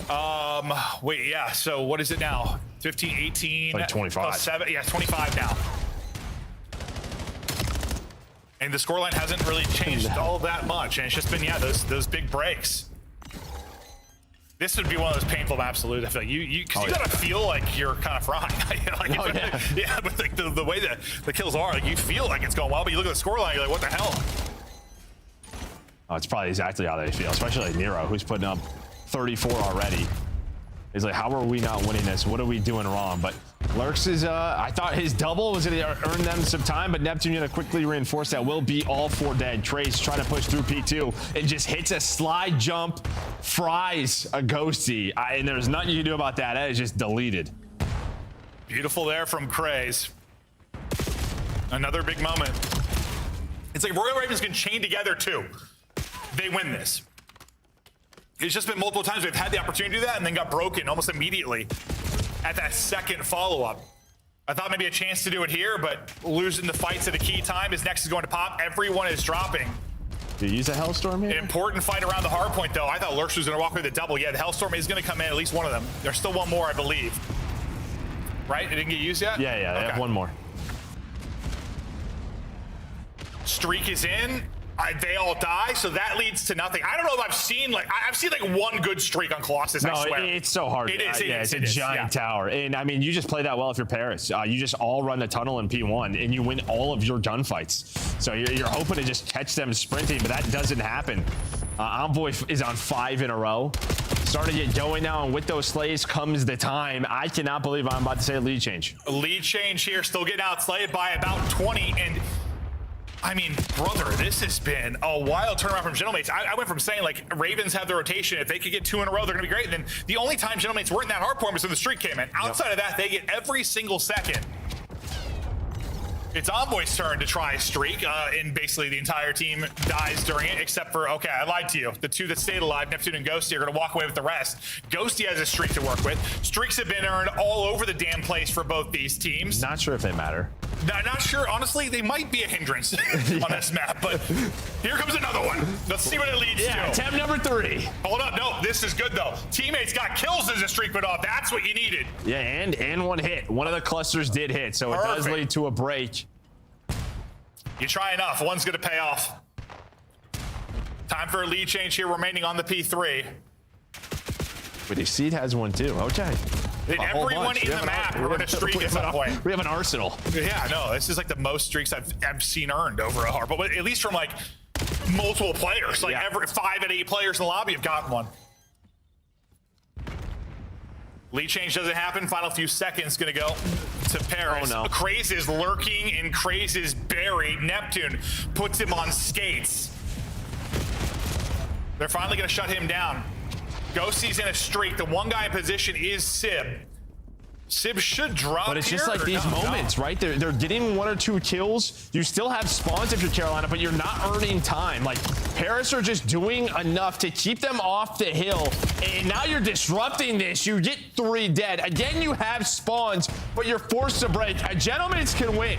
This, for some reason, reminds me of, like, the United Jetpack Hardpoint. Like, they just hit it and hit it and hit it and hit it and kept it scrappy, and they'd walk away with some wins. Paris, play with pace, play with passion. We're not done yet, though. 6 seconds away from closing it out 3-0. The slang is probably equalized a bit, but I don't know if it has. Sib's negative 18. It is not at all. We're going back to a P1. Ravens are set up here, so they get all the kills. They use one more streak, get them off that P4 time. Here we go. Can Ravens lock this down?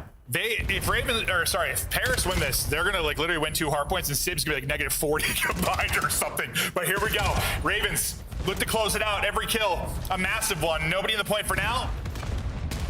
We're dipping, dancing, and diving around it. It's a contest inside. Is Crazy able to walk away with 1? Someone's got to touch the damn thing. Neptune's gonna get a kill with the nade. Neptune's gonna get a second, and that is map.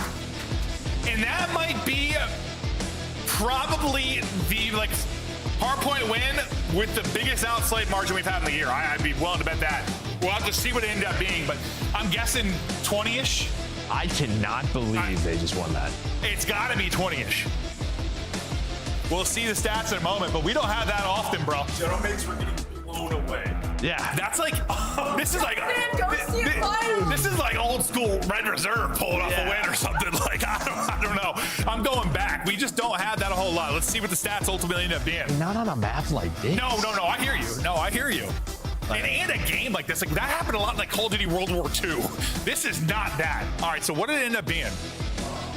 23, then you have what, 28? 32 kills. 32 kill difference and you lost. A 32 kill difference. Okay, no, this is absurd. And Ravens, no, this is actually prime phase in BO3. No, this is like, worse. This is absurd. No, didn't phase like outslayed by 30 and lose hardpoint all the time? Was that probably? Like, that is one of, that's the worst in years though. It has to be. You outslay by 30 and lose a hardpoint. Like that, you have to like try to lose. It was all 3 P4s. All 3 P4s. I think Ravens were there every single time. That's actually unbelievable. I don't know if I want to like part of me wants to really gas like how Gentlemates play and the fact you're able to pull that off. And part of me wants to be like, Ravens, that is the most embarrassing thing of the year. Yeah, I'm just looking at this. I don't know. Yeah. Like we talk about sometimes when a team gets outside like 10 or 15 is significant. 30 plus is. I'm gonna your backs are the Gentlemates because like, dude, like you're getting blended. Yeah. And they're just like, all right, we got this. 100%. They're like, how are we in this? It's funny because it started from the get-go. Like literally, when like Sib and Neptune were they were 2-18. I said like, you're pretty happy you're down 30 or 40. I didn't know the trend was going to continue the whole map. It was awful. It was Chip Jones. All right, over the desk.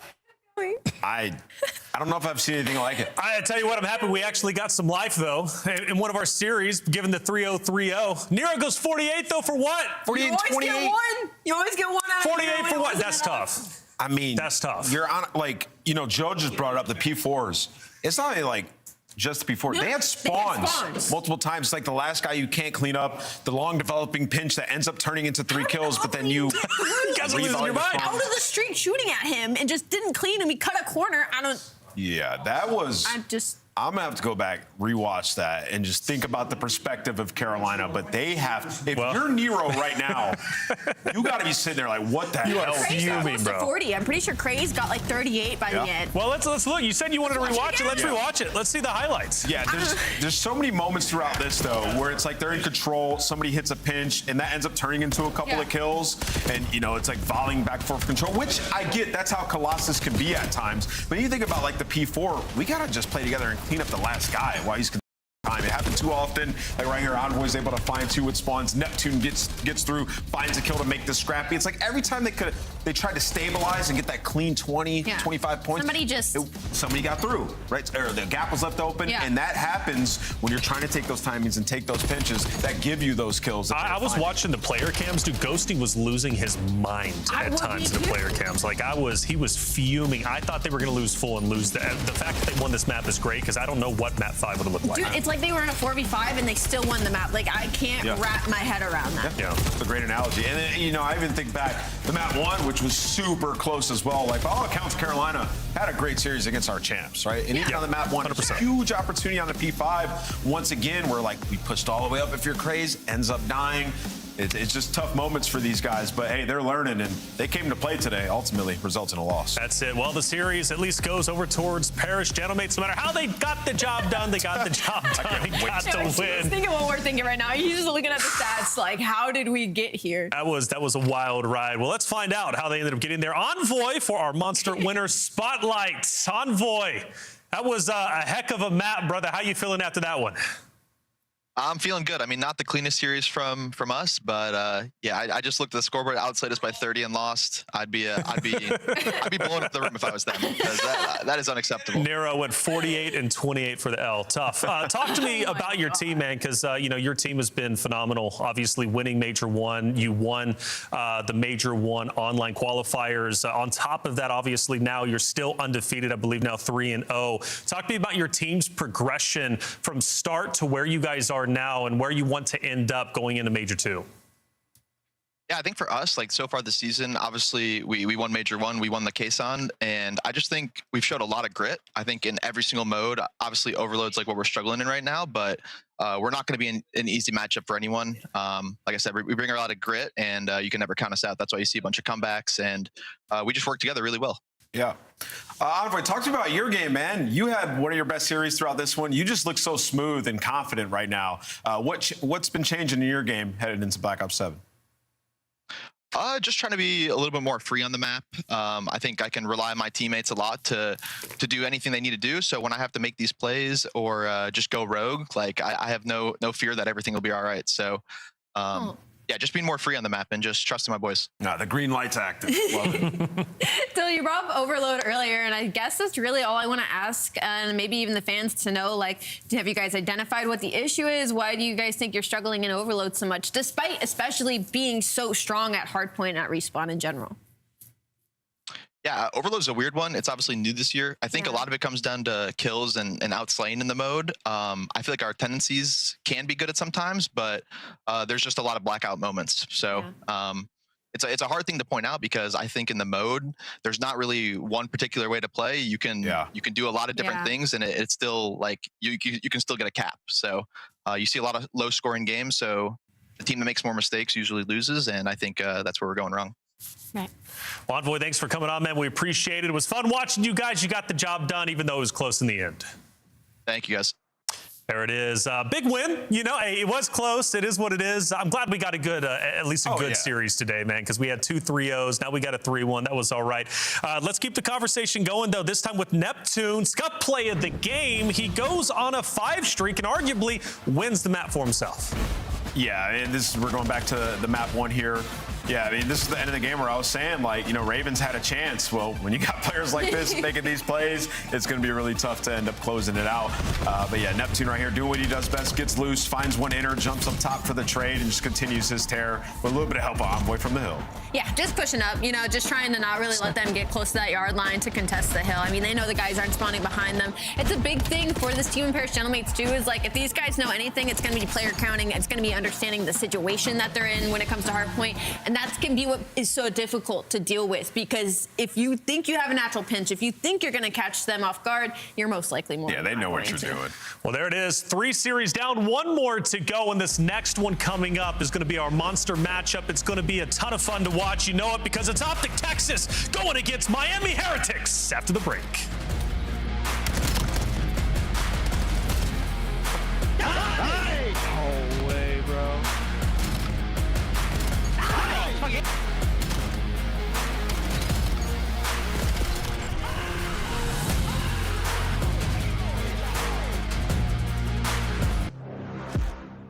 Black Ops 7 returns to the Esports World Cup in Riyadh this summer. Scan the QR code to be notified when tickets go live later this month.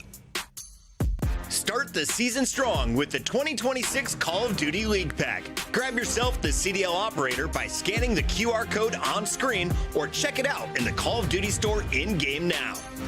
Scuff, official controller of the CDL.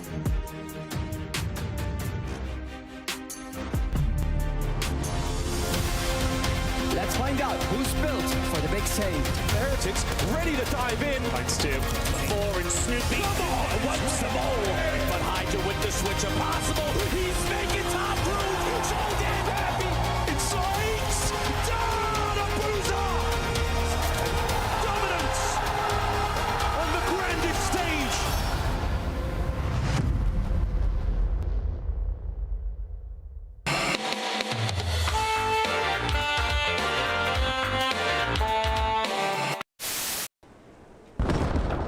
Cutting through with our boy through Dojo.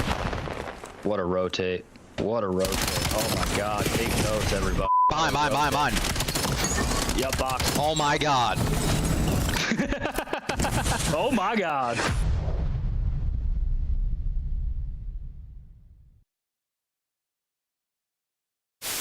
What do you want to say to the fans out there that's been supporting you guys? Fuck Optic, fuck the Greenwall. Vamos! And that's gonna do it for me and Vico here on the stage.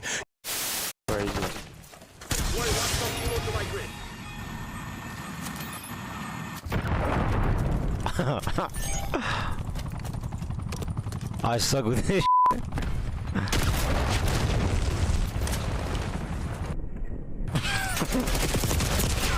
Bruh.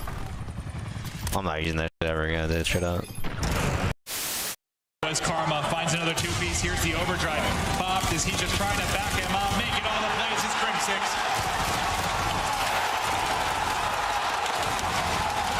The curse has been broken. The dynasty has been cemented. They are the greatest roster in Call of Duty history.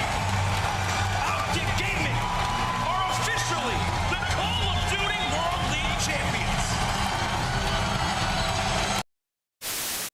That might be it, folks. That is all she wrote.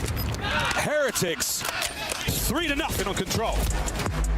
Unbelievable stuff. Again, these guys on this map were lost for so long. The improvements they made, never mind the map is going on 0.0. Vico didn't know either. Heretics started celebrating, and there's still a game to be played. There's 2 segments gone. Wow, what's happening? It's not over yet.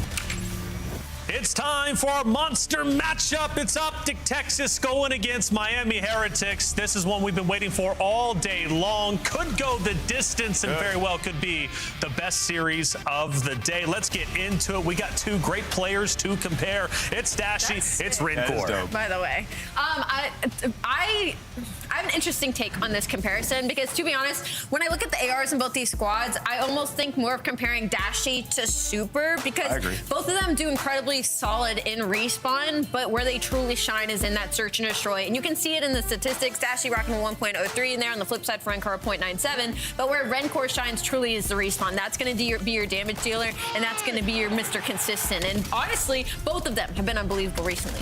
Yeah, and you know, when you look at Rincor, it's like Scrap and then Rincor in terms of damage. Yeah. And Rincor is just, he's insane, man. He can take over a game at any moment. At one point in time in his career, though, that was Dashy. But now his game has evolved where he's sort of the complement to the players around him, and he's taken over in search and destroy with the sniper when he needs to. We saw it on land, and he's sort of slowing it down, getting hill time, top 4 in the league in hill time. So we've seen an evolution in Dashy's game, and when he needs to step up and have a big moment for them, he's done it throughout the season. Let's talk Optic, because Optic obviously going to have the most fans out there supporting them. They've been on fire. They've been looking great. Arguably a team that should have won Major 1, winning 3-0, 3-0, 3-0, get to grand finals. They fall a map short. This time around, they're out for vengeance. Yeah, absolutely. And you could say, yeah, they could have won Major 1. It was some search and destroy blunders that they had. You look at that series, the round 11, people go back to the raid and the Scar, both opportunities to win.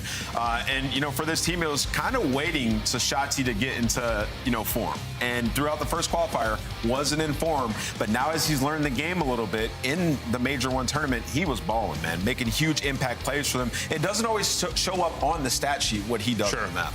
Ali, last time they met, it was 3-2, went the distance. This time we're looking for it to be the same here.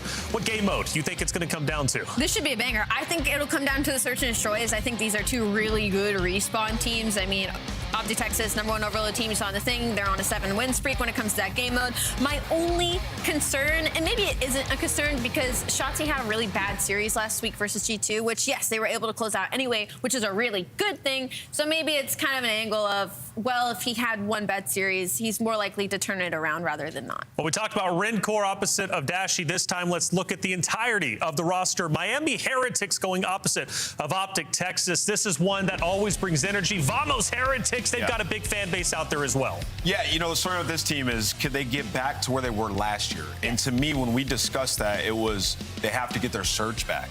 Well, they figured out their S&D. It has been phenomenal since Major 1. They're 7-3 in their last 10. And the way that they play is awesome. It's a lot of misdirection. We're going to bait you out here. Then all of a sudden, Super's hitting a flank with SMG. Oh, I thought he's an AR sniper. Well, they'll switch it up, right? So they're very difficult to game plan against in that game mode. And what's been great about Miami Heretics, so like you said, their search and destroy is really good right now. They're the best opening duel team this season. But my thing is, like, we knew what we were getting out of Rincor and Super. It's one of those rare situations where their ARs are much more consistent than the SMGs on the team. But even then, it was a question mark of like, okay, can Trakes fill the shoes of Real? Yes, Trakes have done an incredible job. And on top of that, I feel like we've seen that, and we've seen more out of medals. He's been a first blood demon in search and destroys. He's been putting himself out there, winning more really pivotal 1v1s. And that's good for the overall success of Miami Heretics because you're one player that's kind of your X factor. If he does well, you're slamming teams is getting more consistent. Let's take a look at our maps and modes we will be witnessing for this awesome series. Starting off in Den Hardpoint. Nameless, you're the guy that usually pulls off some like, this map doesn't look right. Are there any? Oh, Ali, let's go to you. What are you thinking? No, I love these hard points for Miami simply because I look on the flip side for Texas and I was thinking like they need to deepen their hardpoint map pool. They're 4-1 on Exposure and 3-1 on Colossus. And so they're technically getting kind of two of their worst outside of their auto video and Scar and Den in this series. So that's some opportunity for Miami. To that point, Miami, like stats, Renkor's playing well on hardpoint. They haven't been winning too many hardpoints. So 3-7 in the last 10. And the Scar, they've been trying to play it repeatedly because they don't like Colossus. 2-5 on it. Now, I understand those Scars. We've seen some where it's kind of back and forth, close. Ultimately, they've been losing them and getting trapped back green. So has to be a different approach here once you get to the map. Scott Pickles, let's do it real quick. I'm going Optic. Got to back them up here. I think they're too good of a roster, but Miami Heretics are exciting. Nameless, what about you? Yeah, I'm going to go Optic. I got Optic taking this one. Hopefully it's a dramatic one. Ali, we've been waiting all day. Who are you going with? Asking me all day about this. I'm actually going to go with Miami. Woo! Miami Tammy, she was right once today with Koi. Is she right in this series? Let's find out. Miles and Chance, take it away. Thank you very much, squad. Oh boy, it's always a good time. It's always a good time when the Heretics play Optic. It is always a good time, chats. That clip was also haunting. The 0.0 vehicle, shout out, vehicle. What the hell happened there? Today, will we see same shenanigans? We're going to find out. How you feeling, brother? Ready to rock and roll? I'm very excited for this one. It's been a very interesting day of Call of Duty. A couple 3-0 stompings. We watched Carolina drop 32 kills in the plus column for the L, which I don't know if that's a record, but if not, it absolutely should be, because that's not great. But it's been a fun time, and I think we're about to finish off our day with, you know, maybe one of the better matchups we're going to have in the entirety of Stage 2. Game 5, the last time these two teams squared off, and I think both of these teams like really starting to find their form throughout this stage as well. Definitely haven't peaked. They haven't even begun to peak, but they're on their way. On their way up the mountain, the mighty mountain of Call of Duty greatness. Here we go to our first map, a Den to start off the series. And this should be a fun one indeed. That exposure overload, though, well, maybe I'm excited for that. I think we do get to the Scar side of this series indeed. That Hardpoint has got us absolutely chomping at the bit, ready to get into this one. Here we go, folks. Map number 1. Just kidding. Heretics Optic. Always a good time, Chance. Always a good time.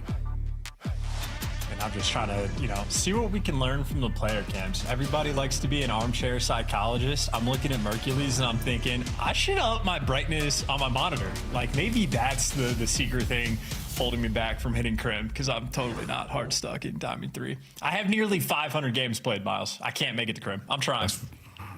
That's quite impressive. That's quite impressive. I have a fraction of that. And I'm also in Diamond. We are definitely looking at some sort of delay here, friends. Apologies. But yeah, what is your monitor brightness set at, chat? What have you got? Let us know, chat.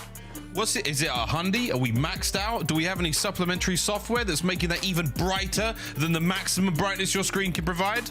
I bet Renkor's got a bright one. Look at that. He is a shining star in the Celium Index. Wow, Chance, there you go. Yeah, and this is a even stat you'd like to break down further and look at maybe game mode specific, because it's a very interesting indicator. But Rancor, whether you're just looking at him going positive, or you can break it down further and look at the number of like hard points he has played with 30 plus kills, with 40 plus kills, any slaying category that we have. Well, obviously it's only a sophomore season, but he is consistently over these past 2 years been towards the top of the league. Remarkably consistent player, efficient in game, absolutely a standout shining star. Of course, that means we have ourselves an AR square up battle, of course, in this series. SMG's gonna be interesting because Shotzi been a little bit topsy-turvy. I think we're watching him sort of like download the game a little bit more day by day. And then, of course, Ook, I mean, I still think the shining star for the team. He has been a spectacle to watch. But if we're dialed in on the AR battle, don't have to look too much further than Mercules, who has fallen off of his rookie season, world champ, and he has been spectacular as well here in Black Ops 7. Quite literally, always a fun watch. Yeah, MVP world champion going into his second year as a professional, and what a year he is having already. The second in the overall KD and top 4 in nearly every other stat. So very, very impressive stuff out of young Mercules. No joke here in the league. He has certainly turned everyone around. Now, this series alone, I think Heretics are one of those wildcard teams as we gear up now to get back into this take number 2. They're such an exciting squad to watch. They're so fast. They've really figured things out. I think Trakes is the difference maker right now. He's absolutely been one of the top dogs for me. I mean, Rancor, top 5 AR without a doubt, maybe top 5 player. I think in general, he's sensational to watch. So this is a heavy hitting series, folks. This is the best of the best. Very excited to see these guys go toe to toe. It's not going to be as clean as the LA Thieves series or as unpredictable as General Mates versus the Ravens was, if you did catch that one. But this should be a lot of fun. Den, exposure, and then a shka to close it all out. Here we go into the first. And this Den Hardpoint as well. Let the AR set the tone right from the jump and, well, deliver them onto a P2 and get your SMGs ready. But opening breaks matter a great deal. Hook's going to be lonesome over towards that mid-cut. Metal's going to be working the pinch in the battle for time. Well, Shotzi gets the first blood. Opening break's not great for Trakes, but on for Tomatoes. Hey, Dios mío, it's a lovely 3. And that is going to be time in P2. Now going to the way of the Heretics. I love the rewrap as well. I think he knows he's not going to be blocking those spawns, so he's getting geared up for another pinch. Perfectly timed and perfectly played. Metals showing off the good routes. Don't steal that if you're in my rate games because you're going to screw it up, but at this level, Metals has it dialed in. Yes, you will indeed, folks at home, mess it up. Renko trying to mess up the push there from Optic to try to reclaim some of that time here on P1. Final 15 of it to go. And it is going to be contested quite hotly over there. Beautiful work from Trace. A lovely shot onto the second man. And the snappily dappity ding dong on a hook there, but enough for the kills. That is going to be a nice opening break there. And a wonderful bounce back from Optic as they do lose the P2 spawns. And now right back in it. Second hard point all there. Well, the good news is they have the spawn. Shotzi's in the back, locking it down. They got the setup in and around the point. And Trake's even making sure he has the right weapon off of the jump. So he's a little bit stagnant off of his spawn. And this is the slowest P2 play I've ever seen. And, well, the question is, who comes out on top? That is going to beat Miami. Merc, last one alive, trying to be the one-man army for the squad. But, hey, Miami took their time. Instant flip, instant break. Doesn't get better than that. Hook has taken everything here. He's taken his time and his chances on the 3 on the way in. Allows Dashi now to set up, dig his heels in, and now continue to try to find the hold here for Optic. No lead change just yet, but we are counting on it here, folks.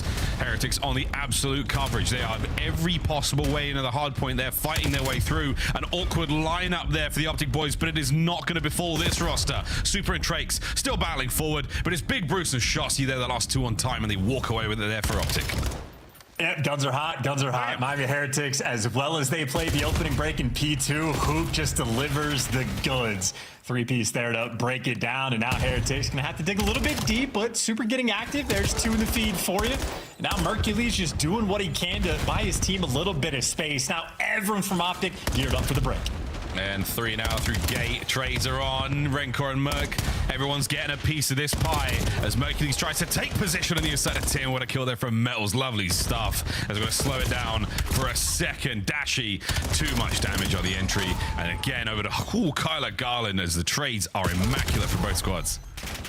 Yeah, and as expected, this game has been a battle as well. Trade Fest going to continue for the final 20. Optic more than likely going to be able to overwhelm just because guys starting to rotate over towards that new time. But, I mean, it's not overwhelmed to lock down a ton of this scrap time. Only going to get the final 11 seconds. And, of course, Heretics, well, make it 3. 3 out of their 4 players spawning over towards new. They should get the initial time. Yeah, who's that Super? Super is so on Merc. He has him trailed the whole way.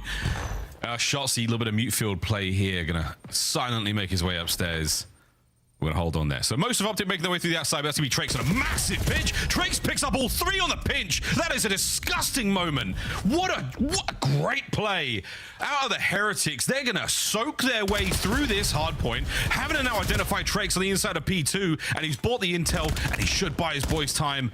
Rencor now pushing forward, trying to keep this play up. Yeah, Heretics, it's been a little bit of luck and a bit of good timing on their part. Not COD timing, it is pro timing, having it dialed in for these plays. And obviously, Metals, he was a deliverance of one of the early ones. Now he's on a 5 spree and a victory lap there on P4 for Miami. They earned those final 10 seconds. They set a rotation in, and Heretics, they're going to be up by 50 going into new time. It's another one of those Metals maps. It's another one of those, dude. He's got a Hailstorm. He's on an 8 spree and a 17-9. Has he sniffed out this next player? Sure has. Shotzi is still on the route looking for him, but Metals, he's so annoying. He's so difficult to deal with, and he's away again. He's so difficult to deal with. Fully streaked out on a 10. Oh, don't do this. Not with the knife. No way. There's the nade. Get him. Oh, it's terrible. Oh, for the love of God. 123 and climbing for the Heretics. Yeah, I mean, this is a P1 they've been able to lock down. Metals, what a lovely couple pop-off moments he has had. Optic, though, able to bounce and battle back. I mean, they strip away that P1 time. Final 20 seconds, force all 4 players to spawn out. So as cool as the pop-off moments have been, Optic able to keep it close, keep things under wraps. Merc on that early rotation, and even with the Optic players falling, they only lose the final 9 seconds of scrap time, and, well, the spawns are going to get a little bit interesting. Trake's now blocking the back and actually forcing Optic away. Shots in the feed, though, able to battle for 2, and hey, they rip you completely open. And a nice little swing there, and now Optic just want to be stable on the P2, make up for the last time, because Miami Heretics took a little bit of time to make it happen, but they got an instant break. Yeah, well, this is the attack through the front. Optic are being very diligent here on the back line. They are doing everything possible to make sure that no one sneaks in through the rear, but Mel's has timed it a little funky. He's done it again. He's managed to find another window. Rancor down through the front, and that is the break right on in. Heretics took a second or two, but they are in. That P2 is all theirs. Big Brucey now doing as much as he possibly can, keeping the damage up, keeping the front line forward, but Optic now attempting the break. Oh, wow. Yeah, hey, 24 kills already from Metals. Continues to be on one. And, okay, Optic battle back and maybe trying to get the final 15, or maybe not. Heretics, nuisances here on this P2 hill. Love the way they just approach both of those breaks, by the way. A sort of unique look at it in terms of what we're typically seeing from the CDL, but they're messing with the timings right now, and it has delivered then some great pinches, great moments, and, of course, a hellstorm to break the new time down. Here we go. Hold on, fellas. They're going to go to the inside of Dojo where the guns are up at the ready there. Heretics on the inside. And so far, the battle of the interior of Dojo, it has gotten the way of the Heretics mostly. Drake's now on the flank. Does he read this player? Hook spotted him out. Oh, what a battle. And who comes out on top? So, Hardpoint, numbers are here for Optic. Metal's holding on.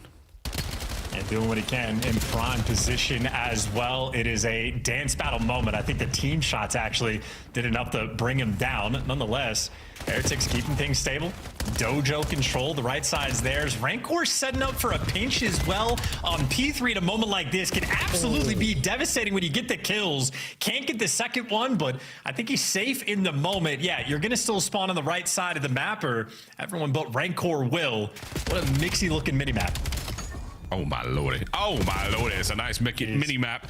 And it is a beautiful attack now towards time. Rancor and another pitch. But wait, the spawns for Optic. They're all in the lobby. Ding dong. The nades are there. Rancor, what a stun. They know the spawns are here. It's all good. Shossi keeping the play alive for a second long. But Metals, man, he is hungry for the kills. Going for it. And I got to turn and burn again. Metals is disgusting. Another kill. Hardpoint in the hands of the Heretics again. Oh, brother, this is flow state right out for Metals as well. They just played around those pillars perfectly as well, keeping track of all the spawns. This might be Heretics team dialed in. The stats got flashed earlier. 3 and 7 in their last 10 map ones. Well, it's a hot start this time. Heretics now, after 2 set of rotations, played exactly as they did on the first set, and now they're going to have a 100-point lead going into new. It's the exact same thing. It's very impressive. Unreal. Well, that's another couple of big ones. On the outside, the final fight, Luke technically falls to his death. It was really a player in the battle there, but second, where are we, man? This is unbelievable. What a run from the Heretics. Optic still holding this P1 as best they can. We'll see if they can keep the P2 spawns. It's been so effective by the Heretics on both the attempts there in the second. Well, finally, Optic have dealt with Metals on the left side of the map when they're on P1, because that's what bit them in the butt the first 2 goes around. And now Heretics just want to keep things slow. You see how much they love the pinches. Super now going to be the guy to take the route. And for Optic, if you're down by this much, you don't feel as comfortable turning and looking for it, and it delivers another highlight reel play. Heretics on these pinches have been devastating. Super just got a quad feed with a teammate, killed absolutely everyone, and we are 25 from the win over the new time. Metals wins a 1v1 against Mercules. That is his. All his. Now, the attack from Optic through mid. Shossi, well, the double dip is not good enough there from Super. Opportunity now to get the break. They've pushed Rancor to the back line. Can we hold it? Optic are in. Well, Optic haven't been able to successfully hold a P2 just yet. Finally, the kills are at least getting staggered, but Super continues to rip. They got the closer spawns. Heretics looking to overwhelm. You've still got Optic. The heels are dug in. Super on the jump finds 2. The 2 on the outside. Damage is dealt. The trades are not good. It's a team nade from Rancor. And once again, it is Dashi with the Jaeger in hand. Off the wall goes Rancor. And now the man towards the back line. Optic are not letting this go just yet. Yeah, keep in mind, Miles, Optic are looking for revenge. Last time they played Miami on this map, it was the 250-249 where Heretics made a massive comeback. Well, Optic want a comeback of their own. Well, they are trying. They are trying. Metals in the attack towards time. Not going to happen. Over towards new we go. I don't know if anyone has a Hellstorm in the Optic camp to help make this a little bit easier. The Shossi. The timing good. He knows the second man on the outside. Not enough for the double, but beautiful damage. Send in Dashi. Try to find a bit more here. You've got to get the break sooner rather than later. Trakes, what a kill. Hook through mid. It's not going to be enough. You've got to find the pinch. You've got to get in there now. Tommy's just not going their way. Hook finds his way through the entire hill, but is in between all 4 players. It is a firing squad. It is a juggernaut. It is Heretics in prime position, every single angle, every which way. You are being funneled in through mid. It is a kill box. It's a kill box. I don't know what the Spanish is to kill box, but I bet it sounds nice. Rencor, final kill. Optic with a last ditch attempt. A single. I know, I'm playing the music in my head as well, but the game's still technically going. Optic are in. Optic are alive at 249. I don't believe it. Looking for that single second. Here it comes. Soup. No, it's not over yet. Can't get the old time. You got to go. You got to get off the old time. You got to fly towards new. There's simply no one in position, and Heretics will, in fact, call game. What a fun way to start this series. Everybody right now getting juked out. Oh, yeah. Roll the music. That was one hell of a save. We're all having a giggle there, but no one is laughing quite like Metals was. There was a pat on the back from Super there, quite literally, like, brother, well done. That was one hell of an individual performance. But the timing, the teamwork, the Heretics, just something special. Yeah, I mean, deserved gas from the teammates there, hitting up Metals as well, because just the tone setter right off the opening break. So Heretics get that early control, get the initial time to make the game easier, but he continued to thrive. He had 39 kills, 4,200 damage, a 10 spree that he was able to deliver on the second set of rotations, but just a beautifully orchestrated game from Miami. And Miles, quite literally, the way that, like, the first set of rotations played out, like, compared to the second, it was the exact same thing. It was the pinches on the P1, playing top bogey, playing in towards the couches, flipping the spawns. Optic managed to get the earlier rotation towards P2 both times, and then Heretics pumped the brakes. 3 through the front, 1 for the pinch, and nobody take a gunfight until everybody is in position. And just messing with the timings of Optics, it's not that constant churning of battle where you're getting the information, where you're in that flow state. Heretics making it weird, delivering on the brakes on P2, and then they had the early rotations to P4, managed to keep those dojo side spawns on the third hill as well, and they did that both sets of rotations. After the first set, up by 50. After the second set, up by 100. It was a flawless game coming in for Miami. A delightful Den, one half of our Den start to the series here. This was Super's monster feed. Well, Dashi unfortunately interrupted the middle there, but he just killed everyone, including a teammate. He just killed absolutely everyone. P1, time goes down. In we go to the search and destroy, folks. So what a explosive map, number 1. Optic looking for the bounce back here, staying on Den for the final half of it.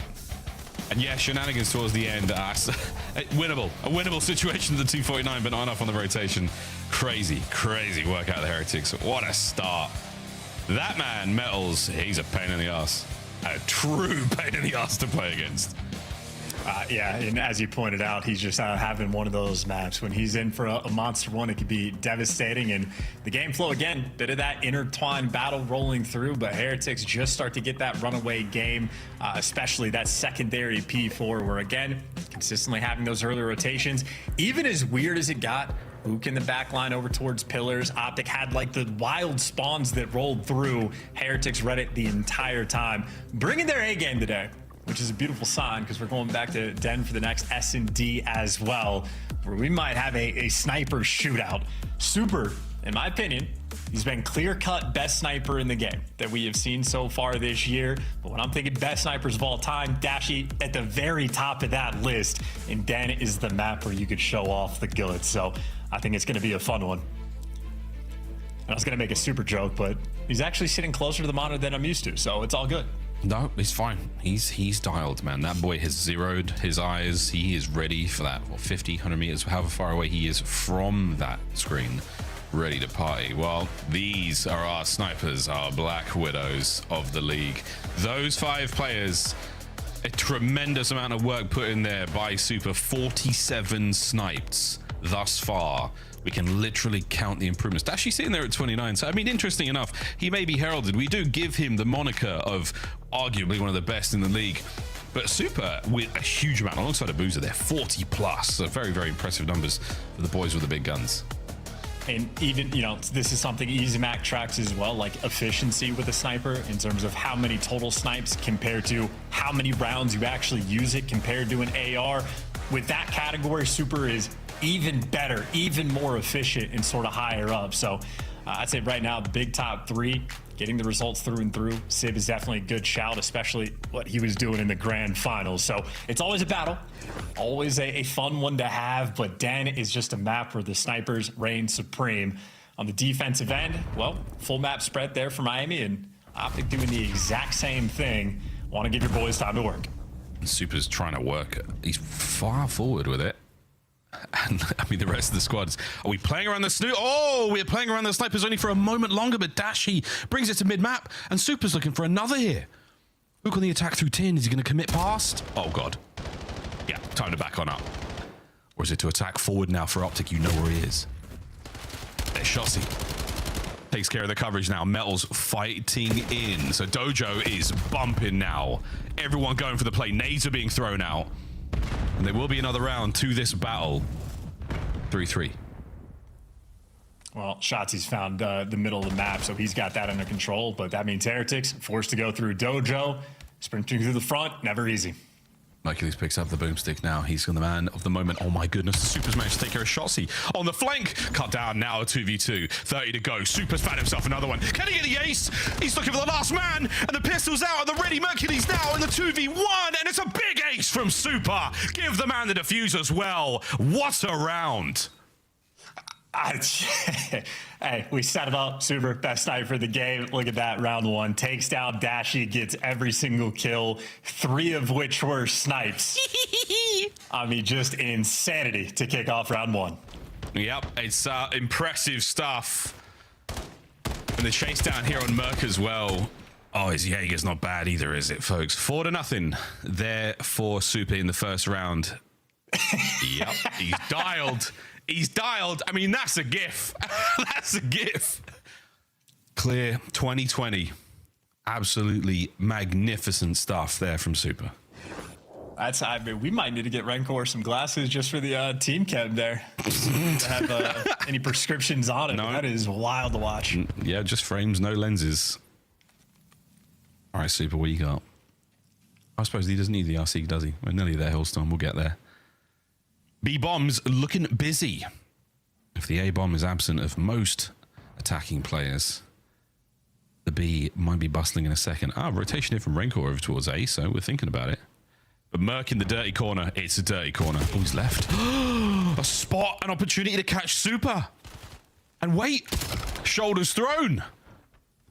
He's got tags into the bomb carrier as well. So this play has been read and dealt with. Optic find themselves in a 2v2. Well, Rancor does his job. He gets out. You just wanted to go for that bomb plan, and, well, Optic jumping all over it. Aggressive play calls, and it's done perfectly. 2v1 Trakes, last man standing in between the pair of them, but not good enough to deal with Mercules. Optic right there, their instincts on point. Mercules jumping over towards Light, gets the timing to tank down the sniper, blinded by the lights in his eyes, but still getting the job done in a lovely, aggressive play call there from Shotzi. Rancor does get work to get their mid-cut, get the bomb down. It's a perfect play. Optic just read it through and through, and they were all over that post plant. That is round for Heretics, where there was no room to breathe. No, the aggression call towards the end there through mid, like, yeah, just absolutely go for it. Mercules checking bomb almost too quickly. He doesn't identify that Rancor is alive. The bomb does get planted, and thankfully able to catch enough damage there with the Dravik. 1-1 in what's already going to be a good game of Den. What an aggressive angle to play with the snipe as well. Just, yeah, getting his teammates in position, look for the next man in line, and yeah, the reaction time, so quick, so clean. Dashy doing it different with the snipe, and Shotzi with a great follow-up. This is a round for Optic.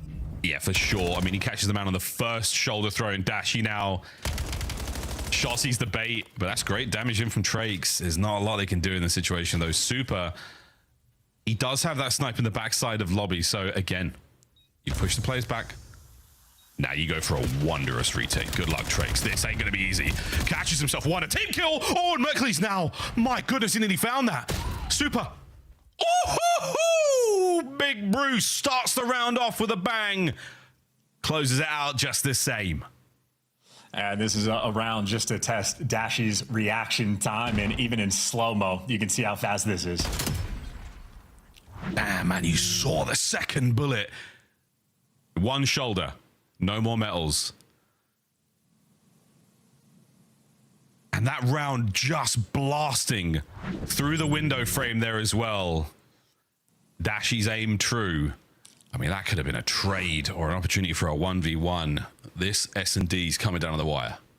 Yeah, and I will say, high key, great strat to steal from Rancor. Get the smoke out, little hop up to go over it. In the meantime, Hook first blood. And they just bully through lights. That's the second time they've done that, this time with a little bit extra firepower. And Dashy there to get the snipe as well. Optic attacking the A site. I think that's a little bit of homework rolling through as well. Coaching staff going to be happy with that one. Yeah, they should be indeed. And Trakes, he's spotted the one man on the bomb. Awkward. Not too bad, though. Yeah, he went completely unaware. And now Trakes at large. Optic put the APB out. But at this point in time, he's gone the unreadable. On the bomb recovery now, and it is all his. 40 to go. Book. Next in line. Doesn't quite have it in him to bring down Trakes. Mercury's on the back lobby, spotted out. Shotzi through mid. Oh my good God. He saw his reflection in Trakes' blade there. Another good round. Yeah, and I love when you get opportunities to see players in situations like a 1v4, because I feel like that's a glimpse into how they view the game. And Trakes played that like a menace. I mean, he was moving quick, had a ton of map coverage, gave himself plenty of time to clutch, even in a 1 versus 3 to collect the bomb, checking every single corner along the way. Some players falter in moments like that, but Trakes, I mean, again, extremely difficult situation, but looks good nonetheless. Unfortunately for Heretics, Optic right now just dialed in. Dash have been battling back with the snipe, and their strats have been on point. Now towards the middle of the map, timing by way of metals again. Oh. Not enough for the kill, though. Wait, a perfect read, though. On the next man, it's going to be Mercules. On Super. He misses the easy ones. We all do. Optic got the big wrap. They are going A, and the bomb will be the last man in. So expect them now push on through, try to take some space. An opportunity here to go big. Super with a little bit of intel. Here come the boys. Optic with full control of the bomb site. No connection on the nade. No big hit. With 3v4 on the retake.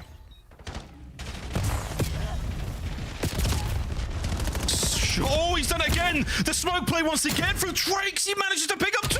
Dashy going as big as he can. And that was simply not enough. Rancor and Super, they're on the retake. The Trakes smoke play. Once again, that time he finds the kills. Yeah, and this is, I'm telling you, like, if you're looking to steal some strats, LAT on this map for these A-site retakes had a couple good ones. That's another trick to add to that book as well. 2 different looks we've seen at it, where they're smoking right in front of their feet and then jumping over it to get that intel and to bait these players out. I think Optic were even a little bit more prepared for it. I mean, they were shooting players in the sky along the way. They just lost the gunfights. So even with that prep work, that is a 3v4 clutch and a 3v4 retake for Heretics. What a delightful idea as well. That is fantastic smoke utilization. Rancor's got a kill, yeah? That's kind of weird. Super, he's getting up in your business with the big gun. Finds one over to Shotzi next. Can't catch the second man, but Shotzi's managed to find 2 in this single life. And now, Big Bruce. It's a big one, but not enough for a kill. Mercules is taking a route. And he is hoping now to catch a player. Will he be checked in this position, Metals? Doesn't check it. Perfect trade, 1v1. How about this AR battle? Dash with a snipe in hand. Rancor with an AR. Does not have the bomb and 50 seconds to play with. And this is it. This is a good 1v1. Poles apart. Plenty of time. bomb recovery needed for Rencor. And Dashi will beeline it past the bomb. Oh, wait, the window play. This might be huge. This could be the decider. Oh, not a little bit of timing there. Does not go his way. And Rencor now. There's the bomb recovery. Do we go back to A? Here comes Bruce. He's on his tail. Will he check mid? Timing once again does not go his way. No, he's Dashi knows. He knows it's going to be on A. He knows. And he's moving with tremendous pace. Here he goes. Pistol damage. Rencor. The fight is on. And he brings the right weapon to the ring that time. The Dravik beats out the Jaeger in rate of fire at that range. And not even Bruce's pistol good enough. What a brilliant 1v1. Dude, big round out of Rancor. Big man on campus. And another look as well. Dashi had the drop in. I was getting ready to set up. The amount of time Dashi spends running around with the pistol. This is one of those come champs time. I mean, he's already one of the best in the game with it. Already prolific with that pistol in hand. But I feel like you're going to have late in the year huge moments coming through from Dashi where all the practice he gets with that gun is going to pay off. But in the round, it costed him. That's a round where you wish you would have picked up a different gun. It's tough. Got to find one. It pays off for Rencor. Super now bringing what could be the snipe to the mid-map once again. Yeah, he's found himself in this position a few times. He caught Dashi in a previous round from this very spot. Bomb planner B and Optic are shoulder to shoulder. They're so close on that bomb site. Opening nades. Shotsy could go huge here. Initial damage is great. The tick of the flak jacket there. Shotsy! Oh, he gets all three! The last man in mid, and it's an ace! Great round from Optic. That's a 2-second ace as well. Get the stopwatch out for this one. Instincts on point. Doesn't overcommit with the damage of the nades, but times it. And that man is an assassin. Perfectly coordinated and maybe the fastest ace in Call of Duty history. That could well be. Everyone tagged up, gets out there in the right time. What a beautiful game of Den Search and Destroy this has been. Super's ace in round one. Shotsy finds one of his own. Only a single round separating our squads right now. Yeah, that's how I'd be like, a quiet 9-3 as well, right under the radar, but the ace will make it happen. And if you pull an ace off like that, yeah, give him 12 seconds. He'll be towards your spawn. And he's keeping active as well. He's keeping the map pressure. Yeah, he checked there. Shotsy's not letting up. He's got the hard hand. He's got a little bit of that plot armor. He's working with it. And Hook. What is that? That's this is a filthy spot. Oh my God, he's good for one here. That's disgusting. No, don't show it. It's going to go in rank tonight. Got it.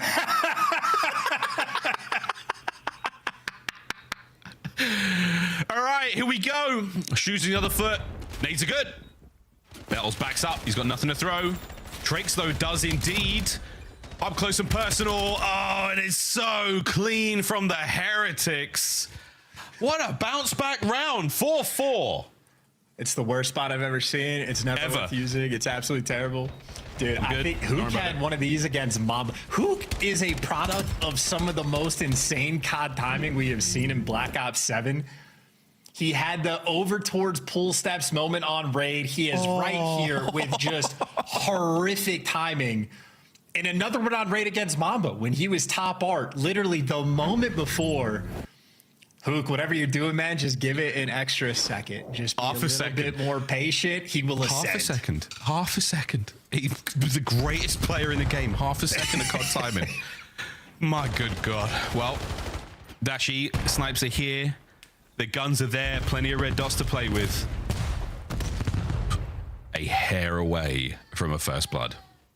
Well, Shotsy a hair away from getting A-site control, so he's pushed up and calmed this out. And Rancor, he's taking the deep angles just to spot for intel. You got Hook taking the deep angles to watch out the pinch, but Heretics, we know their strat here for the retake. We might see it once again. Oh dear, good God, it's another hit. Wait for the smoke play.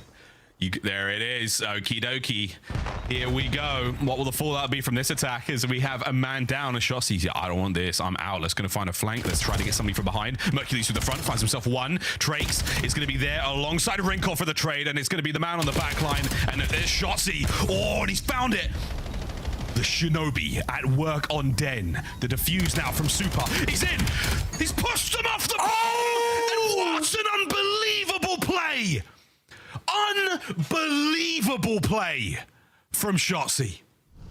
Brother, this man is godlike. If you ever have any doubts, know that that person is lying to you. Anyone that tries to do anything to take away from his credibility has nothing honest to say. Unbelievable plays, time and time again. And brother, that snap is absolutely ridiculous. Shotzi, that is a master at work. That's unfathomable. Map point at 12 and 4. Shotzi, the Shinobi of Den, finds himself another highlight play. The toes of Trakes had been identified. He will get away with his life, and we will see that bomb make its way over towards the A-bomb site. Metals leading the charge right now for the Miami Heretics, and we are looking at a bomb plant. But wait, Shotzi's already made his way back in. No damage on bomb. Here comes Optic.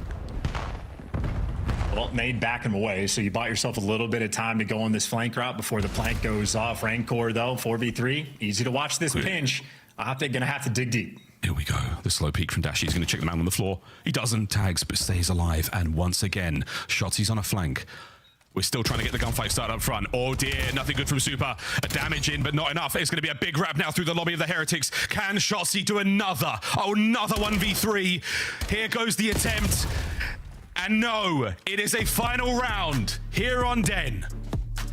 Round 11, baby. Make amends. Nothing matters except for this round. Super, he has been a menace with a sniper. Shotzi has been as clutch as you want him. None of it makes a single bit of difference if you lose. Yo. What are you laughing about, boys? What could be that funny going into this round? Nothing. What a game of Den this has been. Magic from start to finish. The snipes, the smokes, the score line, and all the stats. And it's a bang out through mid. Shotzi's just thrown himself out the front window. Off the back wall. And a first blood that I cannot believe he's walked away with. To P2. Dashi identifies the players on the attack and the bomb alongside Mercules. They've made their way far forward. B is clear. And they're going to get the bomb down as well. This is a huge advantage towards Optic. You're going to wrap and all go through Dojo as well. 3v4 Heretics, their final attempt. We've seen one attack here from the B-bomb site, and the Heretics has been successful. No trophies, no problem. The smoke once again from Trakes. He has a Semtex to play with as well. That will clean out Tin. Through the smoke, nothing but damage. Hook, the trades are good. Mercules on the close corner. 20 seconds to go. Dashi on the heading. Shotzi guns him through mid, and Optic tie up the series 1-1. And tip it to Shotzi for the bailout plays as well. Dashi was okay with the snipe, but Super was taking him to task. He was winning that battle, opened up the game with an ace. The retakes on the A site for Heretics on point as well.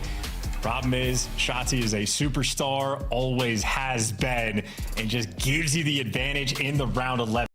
First map as well, but 14-5. That is flawless. That is electricity flowing through that man's veins. Optic with the round 11.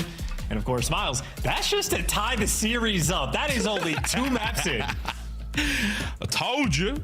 It's always a good time when the Heretics and Optic play. Man, he really did. He hit the Kagebunshin no Jutsu there in the A-bomb site. That's one for the Naruto fans. You know exactly what I'm talking about. My boys! Oh, my boys and my girls are ready to go to a break. When we come back, something completely different. We play Exposure on Den. It's always a good time when the Heretics play Optic here in the Call of Duty League.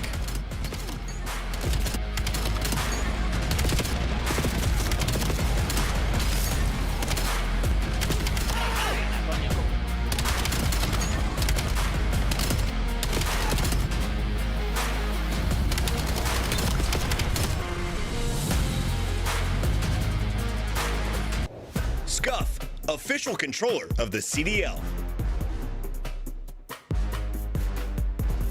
Monster Energy, the official energy drink of the CDL. Champs tickets are on sale now. Come see the best teams lock in for this season's grand finale in fabulous Las Vegas. All 4-day passes come with early venue access. Head to phasevegas.com or scan the QR code to get your tickets now.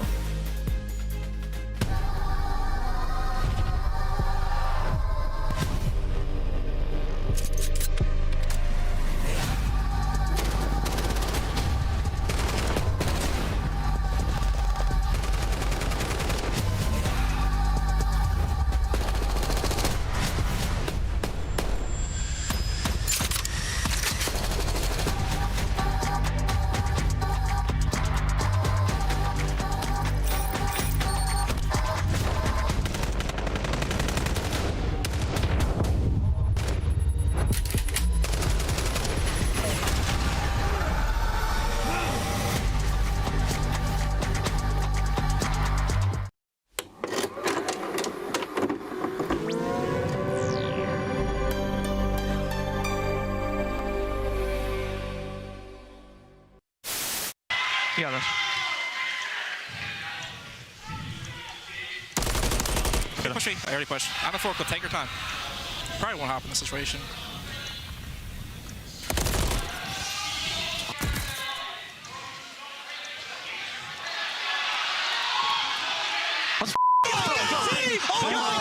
Come on. Nervous. I was about to say, I think you have to.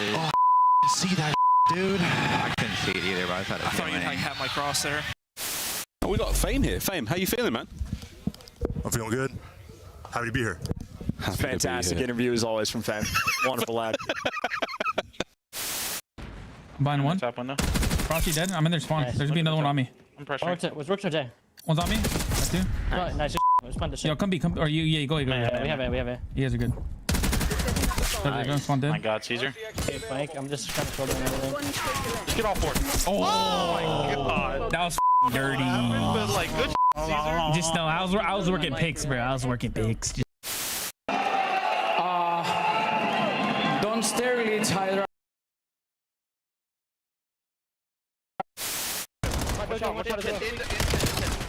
Nice. Guys. Go push it. What's it again? In server and outer. Patio. Nice, Dan. Keep walking. I feel like he just had a 3.0. He just went 38 and 13. Holy That is insane. Oh my God. 38 and 13. Stat padding. Oh, we might need to click on the crowd right now. Couch. 3.38. That's so weird. Keep it up. Call for the trade, and it's going to be the man on the back line. And the shots. Get out! Oh my God, get out! Oh, you're so good, bro. Oh my God, they're so good, Ant. Oh my God, they're doing on it. The defuse now from. You're so good, Ant.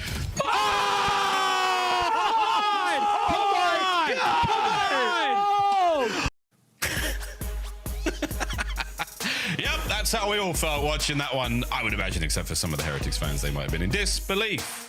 But we forget all about that fantastic search and destroy, and we say heartily hi to Exposure Overload. Welcome back, Optic Texas, Miami Heretics 1-1 in another fun one here. Myself and Chance have barely composed ourselves after what was a fantastic first two maps. Chance, where do we go from here, mate? What's the plan? What's the game plan? It's Exposure. It is an AR battle once again. I know we had a bit of that shootout on some of the hills on good old Den, but you might see 4 players on both teams with the AR in hand for this one. So looking at Dashi, looking at Rancor, another battle. We got to see him square up in the 1v1 as well. I feel like this series has delivered on expectations so far. And in terms of what we're expecting for the Overload, well, maybe Dashi just to kick it up an extra notch.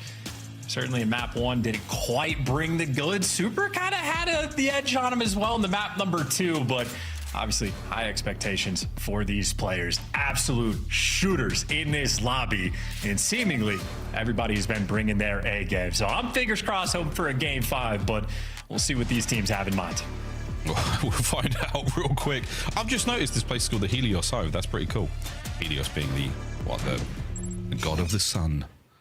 Makes sense out here with all these solar panels. Anyway, locking back into what will be a great game of Overload. Damn! Wait, who's throwing flak grenades? Hook? Rencor peeled out of the sky. Now mid-map is getting mixy. Well, and Trax will be the deliver of the mixiness. Showing a guest appearance up towards Dashy. Dashy doesn't know what direction he gets to look at. He actually just jumps out of the window, killed by the invisible man, because good luck. Oh my God, good luck on this one. Count these numbers. Dear. There we go. 1 1 3 6 5 5 5 6. That number again. 1 1 3 6 5 5 5 6. Call now. And you will get pieced in mid-map by Trax or Rencor. Sugar. Chance, help me.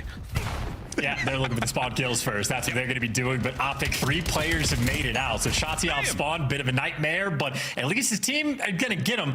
Or maybe it's not Shotzi. One of the number 5s on Optic had to get out of spawn. But they're successful at that. And Rancor number 1. You see the idea from Heretics. They want to keep as much pressure on the spawn as possible. Yeah, Rancor doing a great job of playing his life. Medals loses the fight to, I think, the real Shotzi. This is Trax. After his earlier spree, he's been slowed down, and Rencor is still actually in the spawn of Optic Texas, doing as much as he possibly can from there. So over to mid-map we go once again. Optic have cleaned house. That's going to be a big moment there. Super, the last man left alive. We're going straight over towards A. Super, the foot race is on, and we're going to pump the brakes. Now Optic, they know what's up. Let's go for a listen in. There's like 2 on me. I'm holding the OEs. Yo, pinch me. Pinch me. Pinch me. Outer. Just hold back up if you can. What's pitching long? Dead. Nice, good job. You see right. Medals outer, dead. That's it. IP4. I'm going back to left, by the way. Hey, you're by yourself, though. What's back ring? 1 shot. 2 back ring. 2 back ring. Both 1 HP. Yeah, come back to right. No, let's start right. Let's start right, guys. Go right. He's a little left, middle. Ring, dead. P4, 2. Another one, P4. They gone? I don't know where those guys spawn. One's ring, bottom ring. Spawning back left. Gotta reset back to middle. Or one. Did you hit it? Yeah. Already on you. Front serve me. Yo, all right, back front P4 metals. I hit him once. Back P4 metals. Back on the P4 server metals. box. On the server box. Right here. Still there. Long, medals. 2 P2. 2 P2? Yeah, 2 P2. I needed it for you. One is still server. What's in our server? Tricks. Where are they P2? Bottom. Like at the tank. I don't see him. I don't see anything. 1 shot bottom server. Tricks. 1 shot. He's on long. Bottom server dead. There's another one long or mid, probably. We're missing our server, I'm pretty sure. No, we killed him. Long after that. Yeah, I'm on the right. Where are we spawning them? Watch along. One shot, really bullet. You left that middle with bullet. Just gun ball wrapping it. One guy's in P4. P4 on me. They can be back right.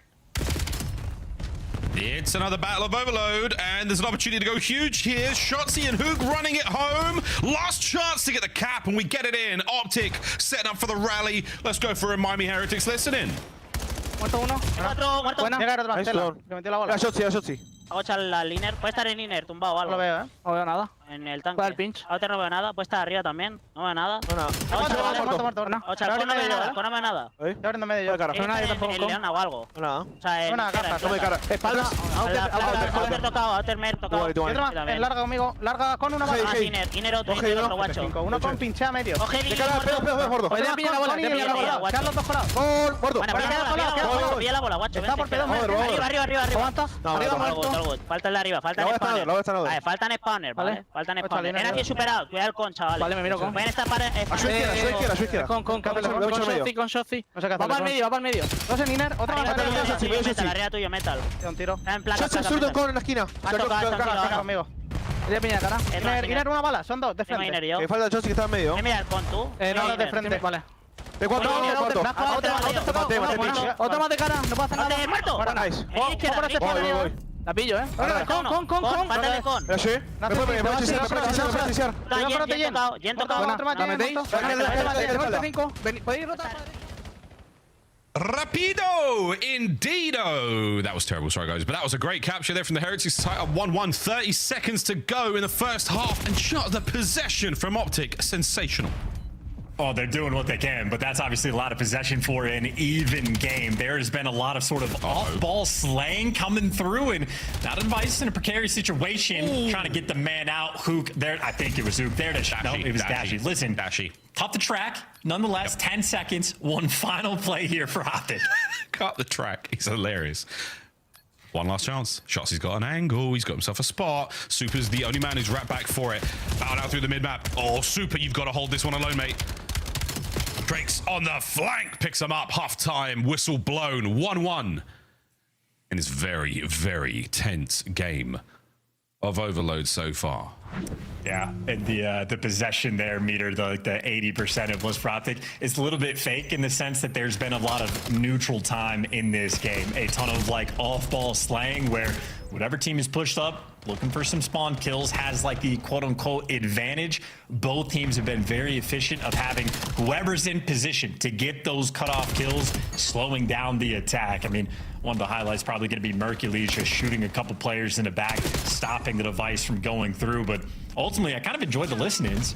You know, you had the one from Heretics where it's like the level of excitement once they realize that's the 3 down, boom, that's the moment to start surging forward. You just feel that energy in their comms because, you know, no hablas español. No hablas español. But Arriba Rapido, I picked up for sure. If I'm hearing that in ranked comms, I'm going, baby. Well, big. Oh, no. Go forward, 4 down. Rapido. Arriba, Rapido. That's what I'm saying. Let's go. Here we have it. Shotzi finds himself a nice corner. Has to get a couple of players here. The nades and stuns. My good God, Dashy's ears are ringing, but all he can hear is the sweet sound of an overload. 2-1. Yeah, even buys a little bit of time for his teammates to get in position. Now Shotzi number 6 is going to be going on the full pinch towards Solar. Hook there from the help at long range. And a nice snap as well. Can't get out of dodge, but you trade Rancor, and it'll be Shotzi, device in hand, see if he can produce a little bit of magic. And he's going mid. He's being naughty with it. He's slowed it right down. Here comes the back and forth. Doesn't check the close corner. Super, trade it out. Still numbers here for Optic. A run towards the B zone. Here we go. The goal is in sight, lads, but now the Heretics have put themselves in between it. You have to find another wave of kills. Got to try to soften up the defenders. There's one. Young Merc on the trade. Still keeping it together. And it's going to be Dashy holding the front line down. 1 man left and you can run it home. Action Man going to be able to pick that up, collect it. Shotzi again in hand, but no open avenues. And yep, every single blocker ends up getting stopped. Shotzi wants to live as long as he possibly can. And, well, there's the open lane. Actually can juke all these players out and get space. He's going. He's going. The 4th man not able to get it through. Shotzi, you sneaky devil. 3-1.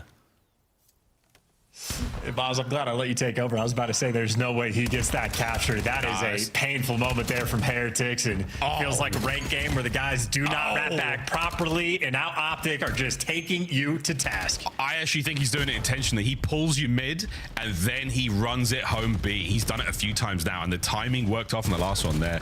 This play should be... oh, wait a minute. No, not yet. It should be coming to a close soon. Optic... holding firm now, going for the mid-man hit. 2 over the top, cut through Zig. They're trying to soften up the attack. They've got the angles now to work with. You've got the Heretics pinned down by the goal. Intel on the first man. Dashy is the bottom side of dirt covered. Oh, Trakes, though, he manages to punch a way through.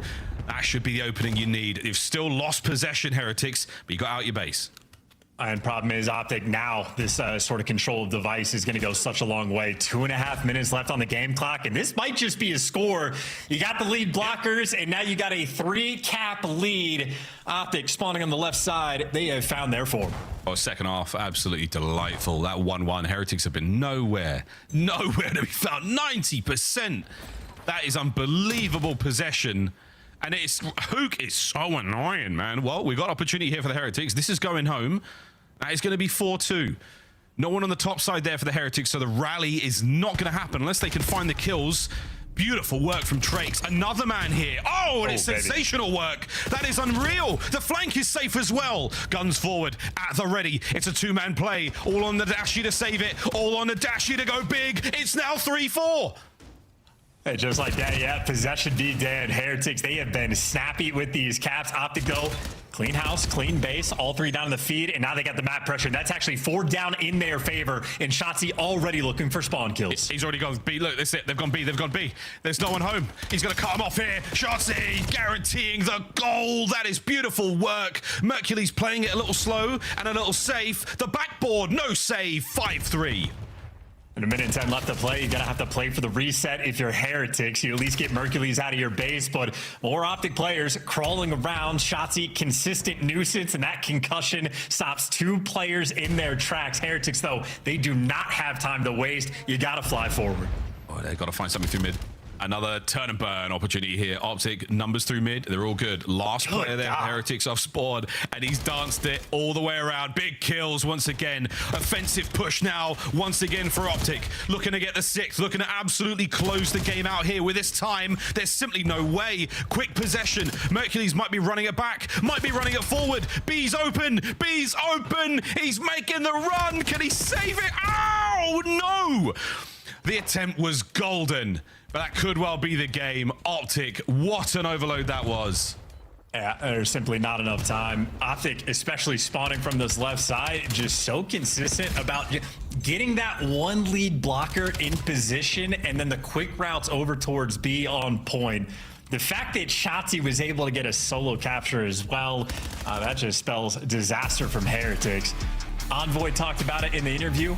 This is a game mode. The fewer mistakes you make, you are going to win the game. Optic just better execution there. Heretics, just momentary lapses, a small number of them, but enough for Optic to get the comfortable win. They get played so well out by that B portal, so well. Shotzi with the immediate grab, runs mid. He jumps up to that sort of mid box. He stays there for long enough to pull the defenders back, because you have to commit through that sort of, you know, the window building, the one with a big pillar in the middle of it. And by the time you get there, there is no way. Shotzi's already long gone. He's halfway through the solar panel. He's halfway to the goal. And as long as you've got a man watching over the plat, he's in for a capture. That was a great moment. Really great moment there from Optic Texas. Shotzi indeed. Beautiful work. Dashy, though, the man with the hat trick, gets himself 3. Quiet in the damage, quiet in the kills. Absolutely deafening on the goals.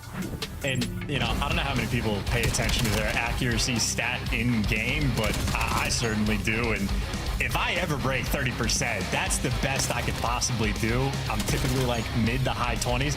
Dashy just threw up 37% just to show you a little bit of that skill diff as well. So very much a straight shooter, but in the highlights, it's a lot of fancy footwork rolling through as well. Love the timing there for Dashy to get the score. Even throwing like the hesitation. No trophies to run the device through that cut. I love the free cam shot the observers gave up just to show the battlefield that Dashy would have had to have crossed, where every single nade and concussion lands there in that choke point. But Optic clearly dialed in, heads up gameplay, and showing off the goods there on exposure. I think one of the major takeaways I've got from the Heretics here is just how efficient they were. They lost possession 90%. Of the actual EMP position was Optic Texas, yet the score was still that close, which I think is an incredible tip to the Miami Heretics and how well they were able to play the map quickly with the very few chances they were given. A scary, scary opportunity. So Optic, another, you know, trick in the bag, keep hold of possession, deny a squad like the Heretics even the chance to get a goal going. 3-5 is a wild score, despite the number of possession Optic had there. Scar, folks, it's always a good time. Ooh, this series. Ooh, get it? It's not an owl. It's one way or another. It's the way the series is going to go. Will we make it to 5, though? That's the real question, Chance. Always a good time when Heretics and Optic go up against each other. Scar, for Hardpoint, how are we feeling? What's your crystal ball say today? I mean, something that does touch on is how this isn't exactly the 2 strongest maps in the pool there from Optic. So maybe they're not quite as excited to see a Scar, but they got the 2-1 lead. They're feeling comfortable and obviously still ultimately happy to see it in the series. It's a map I know that Heretics have grinded out a decent bit throughout the year, but not to a massive amount of success. So I'm thinking a square up. Fingers crossed, hoping for a Game 5 individually. Obviously, the Optic fans hoping just to close this one out in 4, but Heretics now, the darkness starting to consume them. Just a lights out performance map 1, but unfortunately never turned them back on. So got to dig deep for this one, see if they can pull off the old 1-4-5. Yeah, 1-4-5, not an easy thing to do. Hercules there on the low left-hand side of the screen. Not in the darkness at all, as we said. Very bright. Very bright indeed. And we get ready to dive into Scar, another hard point here in the series. Both our squads hot to trot, ready to go. So you're not wrong, the Heretics enjoying their time in the dark shadow. Shao Tokuyami. Another Japanese anime reference here in this cast, Chance. I'm sorry, I can't help it. I know that means nothing to you, and it shouldn't. Ready to party. Man, Hajime Mashite. That's good enough for me. That's good enough for me. I don't know what that means, but I know it's Japanese, so that's all I got. I think it's like it's nice to meet you. It's like Hajime Mashite. It's basically like nice to meet you. Anyway, Japanese. Honestly, I'm not gonna lie. I've been wondering that for years. So thank you for clearing that up. I just, you've answered a question I've had for a long time. So thank you. Yeah, you would say Hajime Mashite. I would say Watashi wa Miruzu, and that means hello, nice to meet you. My name's Mars. There you go. There you go. There we go, chat. We've all learned something new. And now we're about to learn who's got the goods on Scar Hardpoint. Only kidding. I think something might be wrong. I don't know. I'm not sure. But the fellas are getting ready to party. Hey, honest to God, though, this really is a good one. It's a good one, folks. Heretics Optic always. I mean, going way back. Always a good game. No one wants to have to play the Heretics. They are a dangerous squad at the worst of times. But when they're on, they are electrifying. And this series is proof of it. Going up against your back-to-back World Championship runners-up at Major 1. We descend upon Birmingham in a matter of weeks, it feels like. Who's going to be the hottest hand? Who's going to be the underdogs going into that match? But we'll find out. Scar, Hardpoint. Here we go. Yeah, these two teams obviously have been leveling up their game post-Major. Optic, fall short in the second place, but ultimately still look like a very strong team, and they have been getting better as the year has developed as well. Heretics doing something similar. And I don't know why, Miles, my spidey senses are tingling. I'm thinking we have 7 nade kills this map. 7? Yep, we're counting. Here we go. Opening rip off to P1. Lovely work here from Shotzi. Super aggressive. And there's the rewrap. P2, squeaky clean. 99.99% of bacteria and Heretics players gone. And Shotzi, to quote my good friend Chance, is in your ass. Yeah, and listen, you want blue control because it's easier to hold the time, but if you don't have it, you might as well let Shotzi do stuff like this, where he just gets to be the Reaper. Finally, Heretics clean house, get the time, but not before Optic throw up the first 25 points. Admittedly, good scrap time for Heretics to get, and Optic want to take it away so bad. It is 3 players working through plane. I mean, the ultimate pinch to try to go for new time, and Super reads it. This is a nutty mini map, but I think ultimately Optic should come out, or at least they have a pinch to break down P2. Good Lord, do these guys know what they're doing? Good Lord. 4 now for Metals. It's a little too early to call one of those games. We haven't seen a nade kill yet, my friend. Damn, good shots from Trakes. Merc on the snap. Raincore now makes some air time. Quick contest, and too many guns to deal with. We've been there in rank, folks. It is not easy to find a good setup here on P2. And my word, are we battling for this one? A lot of contest time here so far. Damn, to the pistol. Metals. Is he having one of those games, Chance? I mean, it's a difficult shots to hit. There's a massive skill gap with the pistol. It's overpowered when guys like that use it, but I can't kill a thing, so I'm just impressed when it happens. Nonetheless, a pretty quiet P2. I mean, just an absolute battle, keeping the game nice and close. And I mean, Optic happy to collect the scrap time if they get it. I think Dashy might deliver it to them. And yeah, backing these players down, it will be the smallest advantages for Optic going into the new time, where Hook, first man on the rotation, all ready to his new taken away home. Taken away, evicted. Merkadashi, pressure on from Metals there. Man, he's flying, cutting him down. Another clean sweep-ish of the outside. Hardpoint here. Optic takes a slight lead, slowly evaporating. Here comes a big hit. Yeah, Metals back on up, over the top. Good shots there from Mercules with pistol in hand. Trakes trying to keep some presence here, but again, Optic, the brakes on brakes, fantastic here, out by P3 so far. That gunfight is unbelievably annoying to have to deal with, but the teamwork makes the dream work. Here comes Shotzi in an immediate flank. The comms must be exhausting for both of the teams right now. Yeah, this is a 50-yard line battle as well. Plant Eddie, in my opinion, most awkward gunfights in the entire game, trying to get guys off of this position. Dashy right now, prowling. It's awkward, it's a little bit glitchy, juke up and down, and anytime you get a kill, you just fall.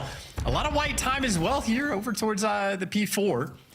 Rotating over towards this new time. Optic, they're gonna have the full setup, all 4 players around. They got the cutoff kills, and they have 2 number 5s. Oh no, it's happening again, folks. Well, we'll see how it goes. Merc, this is Mercules on your screen. The Hardpoint still holding Optic's name above it. Merc got the immediate oscillation there from the back line to the side through the APC. You'll find a window now to work with the Heretics. Back door banged wide open. Dashi finds 2 there out of that life on a hook. That is unbelievable. That on the Mercules flood the back immediately. Optic, what a great hard point so far.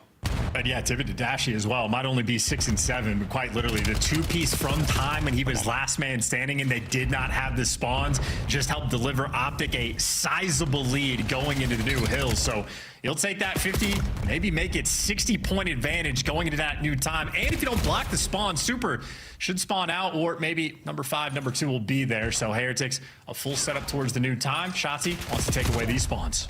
Tried. And he gets caught out in the back as well. So now Heretics get ready on the setup. The new man on spawn. All the usual bases covered. Rancor. Is he good for one here? Spotted.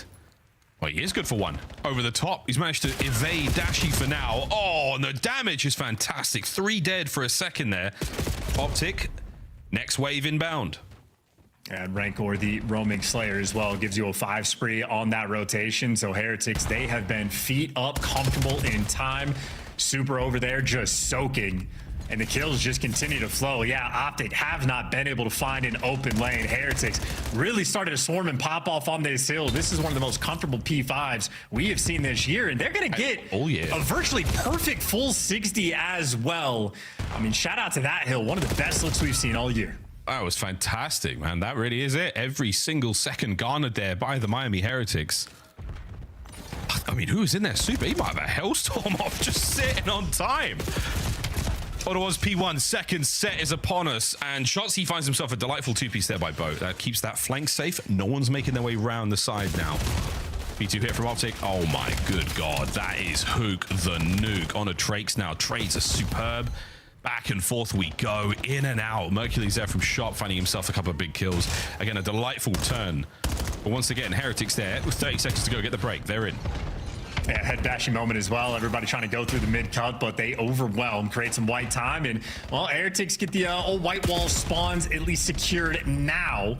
Maybe not for enough time, though, because, yeah, Optic just bully him out. Mercules pops up there to get 2 in the feet. I think it was Mercules, but either way, P1 were Optic rebound, right? You trade away a very solid P5 there from Heretics. They respond immediately, maintain the lead, and they still get to play a bit more of a comfortable game and get a play for those kills. Shotzzy delivers. That is a 7 spree he just goes on, and his team fully set up in new time. Yeah, that's going to be Hellstorm any second now. I want to get himself into time, get an assist. Don't lose it here, mate. You're so close to finish line for a streak that is wonderfully useful on a map like this. Gets it. Beautiful stuff. Patient play, and I'm sure his heart was in his mouth.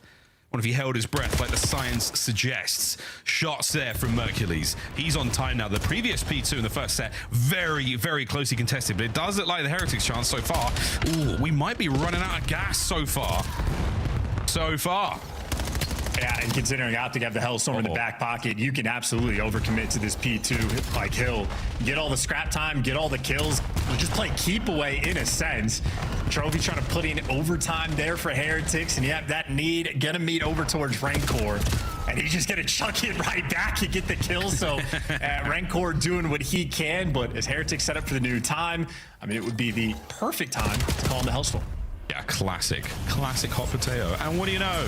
The Hellstorm, here it goes. A wide open hard point. Worrying about the heat seekers there. They're gonna connect. Merc, well actually, Shotzzy connects with 2. Now the pressure from his teammates forward, they go into green. Luke's good for at least 1 here. And he's gonna get the second. The Nuke on a bit of a tear now. A 5 spree for him, and he's very close to D2 Hellstorm of his own, and it's starting to get out of hand. Oh my God, and he sent it. Oh my God, he sent it. Wow. I mean, hey, that's impressive reads just for Heretics to be ready for Hook to soar out like that. That is unpredictability at its finest.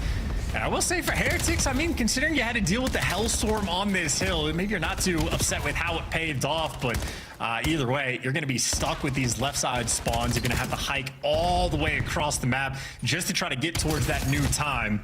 It'll be a 50-point deficit they're working from, and from Optic, well, it is a blue hill where last time they handled it to a T. They get set up once again. Opportunity here for Trakes to get himself inside. Oh, that's nice work. You clear out the courtyard. Towards the back we go. Not enough. Hook Once again, finding a ridiculous kill here on Scar. He has been so detrimental in every attempt the Heretics have made to try to get the break. Last man on time. This should be good. Spawns towards the front, and there we go, boys. Now Fortify. Trying to get some time out of this.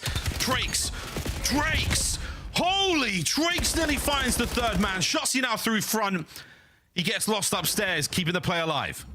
Yeah, and that took 20 seconds for Heretics to sort of make that moment happen. And, well, we're still going to battle for this final bit of scrap time. Optic, last-ditch attempt just to play a little bit of keep away. And Hook gets the man out of time, and Hook gets the men away from time. Now, of course, though, Optic, maybe butcher the rotation. Still, though, it's fantastic scrap time for them to get. So, in a comfortable position nonetheless. Heretics need a little bit of that P5 magic, though, once again. The good news is they have the setup. The better news, players prowling around the middle of the map, and Trakes absolutely shooting his gun. Yeah, he's letting it rip. Metals up front. Wins one. No chance he gets another one here. Not enough guns up at the ready for the Heretics here in this time. And there we go, Super Trakes. Okay, they do get the cross. Over to Dashy, last guy. Now you're looking to get a little bit mixy on the back line. But the Heretics have read it. Now the nades over the top. Will there be trophies in play? Unlike ranked, there are significantly less here on the map available for our pros. Good work, though, from the Heretics again. P5, treating them right. Yeah, this has been their absolute lifeline on this map. Once again, delivering 20 more seconds. Optic just want to bully their way through the front if possible. Just the fact, though, that Metal's there sitting on the cross doing all sorts of damage on these players along the way means you can't actually get the time. And, hey, final 10 seconds going to go towards Heretics. A pretty good P5 they're able to orchestrate, but nonetheless for Optic, it's still just 13 seconds away from closing out the series. Yeah, but the P1s have been scrappy. The first one very close. The second was all Optic. What will the third be? Damn! Kyler, Garland. Damn! Another, and that will most likely be the series. Hook explodes on Scar. Shotzi joins him in the feed as well. A devastating performance. Optic run it home. 3 straight maps. What a brilliant series against their old pals, the Heretics. Yeah, I mean, just a strong performance there coming through from Optic through and through. They're going to enjoy, I think, looking back over the Den, because I think Heretics just threw some nice ideas at them as well for that Den S&D. A lot of interesting ideas sort of poking their way through. So we're developing here in Black Ops 7. Still plenty in this game to learn, but ultimately for this series, Optic were the teachers. A dominant exposure performance ultimately they were able to throw up, and certainly a map pool, I'd say, from Optic that is looking a little bit deeper by the day. Nonetheless, great performance through and through. The fact that Dashy and Hook there were even on the damage front, and of course Dashy with significantly less kills, well, obviously his assists were there, and not to mention the super soaking in the time. King of the hill there from Dashy, and some clutch gunfights wins as well. And I'd say for Hook, a monster performance that we are accustomed to expecting from him. Optic Texas, they just look damn good. Damn good.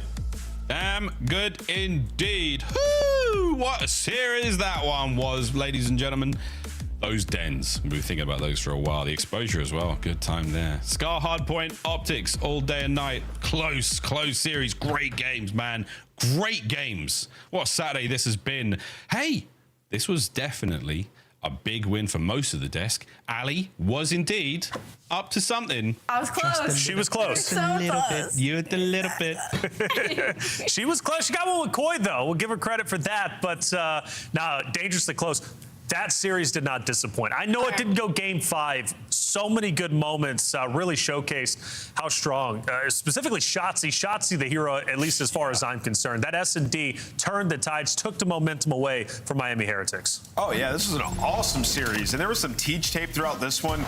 You know, team strong at different things. I thought Miami on this one, I mean, when every time I went back Green Hill, like, they were locking that down. Just to show that, give them some credit as well. The way they played the Den Hardpoint, I mean, they were playing super aggressive. You'll see it sometimes in 8s or in a ranked game where there's a guy P2 while you're on P4 slaying you out. Well, they were doing it in a pro game against Optic. So gotta show gotta show Miami some love. But you know, with this Optic team, Ali, it's what we talked about, the resilience. Like, you get put in a bad spot, you lose that map 1, you're getting thundered in that S&D.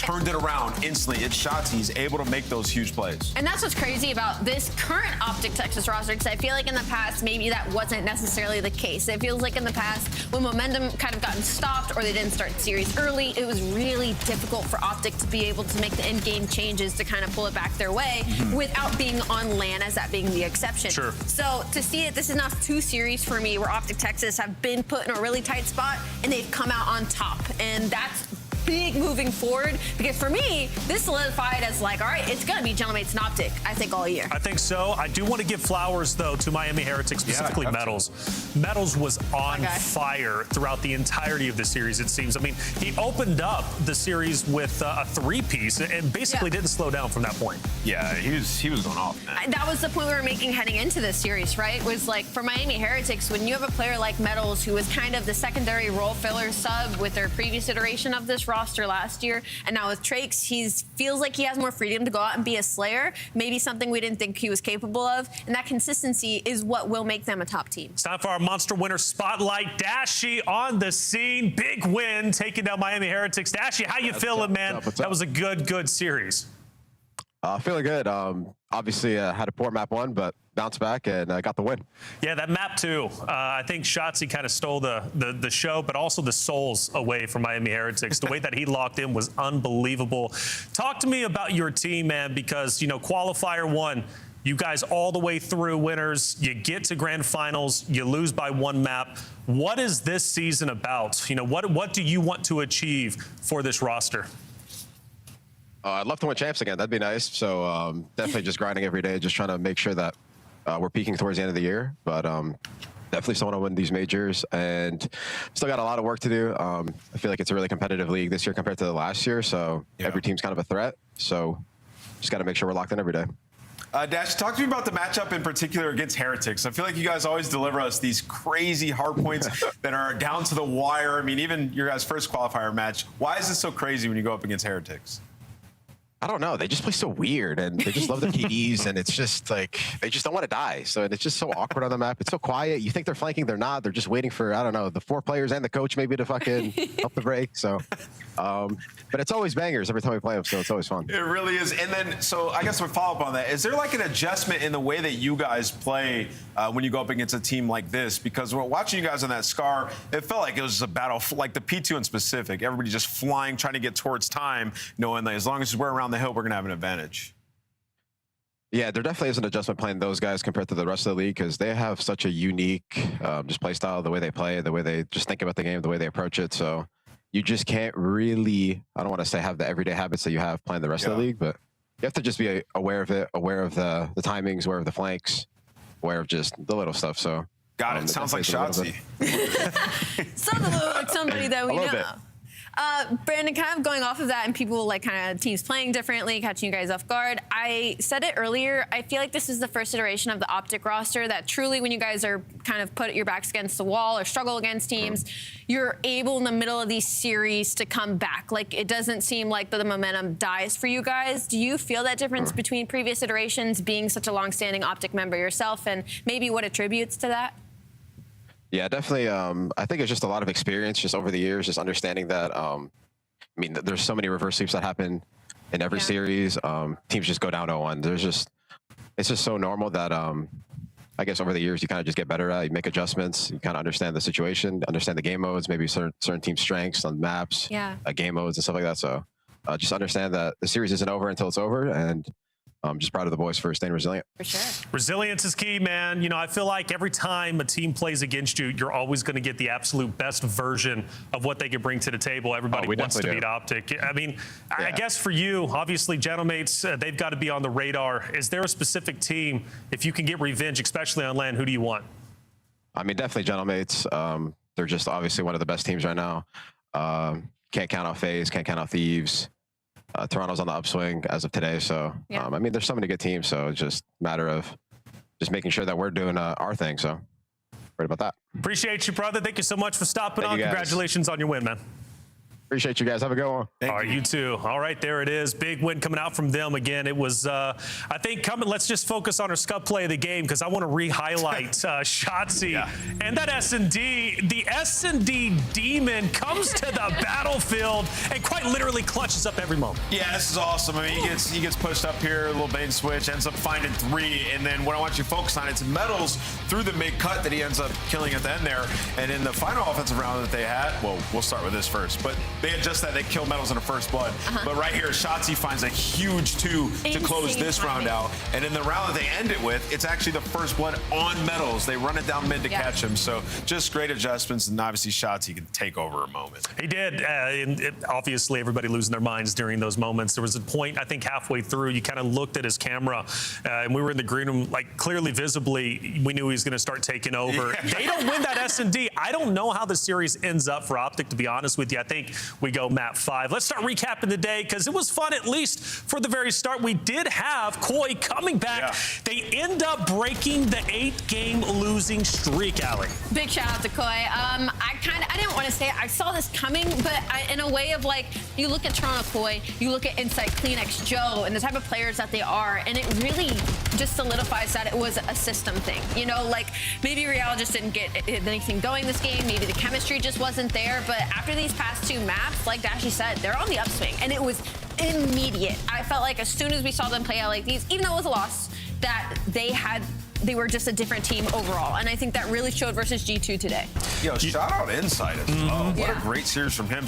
Whatever Kips is doing, it's making Insight way more comfortable. And, you know, just from the limited, viewing that we've had of them, it does feel like Kips is just consistent. Like, he's just going to get to a position, play his life, and make good things happen. And Insight can play off of that, right? Too many variables with the last roster. You have 3 kind of maniac SMGs on your team. Makes it a little bit easier with Kips. Second series, we had LA Thieves versus Boston Breach. LA Thieves story going into it is they were 3-0. They were phenomenal, and now even better than that, they gave us one of the quickest series we had seen in a long time. Nameless. Yeah, this looked like a iridescent versus a plat lobby. Legit. 5-minute S&D. 5-minute, 49-second search and destroy 6-0. I think the leading fragger on Boston at 2. And we get to the overload, it's 7-0. Yep. And what was the hard point? 250 to 1? I think that was the only thing that was kind of close, was like 170, 180. And they never had a chance, really. No, they really didn't. I mean, I thought they didn't have a chance when they put Blackheart in the series. I just know that that is not a map that's going to be good for Boston Breach. I just don't see it happening, not anytime soon. And so the fact that was even in the series, you put yourself down 0-1, and Boston Breach is already not that strong of a search and destroy team. And LA Thieves, I mean, just did the work. Niam, consistent as he has been, a 1.2 with 4 overload goals, a 6.0 in the search and destroy. I mean, he's feeling right at home. And Scrap 2, also a highlight series from him.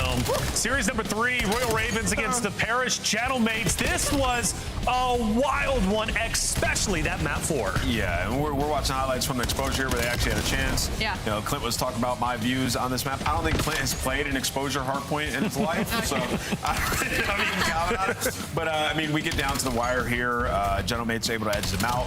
We get to the game 4, and Carolina were balling throughout that game 4. I mean, they outslayed them by 32.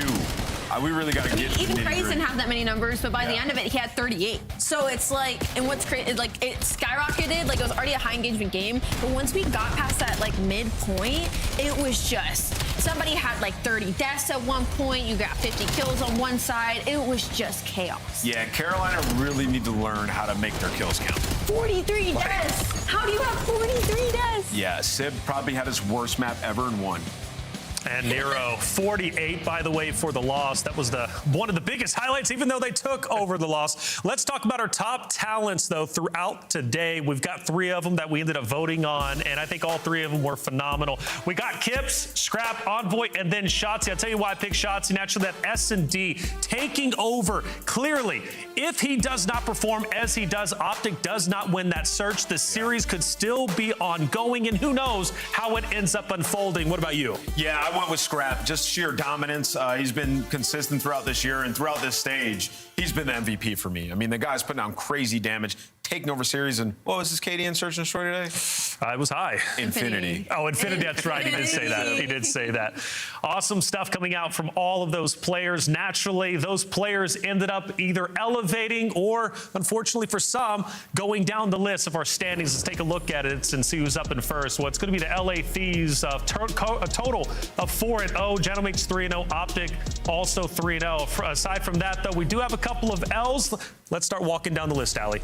I think the biggest thing for me is definitely LA just having a really good split. This is what was kind of like the expectation, what's been coming. You know, our top teams, like the top 3, top 4 top 5 actually feels really right.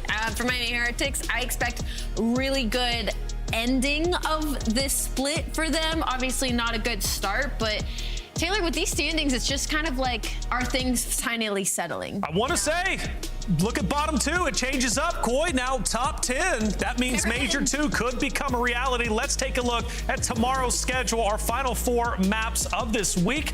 We got Falcons going against Royal, Raven, Surge against Breach, Optic, Texas, Cloud9. That's going to be a banger. Upset potential. I don't know. We'll have to wait and see in the G2 Minnesota Vegas. Well, Ocus definitely needs to lock in. That's been the biggest story.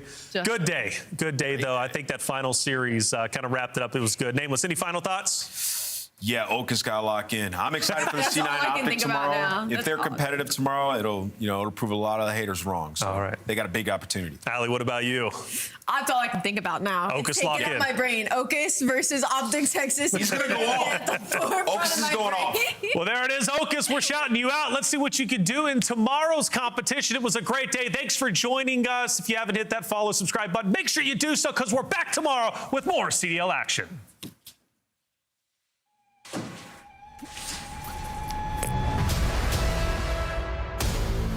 We back for another one. Another one. Here we go. Come on like that. We back for another one. Here we go.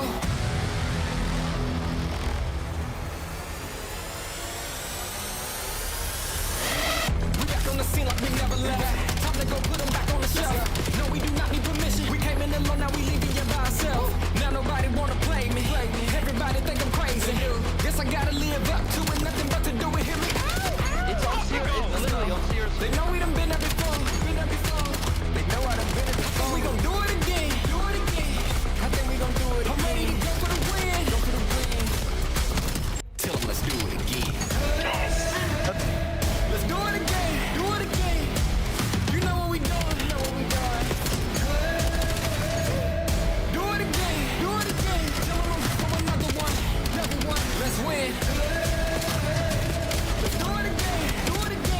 What shot? You know what we doing. I want like that. Let's do it again. You know what we doing. I want like that. Do it again. Tell them I'm for another one.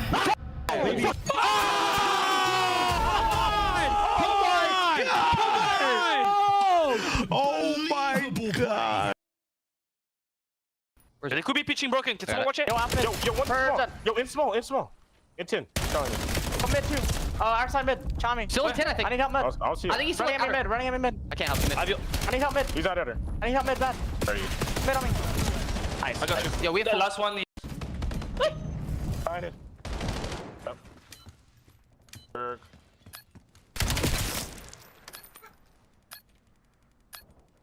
Yes, that's a KD boost. That's a KD. That's a bump up. Yes. That's a bump up. I got my KD up. Yeah, come on. I just slammed these kids, bro. Yeah, holy shit. He ended 33 and 23.